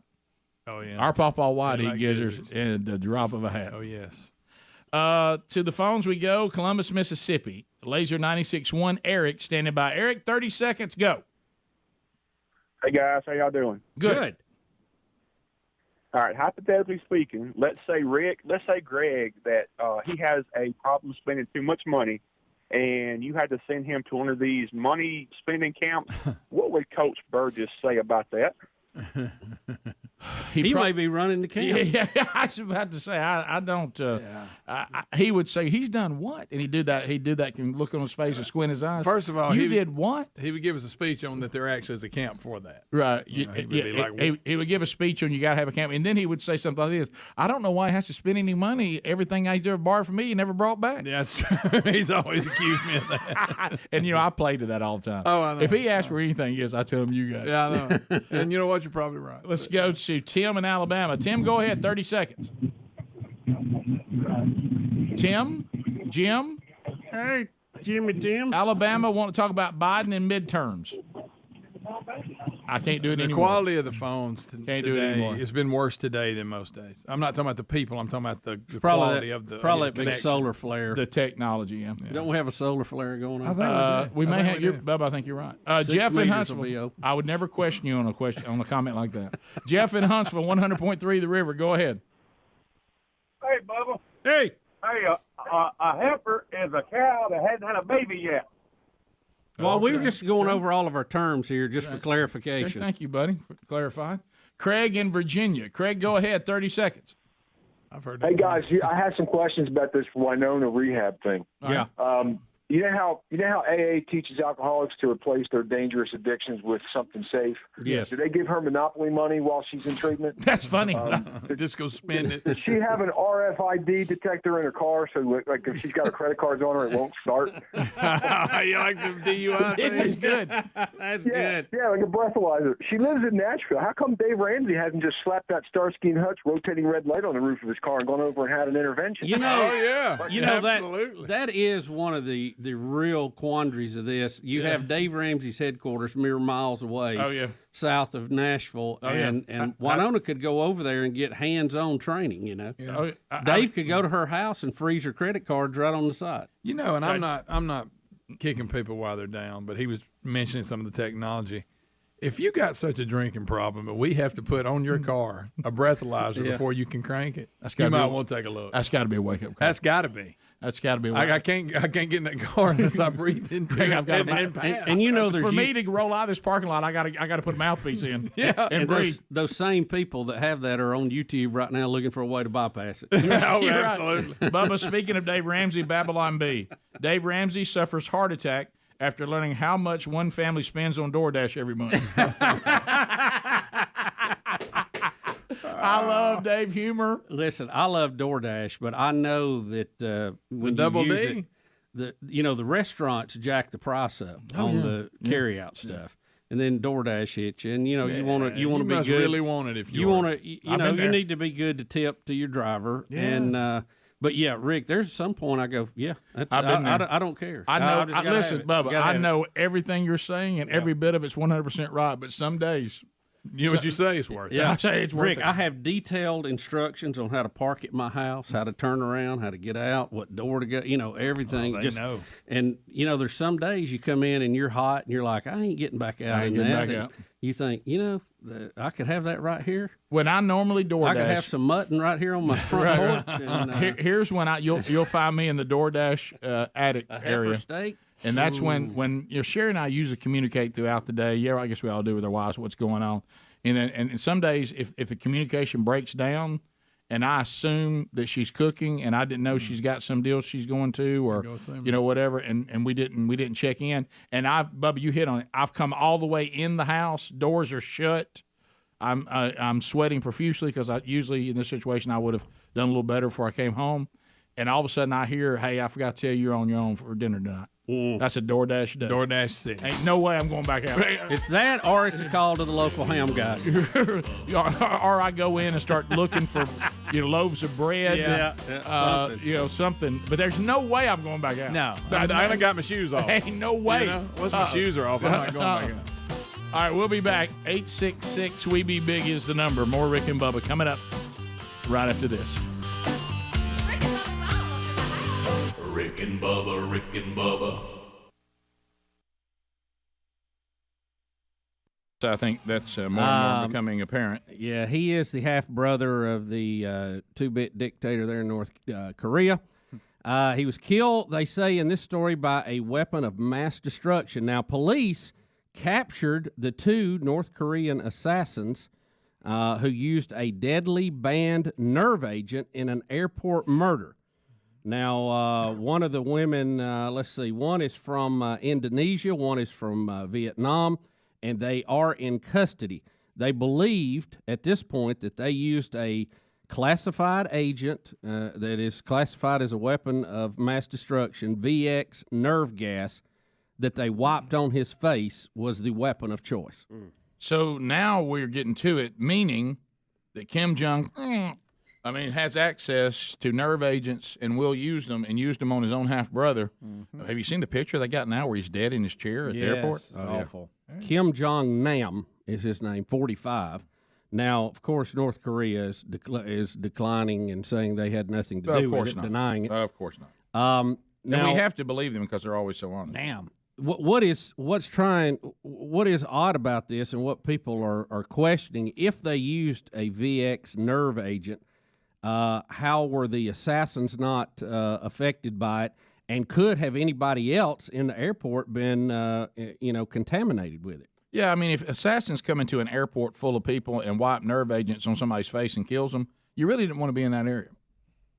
Now, they say that the nerve agent, which has the consistency of motor oil, can take days or even weeks to evaporate if drops fell in the airport or maybe got on something else during the process of him dying, which was almost immediate, by the way. But like you said, he was sitting in a chair. He still had it on him. Yeah. Whatever it was, if it wasn't VX, it was something in that family. Isn't the VX what they were burning down here in Bonham? Wasn't that one? That is one of the more sophisticated nerve gases that we possess. Well, think about it. Some of it was, some of it, yeah. Y'all, he's sitting in those typical chairs you're always sitting at the airport. Can you imagine? All of a sudden, this picture comes out and you're like, oh, gosh, I thought that guy was asleep. Right. Wow, I was there. Wow, that's that guy was sitting next to me. Didn't the women try As a matter of fact, claim- I took a picture of her stomach hanging out. Oh. Yeah, well, you now, see it, police say that one of the two women suspected as assassins in this was throwing up profusely afterwards, and experts say that his murderers were probably wearing thin gloves and washed their hands afterwards as quick as possible to avoid killing themselves. But it looks like one of them may have got wind of it. Mm-hmm. I would think going in there and wiping this on somebody's face and you not being affected, but you got to understand how evil dictators are. They could have a scientist stand there in the lab coat and say, oh, you'll be fine. Oh, yeah. You know what I mean? But they don't care. You think they care whether the assassins die or not? But their defense, isn't it, though? They didn't think that they were really killing him. They claim they thought it was like, because hadn't they been on like a TV show or something that like goes up, throws stuff on people, pranking them? Now, they may be just making this up, but at one point they were claiming as defense that they thought it was for a show. They thought it was a prank or something. Really? Yeah, because one girl's got a LOL shirt on. Did y'all see that? Yeah. We just had her picture. When she was arrested, I think she still had it on, or one similar to it. I mean, they may be making that up, but at one point they did try to claim that. Well, what they're claiming is, to your point, have you ever seen the show Practical Jokers, and all these? They thought they were on one of these shows where you go prank people. I guess. Yeah. And then of course Kim Jong and all his bunch was like, hey, slip them the real deal here. Yeah, it would kind of be like somebody, my brother over there, somebody swapping out the bullets in a gun on a movie set from blanks to the real thing. Right, exactly. So my eyes are all of a sudden burning. I know. Yeah, and I can't breathe. My throat's tight. Right, and Greg touched me earlier. I don't know if he wiped anything on me. Right, and all I can think about is how wet the floor is out there. No telling what's in it. Yeah, right. Ooh, yeah, and all of you that walk through it, don't be concerned unless your shoes begin to melt. So at that point. Right. But, yeah, like I said, I don't think anybody would go to that kind of trouble. But we'll see. But once again, it looks like the point is, and they show a picture of Kim Jong standing in some sort of laboratory with all these other white coat guys saying that they're looking at their chemical weapons. So they have them. Oh yeah. Yeah, they do. They're not afraid to use them. No. Well, I think President Trump, still odd to say that, I'll be honest, You're not the only has one. the right approach on this, that this is a creation of China, and China can control it. Right. And the pressure to take care of them needs to come from China, and it is to some degree. I saw where they had cut their coal supply the other day in response to their ballistic missile test. Look, if you're China, I think you should be concerned with North Korea. You put them there to be a bunker between you and the West, but pass the gravy, please. Ooh, it brings me to my knees. All right, 8 minutes to the top of the hour. Rick and Bubba Show. We're back. 866 We Be Big is our number. Crestview, Florida. Looking forward to being with you Saturday night. First Baptist Church, Man Church. Speaking of beef, if you want a steak, they need to hear from you. There is a charge for dinner at 5. But if you don't need dinner and you just want to come to the service, no charge for that. That starts at 6. And I'm looking forward to being with all you guys coming up as they roll through the men's discipleship strategy from themanchurch.com. This is their next gathering of men. And looking forward to being part of that service and honored to be able to bring the message. That's all Saturday night. Details are at rickandbubba.com or themanchurch.com. Look under events. Okay, so let's hit a little entertainment here. We got sports, Bubba. You mentioned some of that. The Dolphins are in trouble. The Dolphins are in trouble. Ryan. This has got to be tough on Ryan Greenwood today. Boy. Yeah. Isn't it interesting that I didn't know this story until y'all told me? And I actually You talking about the played cheaters? and I played Hootie and the Blowfish that had the lyric inside "The Dolphins Make Me Cry" because he was a Dolphin fan and said that I get upset about a football team. Why am I like this? You've got an undefeated season. You just Right. Of course, you didn't play as many games as everybody else. Don't be crying about. I mean, come on. Try being a Buffalo or Minnesota fan. That's something to cry about. I know.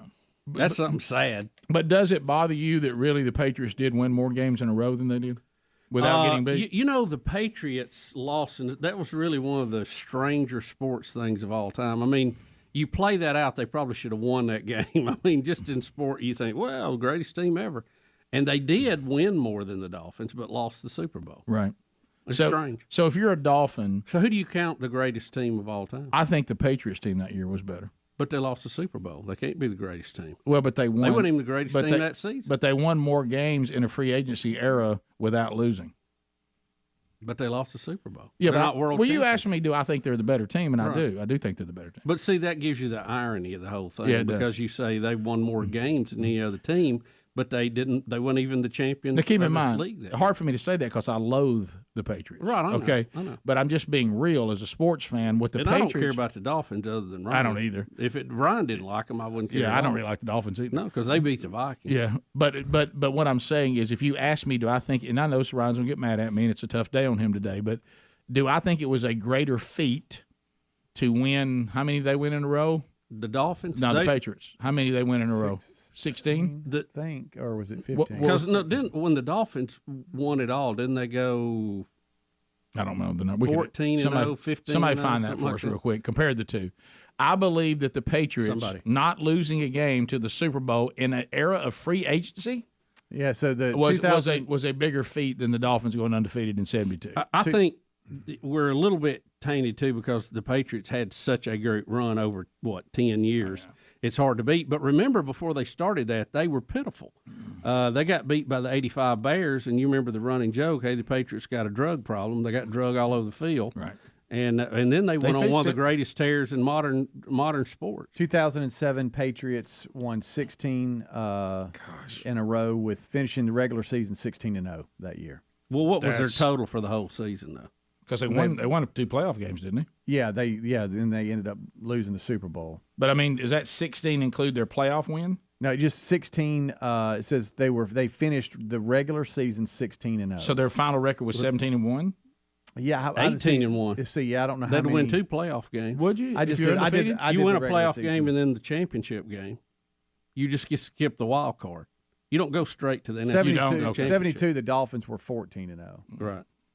That included the Super Bowl win and the playoffs. Don't forget right? the Carolina Panthers in 2015. They were 15-1, losing the Super Bowl. Mm-hmm.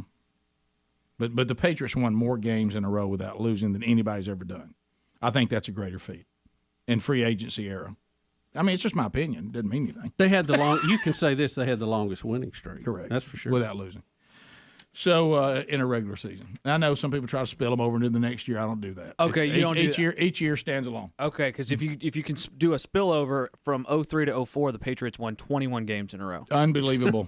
In the modern world, that Unbelievable. is Unbelievable. Wow. I do think that the Patriots, up to this, and this pains me to say it, I know.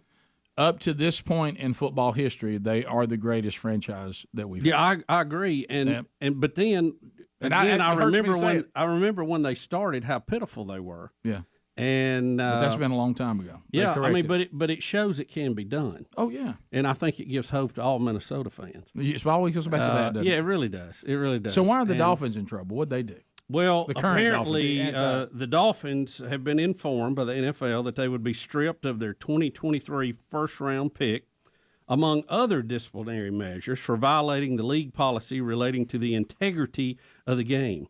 Following a 6-month investigation, the league found that the Dolphins, primarily team owner Stephen Ross and vice chairman limited partner Bruce Beal, violated the anti-tampering policy on 3 occasions from 19 to 22 in conversations with quarterback Tom Brady and the agent for the then New Orleans Saints coach Sean Payton.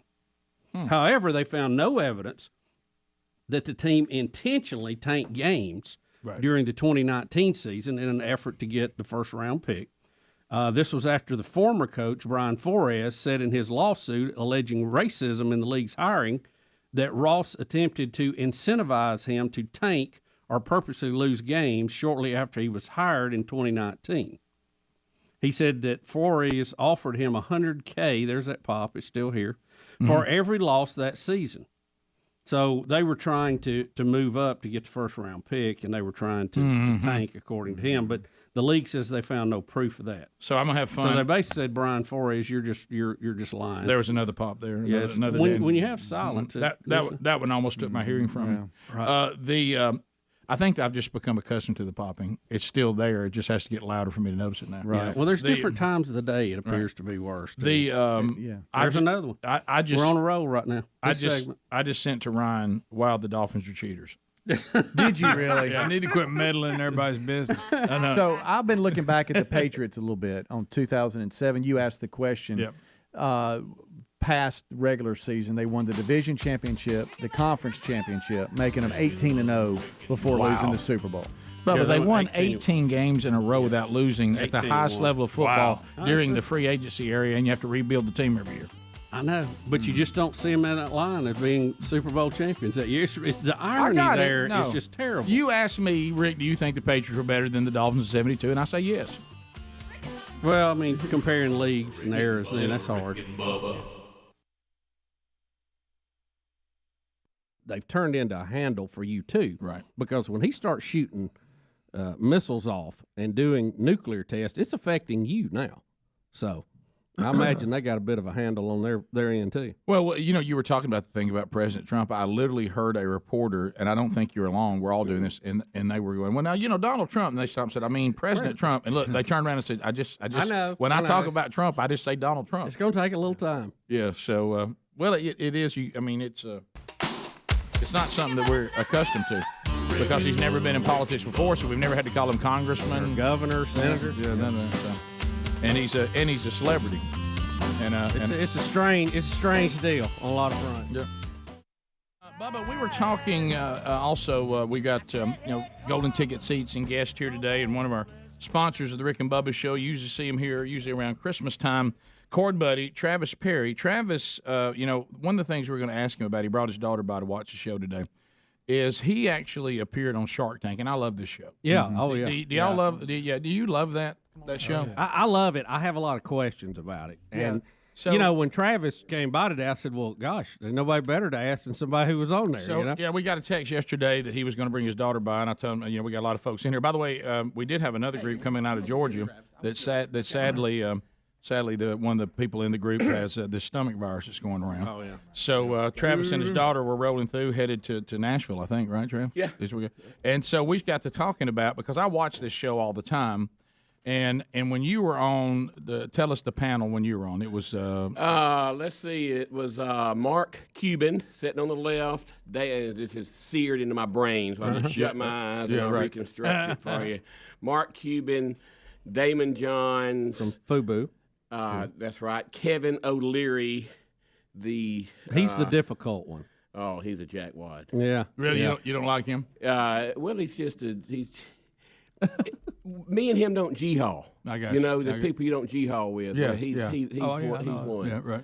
And he's just if you ain't making him money, he ain't got time for you. Right. Yeah. And then who else? Barbara Corcoran, and then my partner Robert Hershevik. So Robert was probably as well known, Rick, or better known for being on Dancing with the Stars with Kim Johnson, who he ended up marrying later on. That's right. So you were on, and they picked you. You were offered a deal. Oh, I had a deal with every one of them. I mean, I could have picked whoever I wanted. Then I did a side deal with Lori Grenier. I had a 3-year contract with QVC. Right. And that ended last year. But yeah, they're playing it there. Yeah, they're showing it. So some highlight there. So tell us what when you make this pitch, and then what happens? At what state was your company in when you went on there? I had been open for 18 months, and we had done roughly $232,000 in sales during that 18 months. Mm-hmm. And I mean, it was me literally with cord bays in the back of my car, begging Clay Bailey out here at Bailey Brothers to take a few, going all over and then within 10 months of appearing on Shark Tank, we had done almost $4 million. So it made that much difference. Yeah, crazy. In fact, you did. Yes. You did a Bailey Brothers. We with sure us. did. The remote down here. Yeah. So what happens? What happens after the deal? Well, and it's different with everybody, but what helped me more than anything is Robert just liked me.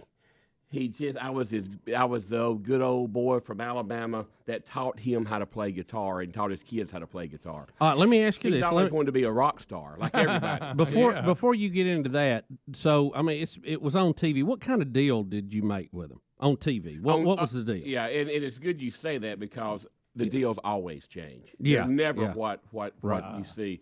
But it was lawyers. You got to get through that part. $275 for 10%. No, it was $275 for 20%. I actually wanted $125 for 10%, but we ended up at $275 for 20%. You got them bidding against each other a little bit. Oh yeah, I remember the show. Yeah. And so you came out ahead because a lot of times they rake these folks over the coals and they want controlling interest and all these other things. So I think you came out pretty good on that deal.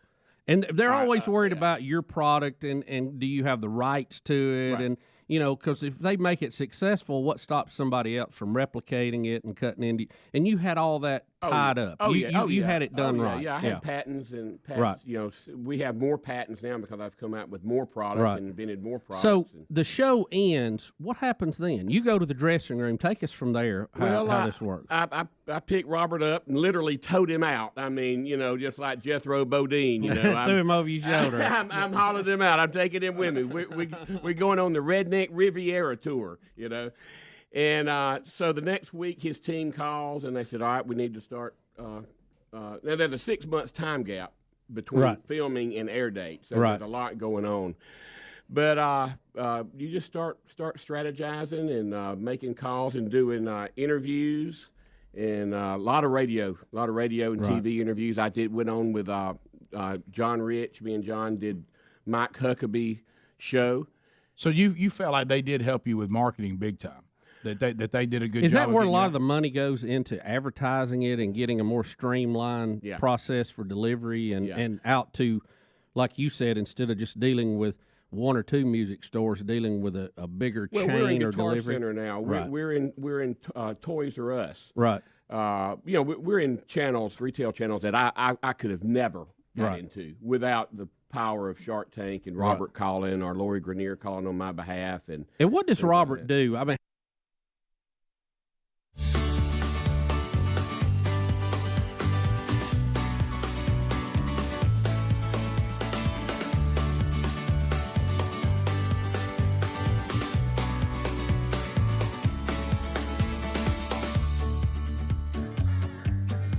Six minutes past the hour from the No Name Studio on the bleeding edge of technology, popping along. Speedy, the real Greg Burgess, Helmsy, and Eddie Van Adler, all here with us today. Welcome back. There's Mr. Bussey. Rick, glad to be here, and thank all of you for being part of the Rick and Bubba experience. Everybody hold on to Greg because I don't want him to explode with excitement. Amazon Prime has announced, Greg, they will remake the classic Roadhouse. What? You can't mess with that. Roadhouse. They tried to remake Red Dawn, and it was terrible. All right, so Come on. I want, because we're gonna. Well, you know, in this actor they got to do it. I told you on the break. I said I think he's the one behind this because he needed a role like this after Brokeback Mountain. So he's playing John Dalton. Yeah. So do you say his name Jake Gyllenhaal? Gyllenhaal. Jake Giblets. Gyllenhaal. He's playing Dalton. He's playing Dalton. He sure is. Oh, okay. While he might be able to pull that off, the guy. This ain't gonna be no good. The other guy, the tough guy, Sam Elliott. Sam Elliott. Sam Elliott. There is only one Sam Elliott. There is not another Sam No one can be Elliott Sam sound Elliott. alike, look alike. No. That's right, Bubba. Who's gonna play that role? Yeah. Gosh, do we know yet? The only guy I think that might get close to it is the country singer, and he plays that role. And I having a bad name hour here, obviously. Where's my car? With the big tall guy. There's my car. You trying to beat everybody to it? You talking about Trace Atkins? Trace Atkins. Okay. Didn't he play? Didn't Gyllenhaal, whatever? Didn't he play Southpaw? Wasn't he the boxer? He also was Brokeback Mountain. I know that, Greg, but we're talking about movies that got him out of that right line. there keeps him out of this movie. Just that long? I got a question. Okay. So my point was Southpaw didn't get him out of that. No. Not to me. It was a good movie. Okay, though. that's what I'm getting at. See, I thought Southpaw Forgot pulled him about out that of movie. that. Forgot about that. All right. It helps. That It's was a a good step movie. closer. Okay, thank you. All right. You mean Jake Gyllenhaal? That is a good movie. Is that what his name was? All right, listen. I'm about to. This is Him going- and Ned Beatty have regrets. No. that they wish Okay, they'd now never- listen. Now you're walking me into it. Here comes a question. Ned Beatty And listen, and I know what you're going to try to do, Bushy, and I'm going to say you can't do it in my rules. But you may decide I want to abide by your rules. Nobody can avoid this question. Okay, I'm about to ask you a question, and nobody can avoid it. Nobody can say I just won't answer because you're an actor, which doesn't really make you. You're still heterosexual. Okay. Okay. All right. You're acting. Okay. You're acting. Listen. If you win an Academy Award for it, though, that means you were really good at it, and that's not good either. Listen. Wow. Your agent sits across from you, and you don't have any choice. You got to do. And somebody says you got two roles. You're going to be in Brokeback Mountain as one of the guys in the couple. It could be either one, or you're going to be Ned Beatty in Deliverance. Now, here's my question. I don't remember. All right, I'm going to be honest. I haven't watched Brokeback Mountain. I haven't seen it either. So I don't know if there's any scenes that are as physical. It's important to know. I admit that we don't have that information. Now, granted, it's shorter, and it's just one small part of the movie, and the whole movie's about it. I just got to know what kind of. Yeah, but Greg, that scene in Deliverance, it may be short, but it lasts. It does. None of us can forget it. Bubba had to talk to a young man about it over the weekend. Rick, yes, he got asked about it. You know what was and Adler, you'd be the guy to ask this. Captain Kirk, when he had to take his his exam to Did he be a do that? Starfleet captain. Sorry, Ad. And he had a no-win scenario. And Yeah. what was the name of that test? Kaba. It had a Bubba, I said like you a can't do Japanese this. name. I know. I'm just trying to. Kobayashi Maru. Thank you. That's it. Ooh, that's good. It's a training exercise in the Star Trek franchise. And he got out of it by reprogramming the computer. But I said- And most people say he cheated. Right. He looked at it as I did what I had to do to survive and get out of it. And so I think at that point in this scenario you given me, I fake a broke leg and I do neither. Okay. Can I ask but you I a knew you were going to question? say that. Has but listen, anybody here seen Brokeback Mountain? No, the I movie? haven't. I haven't. Or going to admit Has it. anybody? Is anybody going to admit it? I've seen parts of it. Brokeback I have Mountain. seen parts of it. I've seen parts of it. Well, I've who's never watched seen- it. What are you doing watching it? Well, you know how they'll play movies. You stop, you go, oh, okay. I hadn't seen I'm the just being movie. honest with you. So It's like Adler, who watched it? like car wreck. Adler. No, I said I've seen parts of it. Greg I don't know what admitted to movie. that. I don't know what movie y'all are But I've talking never about. sat down I've never and said, heard of "I that tell you what, movie. I'm I've never even heard of that Did movie. you Who go saw, see who Brokeback? saw more of it, Helms or Adler? Adler. Adler, tell us about the movie. Let's just say This that was back when you were voting for Obama. Did you go see it? I had a girlfriend that made me watch it in college. I knew it. Same thing. And it's horrifying. Do they Is it bad? do they Yes. do anything near? Yes. Okay. Wow. Yes. All right, then They I'm- do. Don't want to think about it. Okay. It goes as far as not Ned Beatty. It didn't go that far. It's well.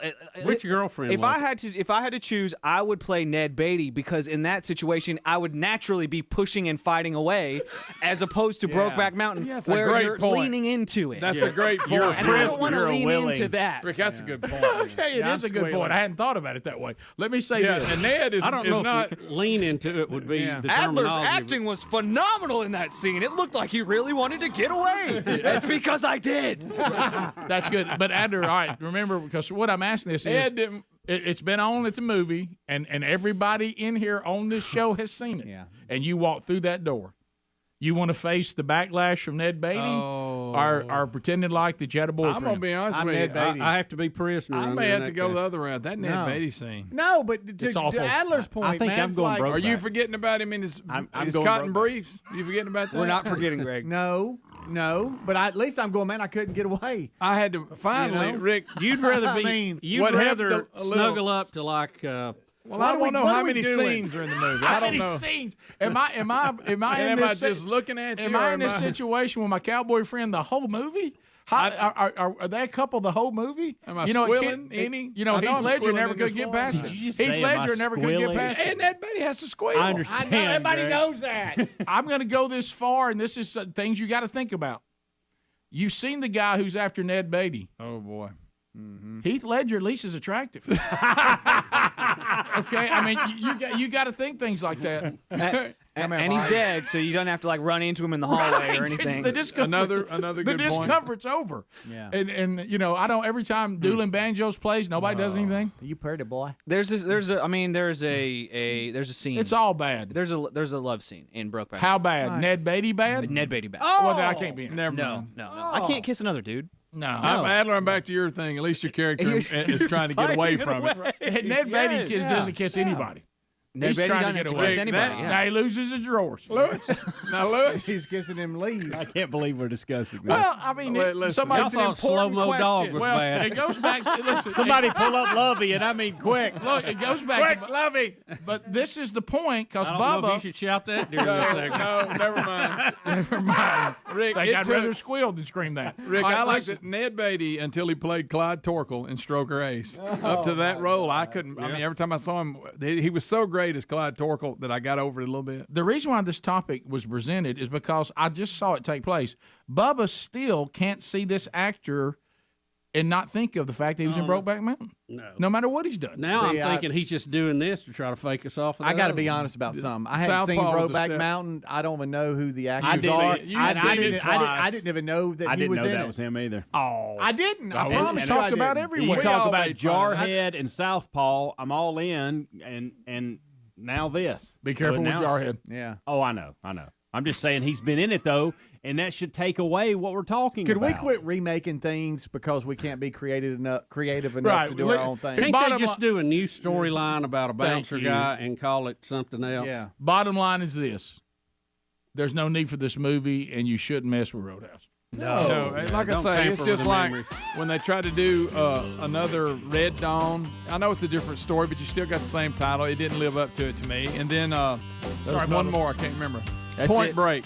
Point Break. I like the second Point Break. Yeah, but it shouldn't be called Point Break. I agree with that. It was a separate, completely different movie. I'm going home. I'm watching Roadhouse with Swayze right now. Oh, I'm leaving. And then Rambo, and then Rocky, and then a couple and then other Brokeback.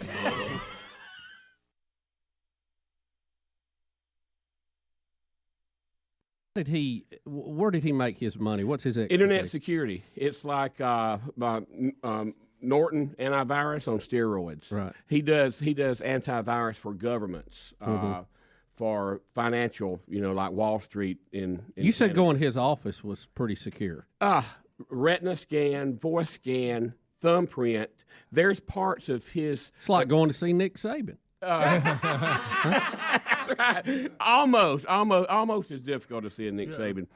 But yeah, there's parts of his company that he's never been in because he's not authorized to go in. But we're walking down this hall, and I'm looking at all of this things on the wall, like looking through their TV screens, and he hits a button and it turns to granite. Wow. Changes the whole scene. Oh yeah, so you can't see in there. Wow. Dang.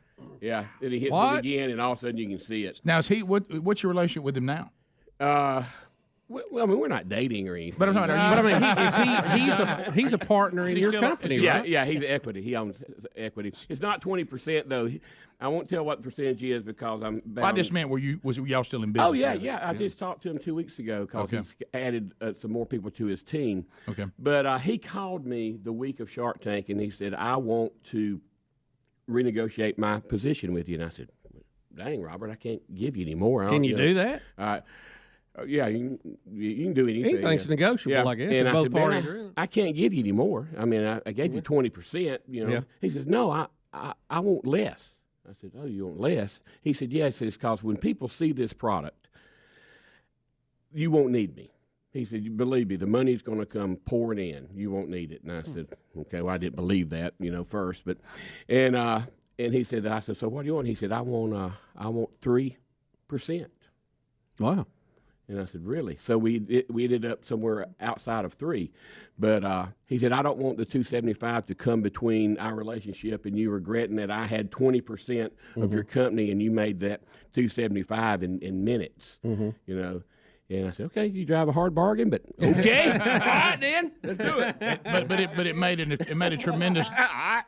tremendous difference. Oh, I mean, I would probably still be in business without it, but we would not be. I mean, we're over 15 million in sales. 15 million. Wow. Of Cord Buddies. Million. Yeah, we just sold How about over them 500,000 Cord Buddies. Over 500,000 people. How does most of that move off or out of the warehouse? Is it online or is it at one of the retail? More and more it's going wholesale, but we're trying to build up our online more because we get full pop if we sell it online. So we're trying to build that up more. But, you got SEO, black box, gurus, and, all wow. that. We'll be right back. Rick and Bubba. All right, so if you have questions, 866 We Be Big with Travis, and he can tell you about the Shark Tank experience. Joseph is in Rainbow City, where it all began 24 years ago, as a matter of fact, just this January. So, speaking of Shark Tank, I'm telling you, you talk. We didn't have anybody there, but we did have people that put us on the air. So, Joseph, thanks for your patience. You're on with Travis. Go ahead. Hey, Travis. Hey, I was just wondering what was some of the things they may have edited out that they kept off of the main thing as far as when they were filming it, and also did they put a lot of pressure on you? What was your overall experience, and did you have it to where they were reasonable, or were they always just trying to take advantage, or what kind of experience did you have? Because I watched that show as an entrepreneur, and I was interested in maybe having it to where a new product line, we get their help on it or something like that, or if I came up with a patent. But I was just wondering about those types of things. Okay. Well, hey, thanks for your call. And, my personal experience for years I was an entrepreneur. And finally, I'm an entrepreneur. Yeah, so, right.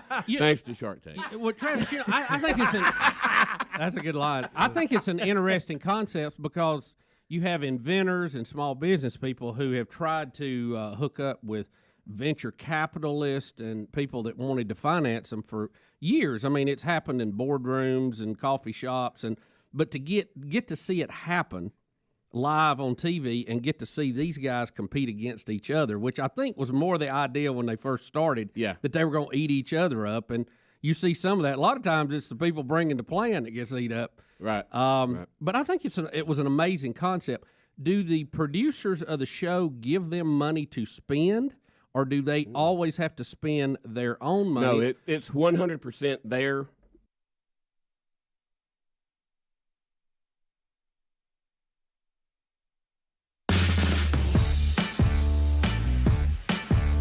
All right, we're back. 20 minutes past the hour, the Rick and Bubba Show. 866 We Be Big. For the sports community, and this is how much our culture loves football. I actually saw someone put out yesterday, there are no months left in this year that won't have football. Hey, kicking off in mere weeks. In mere weeks. So college football fans are already starting to call the show more today. NFL fans are starting to get stirred up. But if you are a sports fan, you're probably familiar with Eli Gold. I mean, he really was best known for a while with his voice and everything, including NASCAR. But then he moved his family, and they were in Alabama and still are for many years. And he became the voice of the Crimson Tide. That's right, the voice of the Alabama Crimson Tide since 1988. And Rick, he will not be in the broadcast booth to start the 2022 season, according to health issues from a release from the University of Alabama. Chris Stewart, who handles basketball play-by-play duties as well as serving as game day host for the football broadcast, will handle football play-by-play duties in Gold's absence. Now, Chris also hosts the television show, The Nick Saban Show, and The Nate Oates Show, and we've known Chris a long time, does a great job. And he'll do good. He will get to step in. Gold, who is 68, New York native, came to Birmingham, Rick, in 1976 to become the voice of the Birmingham Bulls hockey team. Yep. And he has gone on from there to do many great things, not only in the NHL, NFL, Arena Football League, NASCAR, Birmingham Barons, UAB basketball, and added Birmingham Squadron G League to his resume this past year. So he's done it all. He's well known. True professional, and we hate that he's having health issues. Yeah, they said he's only missed one game, and that was during the COVID deal when everybody was having to, and he did test positive in 2020 and missed the Arkansas game in that season. But he's never missed a game other than that, and they're not really saying what it is. No, just health issues. No other reports at this time. Well, but hopefully, we thoughts and prayers with him. I hope he gets a quick recovery on it. They haven't announced it yet, but I believe Chris Wood's going to take his spot with the Birmingham Bulls. Greg. Rick, do you realize the only time I've ever been around Eli Gold was when we were doing the sports show. Oh, I remember. And we all had this meeting. Big press conference. Big, huge press conference about the upcoming shows and the lineup and all that. And we knew, and I blame Speedy. He was the culprit behind it. It usually we're is. in this. I mean, I executives. think Eli may have been talking at this Eli point. was at the podium speaking. I mean, we got cameras there from all the local TV stations and everything. And everybody in here knew that Greg would never turn his phone off. And he had this ring that went droid. And in the middle of the press conference that Eli Gold is speaking at, Speedy realizes, I bet he don't have his phone turned on. And I'm close to the front. And called it, and all of a sudden you hear, droid. Perfect timing, too. Eli's, it's a very passionate part of his speech. Oh, he was so proud. He's talking about all of the sports he's been involved with, but to sit down and communicate with people, one-on-one every morning with that droid. And you couldn't do anything, Greg. Gosh. Well, we certainly hope that he is okay and it's nothing serious, and he'll be back, and we'll pick up the rest of the season. But why are we like that?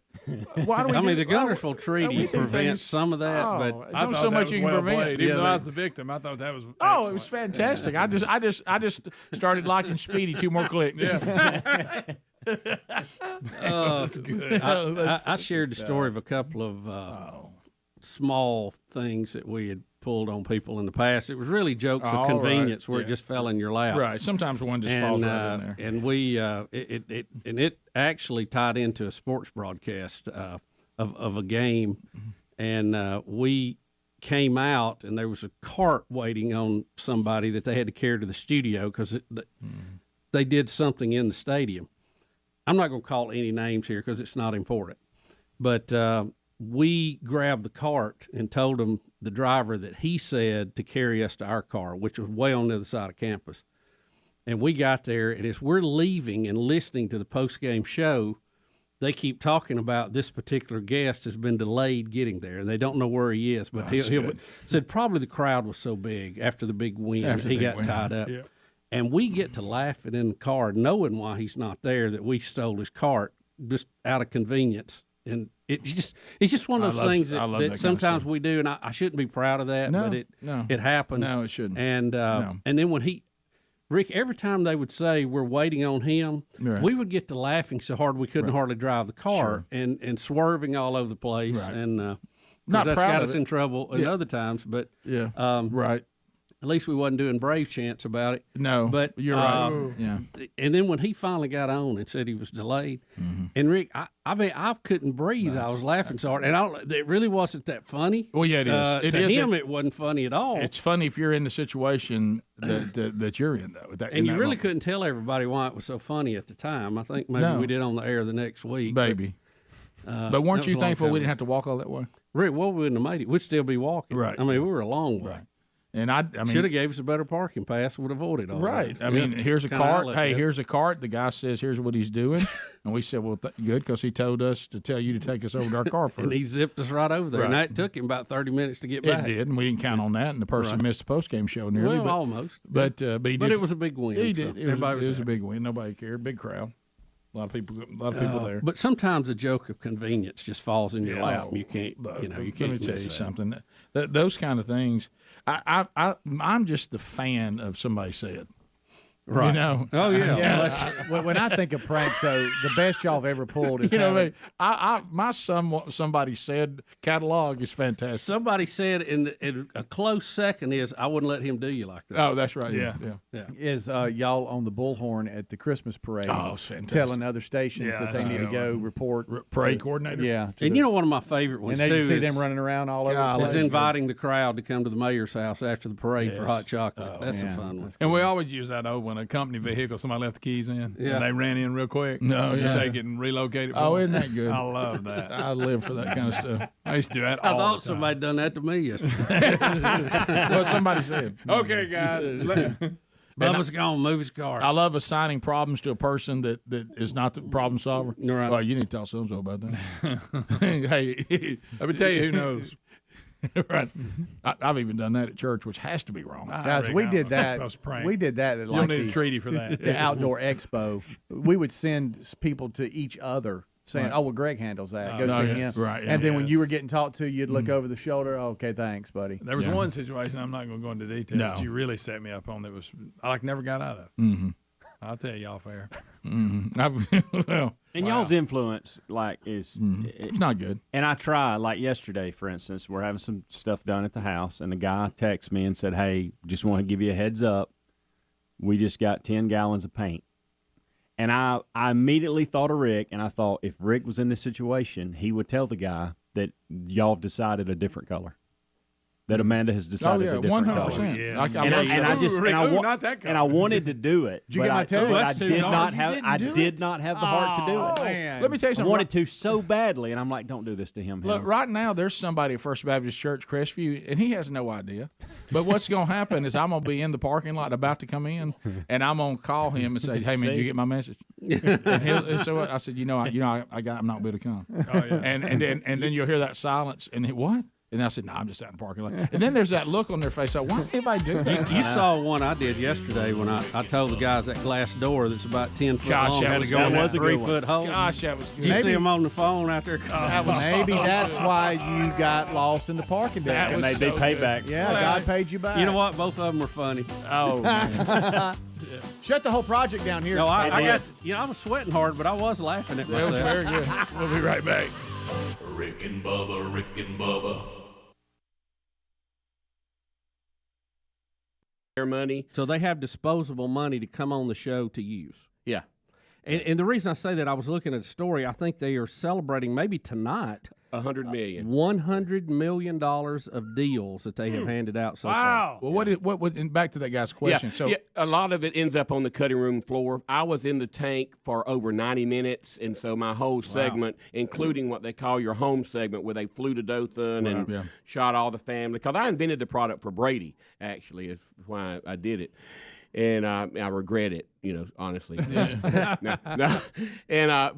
all the boring stuff about shares, stuff that people really at home doesn't care about, is what ends up. Because if they like a product, then they start asking you, okay, so if you do a deal with Robert, we can tell you liking Robert over here. How's your company structured for international investors? How's your taxes set up for someone that comes in from another country? And so I had to stop. I said, to be honest, I don't know. So I had to call my accountant and get him on the phone, and so that took a little while. So all that happened during that time? Oh, yeah. Yeah. In fact, I made 2 calls, one to our attorney and one to our accountant to ask. Cuban wants to know how international investors, how we're set up for taxes or something, How was Cuban? Cuban was good. Cuban really liked the product, but the only thing that isn't true about my segment is they edit it so it looks like he said, well, you've got 3 young kids. This is going to take a lot of you getting out on the road and traveling and to support it. I just don't think you're going to be able to do that. For that reason, I'm out. That's not when he got out. He got out because he asked about voting rights and proxy for how proxy voting worked with us, and because I own the majority of the company, was my vote more important than everybody else's, and blah blah. And I answered it wrong. I misunderstood what he asked me, and I answered it wrong. He goes, "Well, if that's the way your company's set up, I'm out." So that's when he got out. And then I circled back around and said, "Hey, Mark, I've thought about what you asked me, and this is the way it's set up." I answered it. He said, "Well, because Robert and everybody else wants in," he said, I'll still stay out. All right. Okay. Huh. That's in. So a lot of it does end up. It takes a lot longer than what we see, obviously, but it still is a legitimate. They're not pressuring you. Hey, won't you go with so and so? It's all your decision. And these are real offers and real everything. They know nothing about you going in. They actually have to leave the set in between. People setting up. Yeah, because they want a cold experience of seeing it firsthand. Right. Yeah, they might have a minute before you walk out there that they can see what the prop is, but they don't know anything about it. Let's go to Regina, Birmingham, Alabama, 104.7 WZZK. Regina, go ahead. Hi, I'm curious. I took a lot of interest when you were on the show because I grew up real near Dothan, Alabama.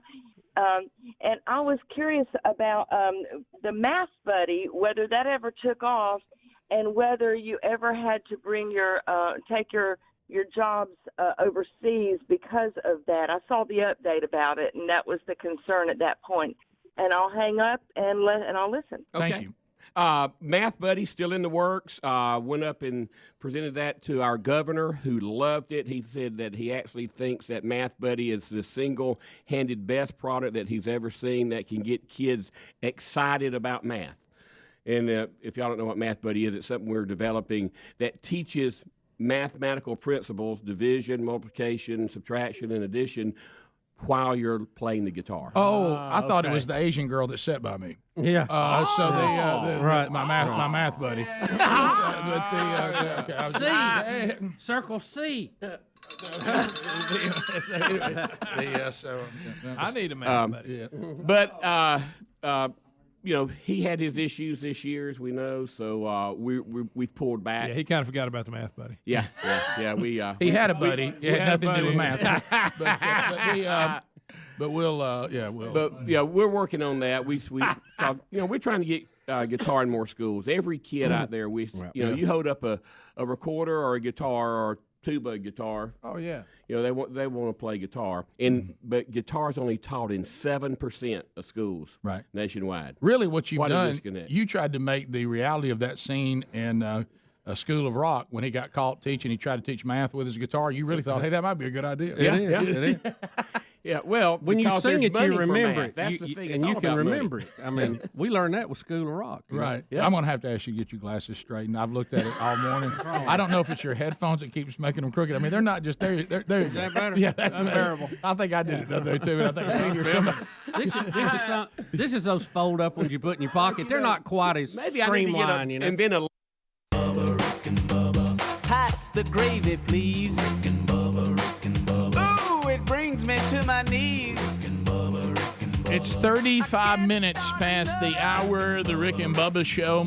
866-WE-BE-BIG is our number, and we'll get to more of your phone calls before the old show is over today, hopefully. Anybody out there dealing with, you got a fleet that you're in charge of, or you're part of a fleet, and you got your fleet card, and you're like, man, I'll tell you what, I'm about to run out of fuel because it takes me so long to find a place that takes this thing. Well, that's the reason why you need to go to shift over to this card, much better card. The letter A to B.com/radio. It could be very timely. Fuel prices, as we know, they've gotten better, but they're still, almost double what we had this time last year. And the way things are going, I mean, this thing's going to fluctuate. But if you own a fleet of trucks or you are an owner-operator, you know the challenges and all the garbage that comes with fleet fuel cards. That's why we want you to check out the A to B fuel card. It is very simple and free. What we love about it, no setup fee, no transaction fees, no monthly fees, no over-the-limit fees, no credit check required when you apply. Super simple, super easy, and saves you money wherever you're getting fuel. If they accept Visa, this card works there. No gallon limits. How about that? Don't you hate that? I wish I could fill all the way up. Sorry, gallon limits. Not with this card. It means you use the fuel card, and it's going to help you grow the business. And if you pay on time, and I'm sure you will, you're growing your credit. So apply today, A2B.com/Bubba. For a limited time, you'll get a $50 credit when you use the zero fee card. So ask about that. Again, A2B.com/radio. Find the link at rickandbubba.com right there under the sponsors button. A lot of you have responded to this. You know why? It's just a better product. That's it. That's simple. All right, Bubba, have you seen the footage? I'm like you and the guys here on the show. I think that we should be showing this footage and encouraging business owners. This era that we're in of people coming in and just overwhelming you and robbing you and taking stuff off your shelves and beating people up. What do they call it? There's a name for it. They just come in and just steal and go. They come in a mob and go crazy. They come in. Well, I'll tell you what, if you've got a shotgun and you know how to use it, you can break them of this habit. Now, remember, this guy comes in, you'll see in the package, armed, but if you're armed too, then who's quickest to the trigger? You got a chance. So here's the story, and then you'll see the security camera footage of what happened. Incredible surveillance video that shows an elderly store owner turning the tables on a group of armed robbers in Southern California. One of the suspects enters the store with a rifle. Within seconds, the owner grabs his shotgun and opens fire.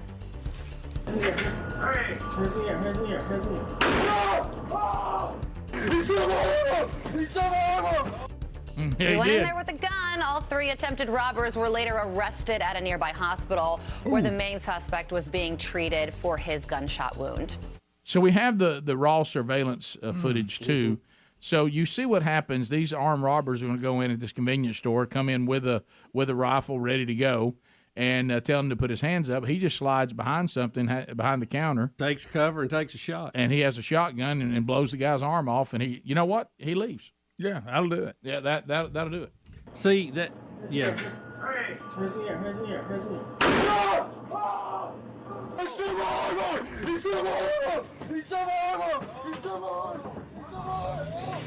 That kind of takes away the desire to rob the store, doesn't it? You know, I'm sure there'll be some pressure on this guy. Did he have it legal? Did he, all this?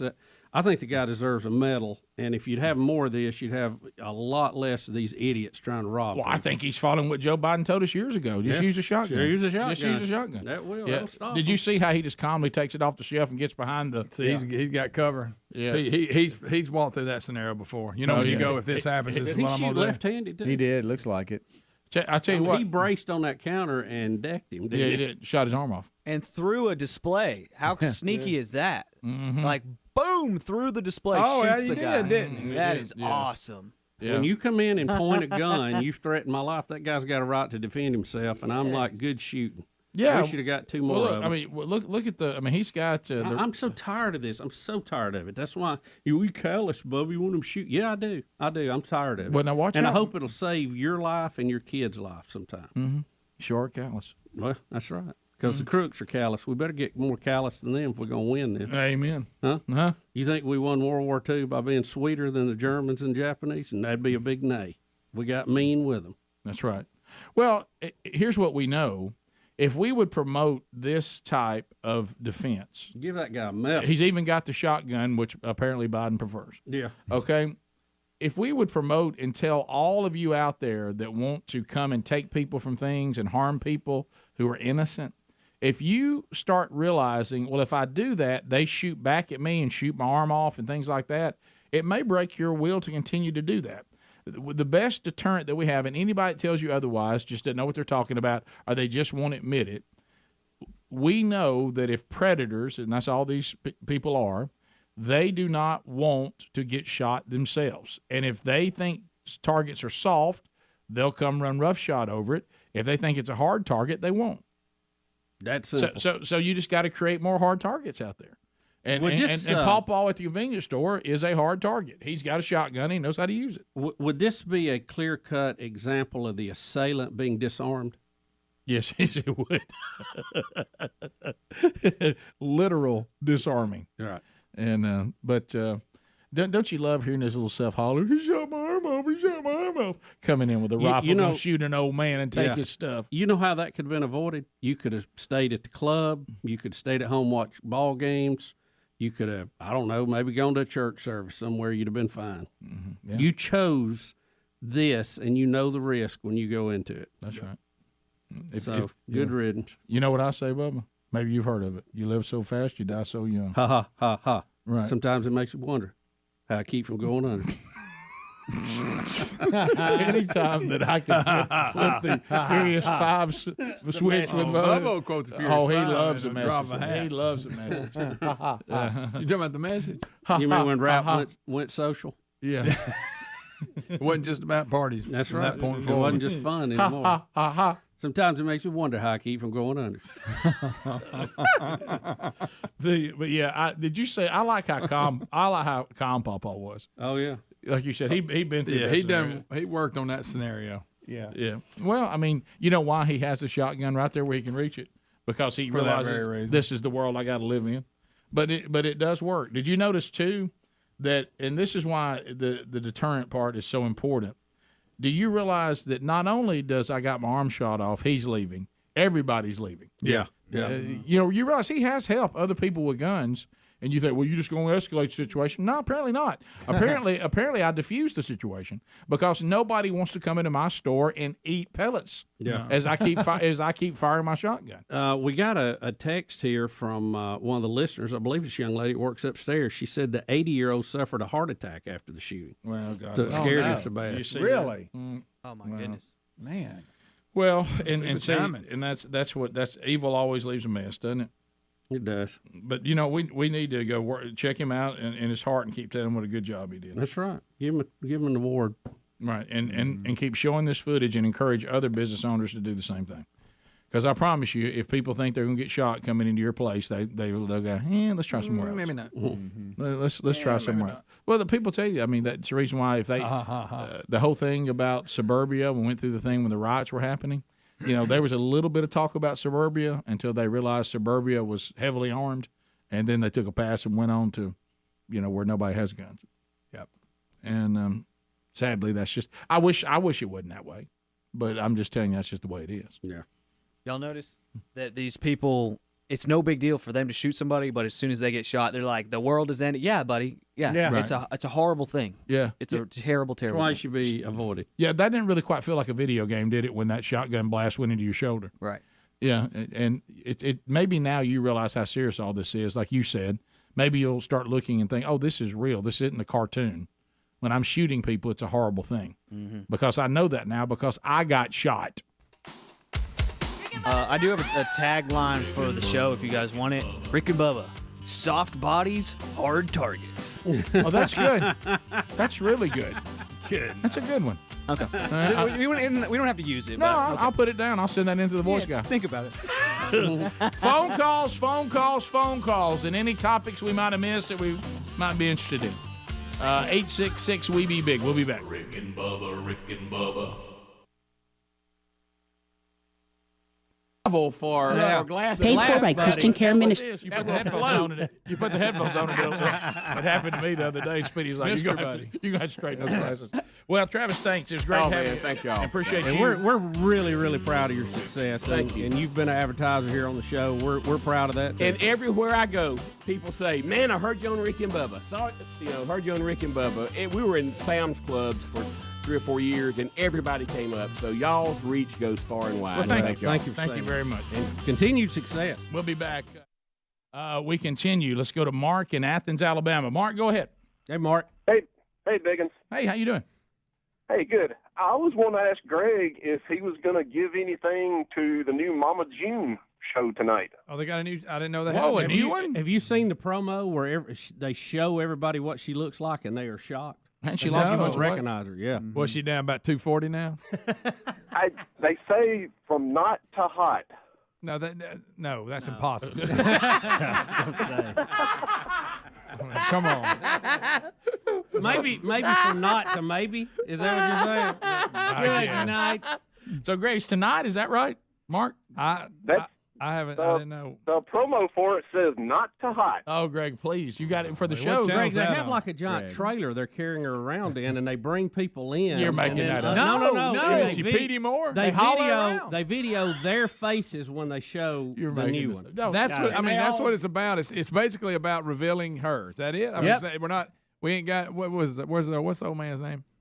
Old pal. All of them aren't on there. What about old Honey Boo? I don't know. She said one of the things she got rid of all the bad men in her life. Man, that's a good move. What was his name? Sugar Bear. Wasn't he hurt in an ATV wreck or something? He was. I didn't watch the show, but I just remember you talking. I know. About it. I'm laughing because I'm trying to remember the bizarreness of this family. He was. It was the whole thing. So this are just going to ride you around and show you June's lost weight. Is that what it is? I heard she was beautiful. Well, it says from not to hot. Is that what they're saying? Does it say hot? One of the reactions from the people.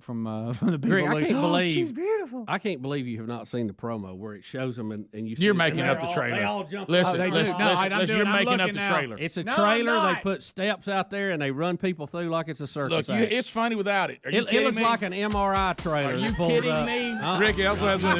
It's got one of them cattle head catches in it because they have to deal with June. No, yeah. Bubba's right. No. Look at the promo. It's a trailer. Oh, my God. Look. Watch their faces. We'll be back for some of you. For others, have a great weekend. Top of the hour. More Rick and Bubba coming up. If not, enjoy the day. Rick and Bubba, Rick and Bubba. All right, a couple of things. First of all, let's talk about Eddie Van Adler. Well, what do you guys want? Where's that backpack you have? No, this is different. First, I want to ask you about yesterday. I want to compliment Eddie. Once he got there yesterday, he did a great job. I was 8 minutes late. I'm sorry. You know, Bill Bubba Bussey. 8 minutes. Really, I think Helmsy hit on it a minute ago when you were talking about. I mean, when Bubba's legacy is complete. Yeah. People will say he was the face and what he did for tennis. And, oh, by the way, he dabbled in radio. Yeah, absolutely. You know what I mean? But he will be known for his tennis legacy. The legacy he leaves in tennis, people are going to question why he even dabbled in the radio game. You know, there's a couple of things I've learned not to bring up on this show. One is tennis. Two is any production you may have done prior to 1985. Don't you get tired of people? And always... good morning, and Mr. any Allen. poetry that may have just hit you out of the blue. Oh, good morning, Mr. Allen. I hope Off you're not the too list. mad at me. I was running a little bit late this morning, and I was hoping you wouldn't be too mad with me. I'm going to add that to celebrity death. Have a policy. So you've often said, because you do love the sport of tennis, that it needs to learn promotional and marketing skills from the big three. Oh yeah. Yeah. I've long said that. And you've tried to bring some. I think it's a great sport. It's underutilized in our country, and underutilized. It needs. Well, it's not where it needs to be. Right. Based on the merits of it, Right. and that it needs a shot in the arm. It needs some refining, so it's more Americanized, and that way it can be sold to the masses. You're not going to overtake the big three. You just don't need to find yourself at number 8, because resources are limited in space, and you don't want to end up your tennis courts or a warm-up court for the soccer team, Right. Well, it goes back to what you said. Even you look back, in what some people call the finest decade in the history of our country, the 80s. Oh, the finest decade mankind has ever seen. Look, I will tell you this, and to your point, that's hair too. Rick and Bubba's in Ohio. Rick and Bubba. Pass the gravy, please. Rick and Bubba. Ooh, it brings me to my knees. Rick and Bubba. Here we go. 866 We Be Big is our number. Thanks for being with us on this edition of the Rick and Bubba Show. And we wrap up another hour.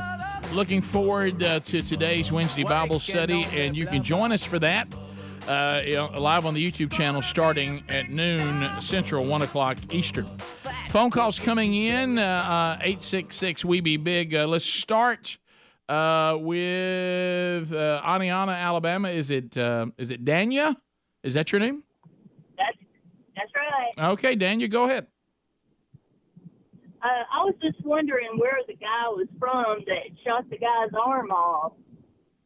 Where is he northerner or southerner? Is it in California? Yeah, I'm not sure. I'm not sure where it is. It was from California somewhere. Do you know what city it was in? Yeah, I really don't know. Yeah, but it's California. Yeah, he is not a southerner. I just figured that if it was somebody from the South, they would have more access to shotguns and be better trained in using them. Yeah, no, that usually is true, but I mean, he looks like he knew what he was doing. He was prepared and ready to go. Yeah, he had it there ready, loaded. I mean, the guy come in with a gun, and he was firing off in, 3 or 4 seconds. Yeah, after that. Norco, California, which is Southern California, they call themselves the Horsetown, USA. Horsetown, USA. Oh, that's something else that's ever been kind of rough on that. Yeah, no, good. That's actually Las Vegas. Okay. So let's go to Andy in Glencoe. Andy, welcome to Rick and Bubba. How are you, buddy? I'm doing good, man. Hey, I ran a convenience store for 25 years. We kept a sawed-off shotgun laying in the corner. You could see it at the counter. Never got robbed. Never even got attempted to get robbed. Yeah, it is a deterrent. It makes me sick. They want a soft target. Yeah, and when people say otherwise, I'm just like, "What? Are you just saying that because it makes you feel better? I mean, because you don't like you think it. You realize that point makes your narrative a little inconsistent about guns, so you try to act like it doesn't matter. Well, it doesn't do any good. It does a lot of good. Tell this to this guy. Yeah, you have to have the whole process. You have to have well-trained police. You have to and how to use deadly force. You have to have a district attorney that will charge people and prosecute cases. You have to see juries see it through, judges that will sentence, and you have to have a deterrent at the point of attack. And when you get all of that in line, you can really make a change. But right now, we don't have all that. That's the problem. Yeah, anybody who says that punishing people who break the law to the extent of the law and like Bubba said, with consistency doesn't help, that's just lunacy. Look at what happens every time we go the other way. Yeah. It gets worse every single time. Let's go to Eric, and I'm getting a lot of email about this, Eric. Eric in Pennsylvania, go ahead. Hey, did you just say that was Horsetown? Mm-hmm. Horsetown, USA is what it says that they label themselves as. That's quite a coincidence because I thought when I first heard that, it sure sounded a lot like Henry the Horse saying, he shot my arm off. I've got all kinds of emails saying it sounds like Henry the Horse going, he shot my arm off.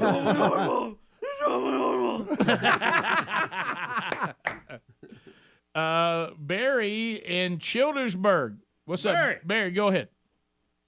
Hey, guys. First, I want to give a shout-out to Speedy. Hey, he knows me. even though he may not know it. I'm talking about the old man that shot the guy's arm off. He should have killed him because this old man, that kid, 6 months down the road, he's going to come back, have a grudge, and he's going to bring his friends back for revenge. Well, I think the old man was trying to kill him best he could. Yeah. That goes back to the thing that we misunderstand about Peter in the Garden of Gethsemane. He wasn't trying to cut somebody's ear off; he just missed. I think the man shot. I think his intention was to kill him. Yeah. He was doing the best he could at the time. Yeah, he was doing the best he could at the time. But I don't know. I think if I'm the guy and got shot in the arm.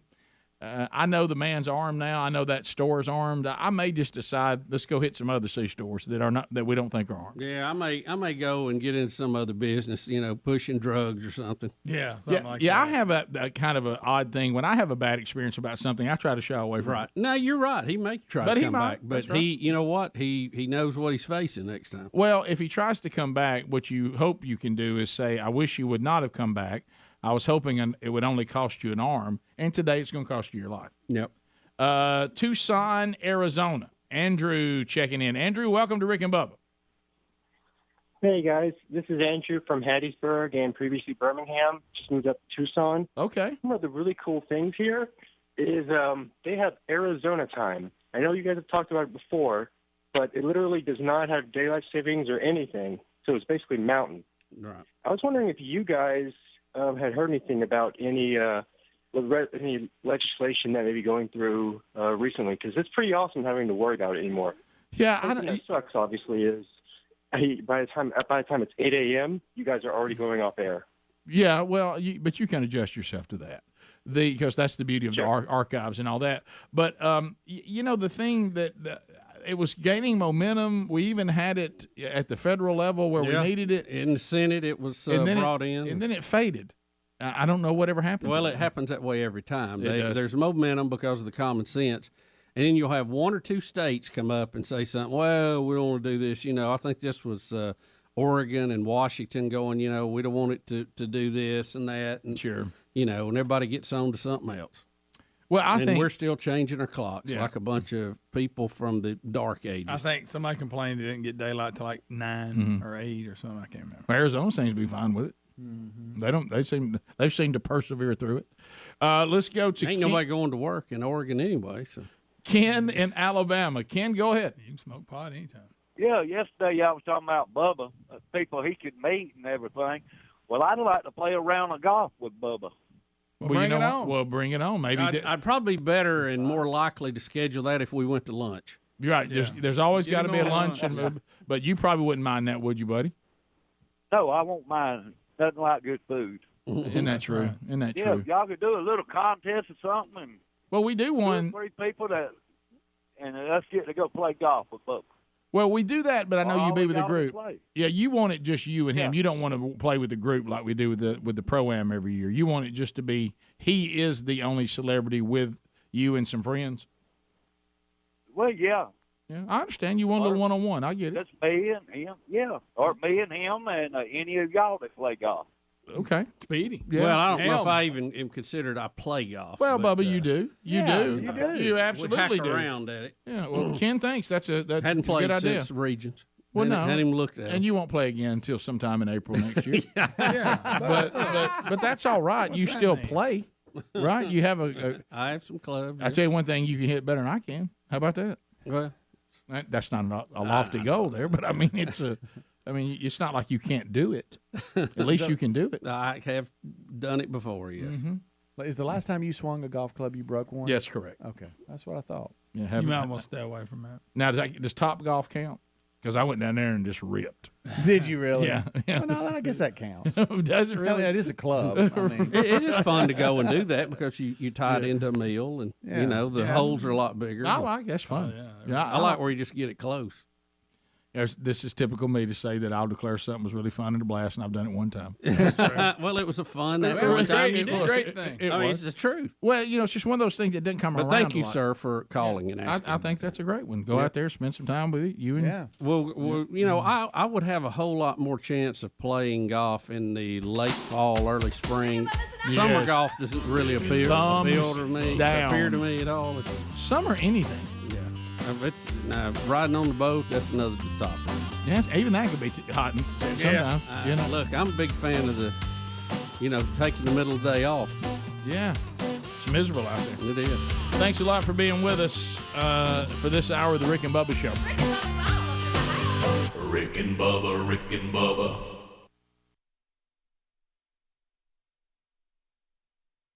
Hey, thanks for watching Rick and Bubba live on YouTube. We're here live at 5 with a kickoff hour, bright and early, Monday through Friday. Don't forget to subscribe and click the bell for notifications on our YouTube channel. And catch a commercial-free Best of Hour on Blaze TV every day. Rick and Bubba, it's must-see TV. Or radio. Well, yeah.